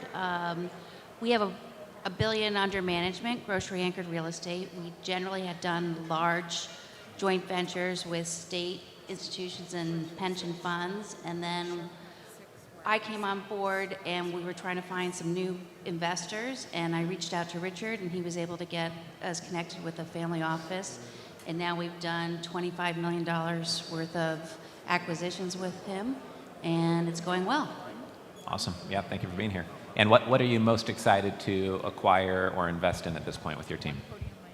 So we are actively looking for grocery-anchored real estate properties across the country. We like to lease them up. We like to improve the NOI, and then 5 to 7 years we turn around and sell them for the investor. We do everything in-house. We are completely vertically integrated. We do the leasing, the property management, everything in-house. So. And because most people don't work in that day-to-day, what are the type of cap rate ranges you see on assets that you close on today? So we have a deal that's hopefully going to close this week, and that's a 7 cap rate. We're looking at stuff, and then we're hoping to sell it, around 6.5 cap rate. Sure. There's been some cap rate. There was cap rate compression at the beginning of the year, but then interest rates came up, and the cap rates came back up again. Got it. Great. Awesome. Britton, you want to introduce yourself and Caliber? My name is Brenton Smith. I head up with our team acquisitions and development at Caliber Companies. We're approaching $1 billion under assets under management, based in Phoenix, Arizona. And our area we most like to invest in is the Southwest, Texas, Colorado, but we are kind of reaching our foot out into other markets. And we're pretty product agnostic, but market specific is kind of like what we like to say. We like to fly in under the radar and kind of snatch up some properties for lower prices before everyone can get their foot in the door, and we like to expand like that. So. Sure. Great. Makes sense. And then, Erwin, out of everything you mentioned, what's the most exciting asset class, region that you're trying to source out of everything that you listed? We really like the multi-tenant flex. No one's building the flex buildings, and what we find is that if people buy them on a big footprint, they're demolishing them to build 32-foot clear, where in flex buildings, even though they might only be 16 or 18 feet with the doors in the back, you can typically buy them at pretty wide cap rates, and during COVID, they performed really well, and some of the buildings You know, the tenants could be as small as 2,500 square feet, and these are people that don't want to be in their basement or their garage for their businesses. So they'll pay what you want. Sure, great. And would one or two of you like to comment on something that instantly eliminates somebody from being a good co-GP partner or joint venture partner with you? I started my company very young because I didn't want to work for somebody. So when someone's talking to me like I'm working for them or their boss or something, I have no interest. Okay, great. I'll say I get a lot of emails on new deals of a new partner that might possibly we'll be looking at, and the email reads, "This is the best deal I've ever seen. We must close by month end." And usually that just kind of gets skipped over in my thoughts. So. Sure, great. Anyone else want to comment? Yeah, sure. Yeah, you just don't show up and ask someone to write a check. It's about getting to know the businesses and making sure people are aligned business-wise, personality-wise. It's like dating. You know, you're not getting married after the first date, so just don't show up and ask for a check. Right. The biggest problem we're seeing is, a lot of people have deals under contract right now that they put together with yesterday's pricing, and with interest rates moving up and the market evolving to higher cap rates, we're getting a lot of calls, and we'll move in a day, and we have moved in a day, 24 hours to close on a deal with either the entire capital stack or just the GP money or the entire equity. But what really annoys me is when people start yelling about IRRs, and they're not talking about the T12 cap rate and the adjusted for taxes cap rate, and my favorite, the yield on cost, your NOI over total project cost. I got guys that are showing me NOI over price, failing to mention that there's 10 million of extra costs, et cetera. So, I think IRRs can be very easily manipulated. It's all about the exit cap rate. And we just want to see what the numbers are today, what they're going to be tomorrow, what are the debt markets today, and then we can make a calculated decision, not one based on, hope. Right. I think the sign of a certified amateur investor or capital raiser is going around thinking that they have the best deal in the room and that's going to sell you on coming in, like Erwin was talking about. It's like if you don't know the person, if you're walking through the airport and somebody grabs your arm and they want to sell you a Rolex for 5% of what it's worth, you're going to be like, get away from me. I don't know who you are. I'm not here to buy a Rolex. And it's the same thing. If you don't build the trust in the context, it doesn't mean much that your numbers say something amazing because it'd be easily manipulated. And Peter Habib brought that up earlier today as well, that just don't come up and just ask me for a bunch of money. It takes time to develop relationships, know who you are, build the trust in your strategy being unique. That's why we did the one-liner, one-pager exercise earlier. And our biggest client, we've done 19 transactions with, and it took us 6 years to do our first transaction. And Meg, who I mentioned earlier, it took her 18 months before she got one deal done, and she got an $8 million and a $40 million check. And with Alice, we spent 14 months negotiating the JV agreement. But now with the 25 million of equity and 50 million plus of total asset value deals we've gotten done, it was worth that time, but it took time. It wasn't like they met at an event and got a deal done 4 weeks later. So I think that's really important to emphasize. Peter?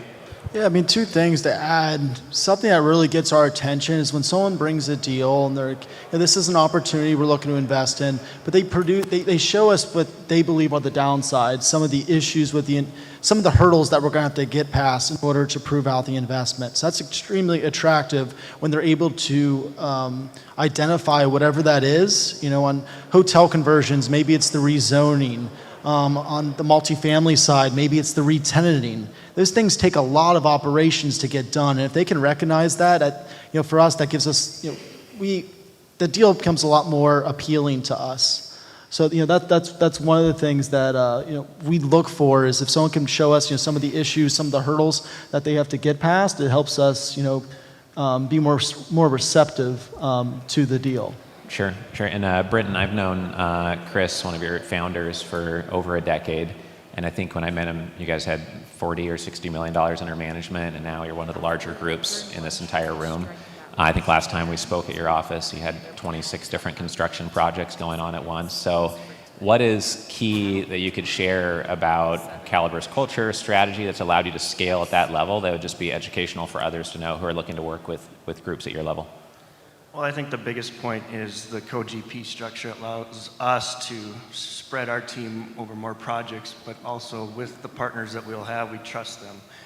I think just adding on to the talk that we were just having, the co-GP partner that we're looking for, you're pitching a deal, first of all, but you're also pitching yourself the entire time.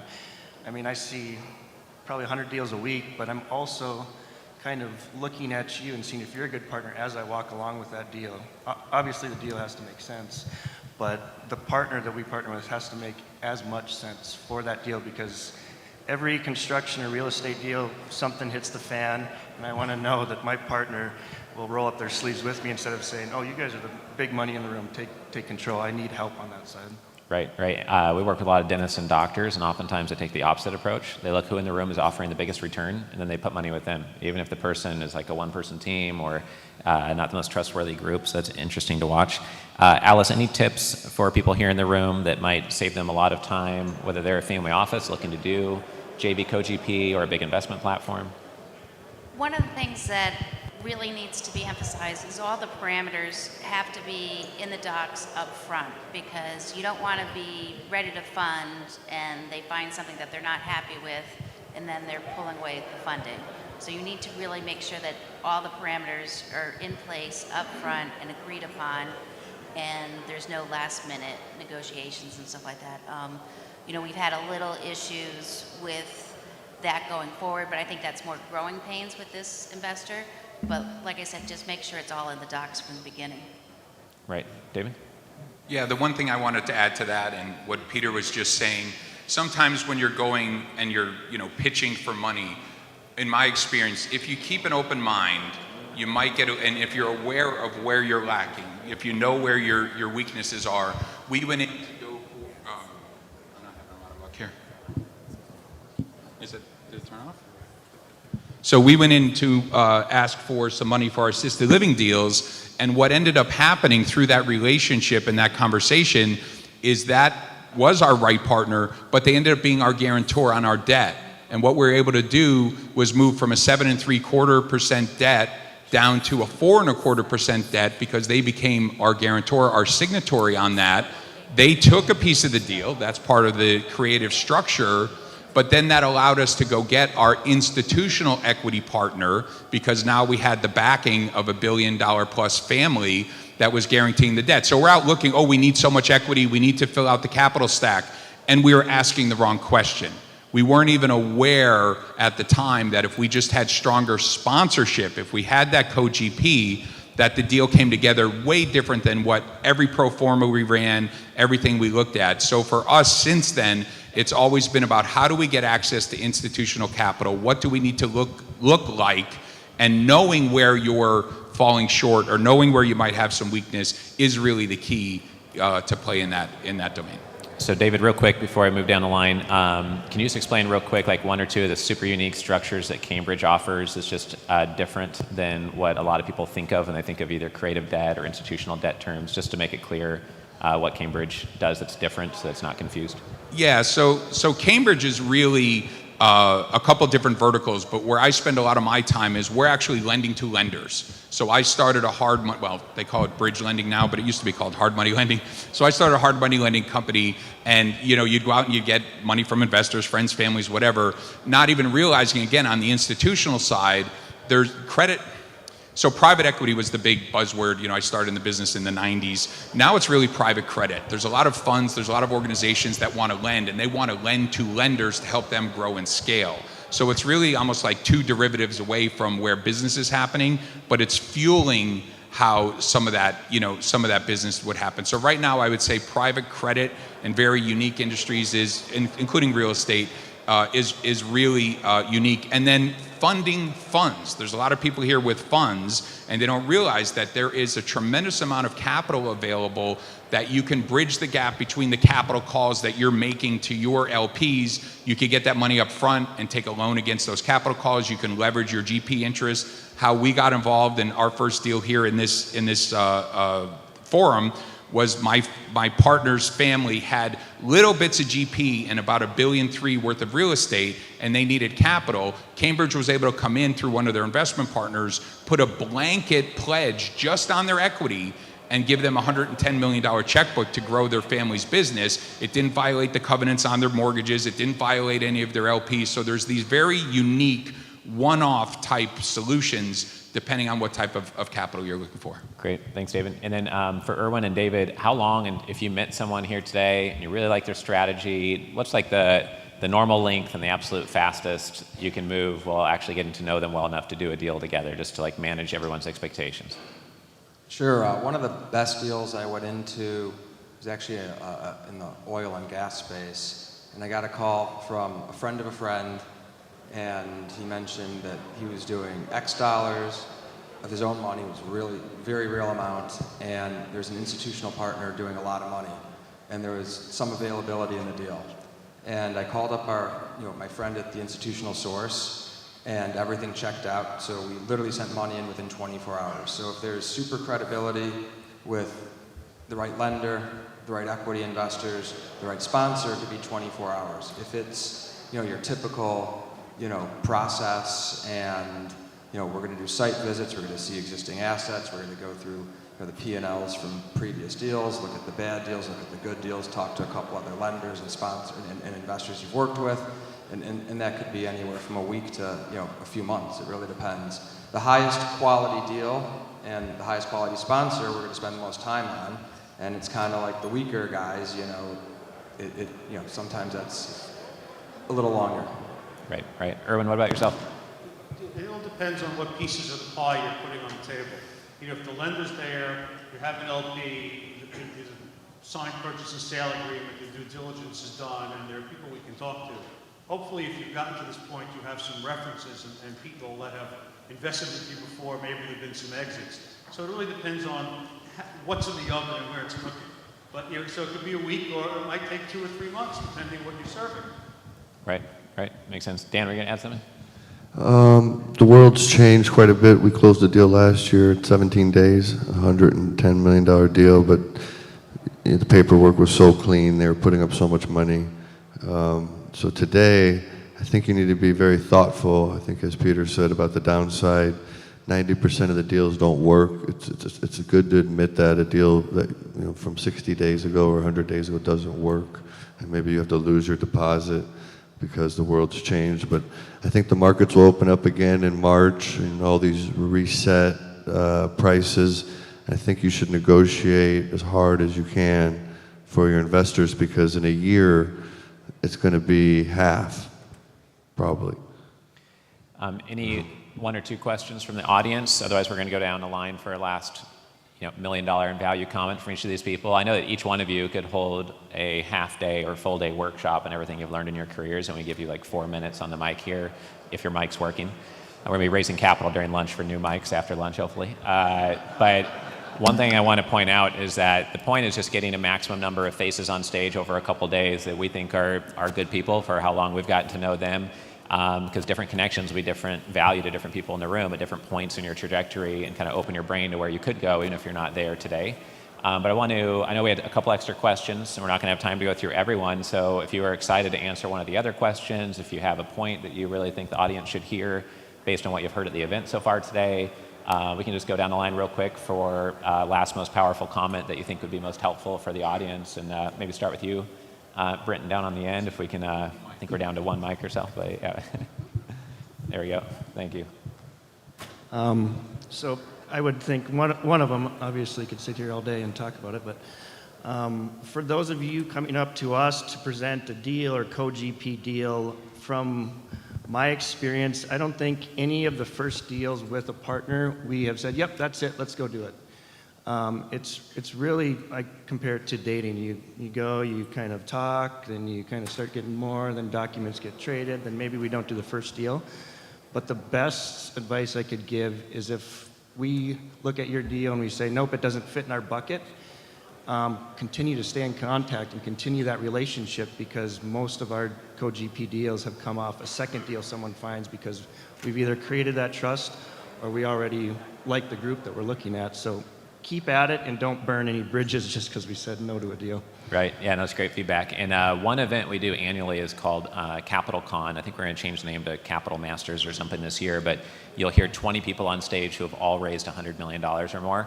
And what's interesting is we have a person in this room who they email an investor once. If they don't reply and like it, they never follow up a single other time. and they've raised $500 million. And I know other people that, like Brenton is suggesting, you follow up and consistently and be politely persistent, and that's how they raised all their capital. So that's the beauty of the Capital Con event, is that you get to hear from a wide variety and spectrum of strategies. So thanks for sharing that, Brenton. And Alice?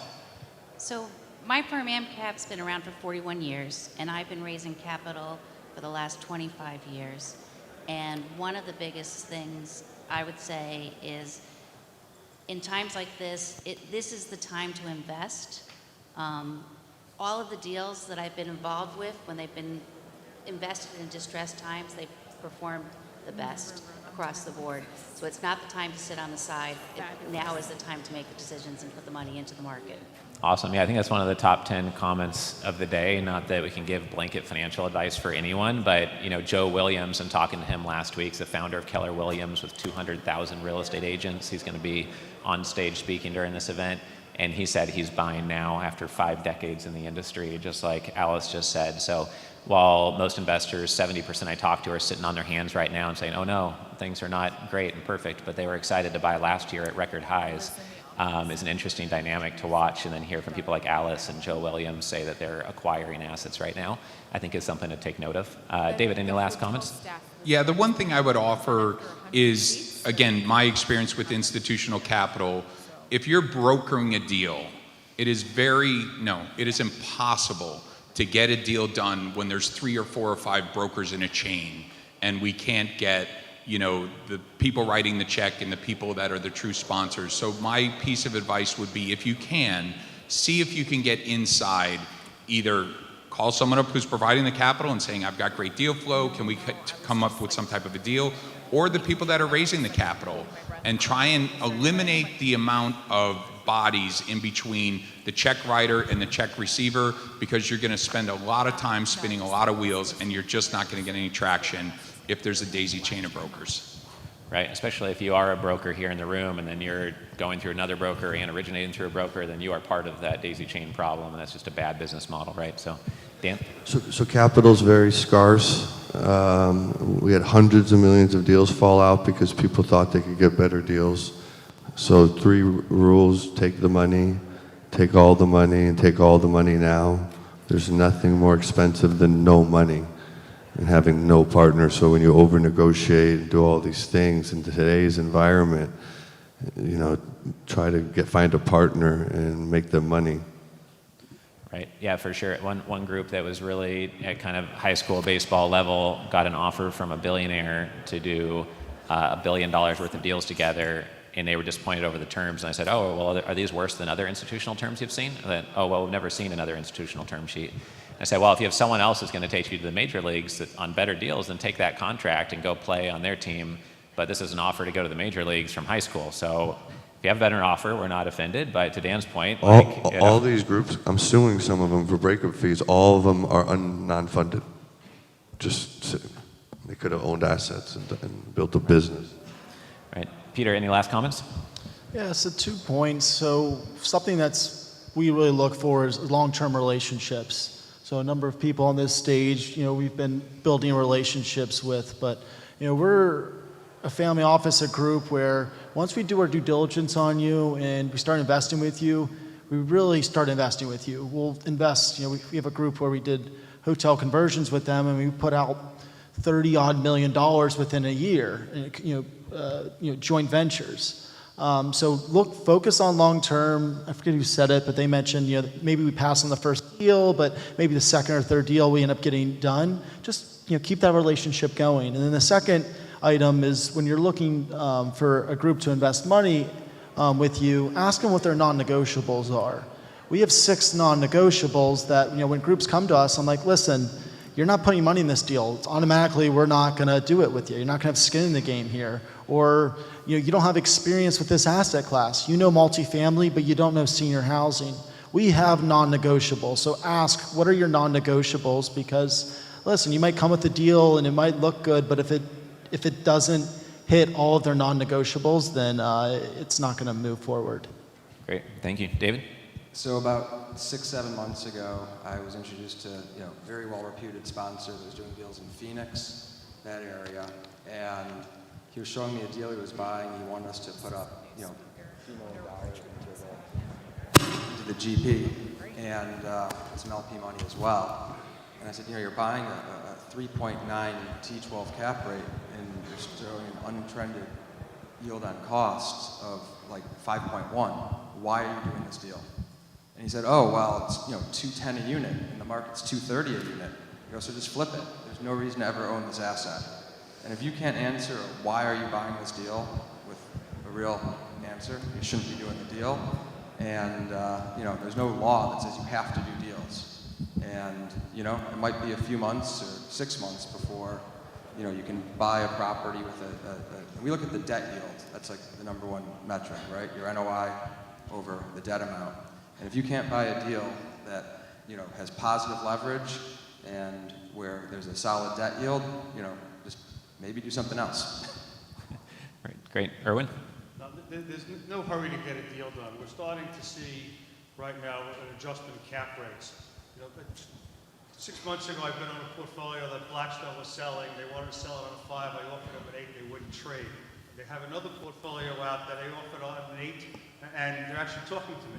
Must be all the redemptions.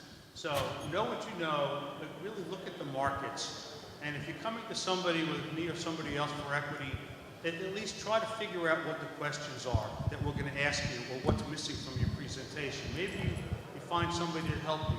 Maybe you find someone that we know in common that knows how we operate, whether it's a broker or another owner or another investor. Because this way you'll know what you don't know and you can try to fill it in. And it's about staying in touch. Tell me what you're doing. What are your success stories? Tell me what you're seeing that didn't work out. Show me that you're learning something. And then over a period of time, as you send these deals, we'll have something to talk about. Great. Thank you, Erwin. So I appreciate everyone's attention for this panel. I hope everyone got a ton of value from it and all the other speakers you heard today. We have the second half of today still coming, so you're going to see that many speakers again on stage after lunch. I hope you enjoy lunch on the Ocean Terrace. If you go to the elevators and go up to number 4, there's a lunch buffet up there, probably a little bit less crowded than right here, so feel free to get the lunch buffet here or upstairs, and we'll see you back here for the rest of the day in an hour, and just appreciate everyone's attention. Hope you're having a great time. Thank you.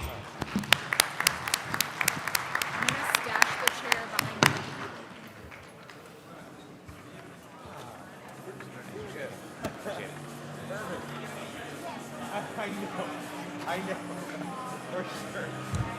So I mean, yeah, that's where you just need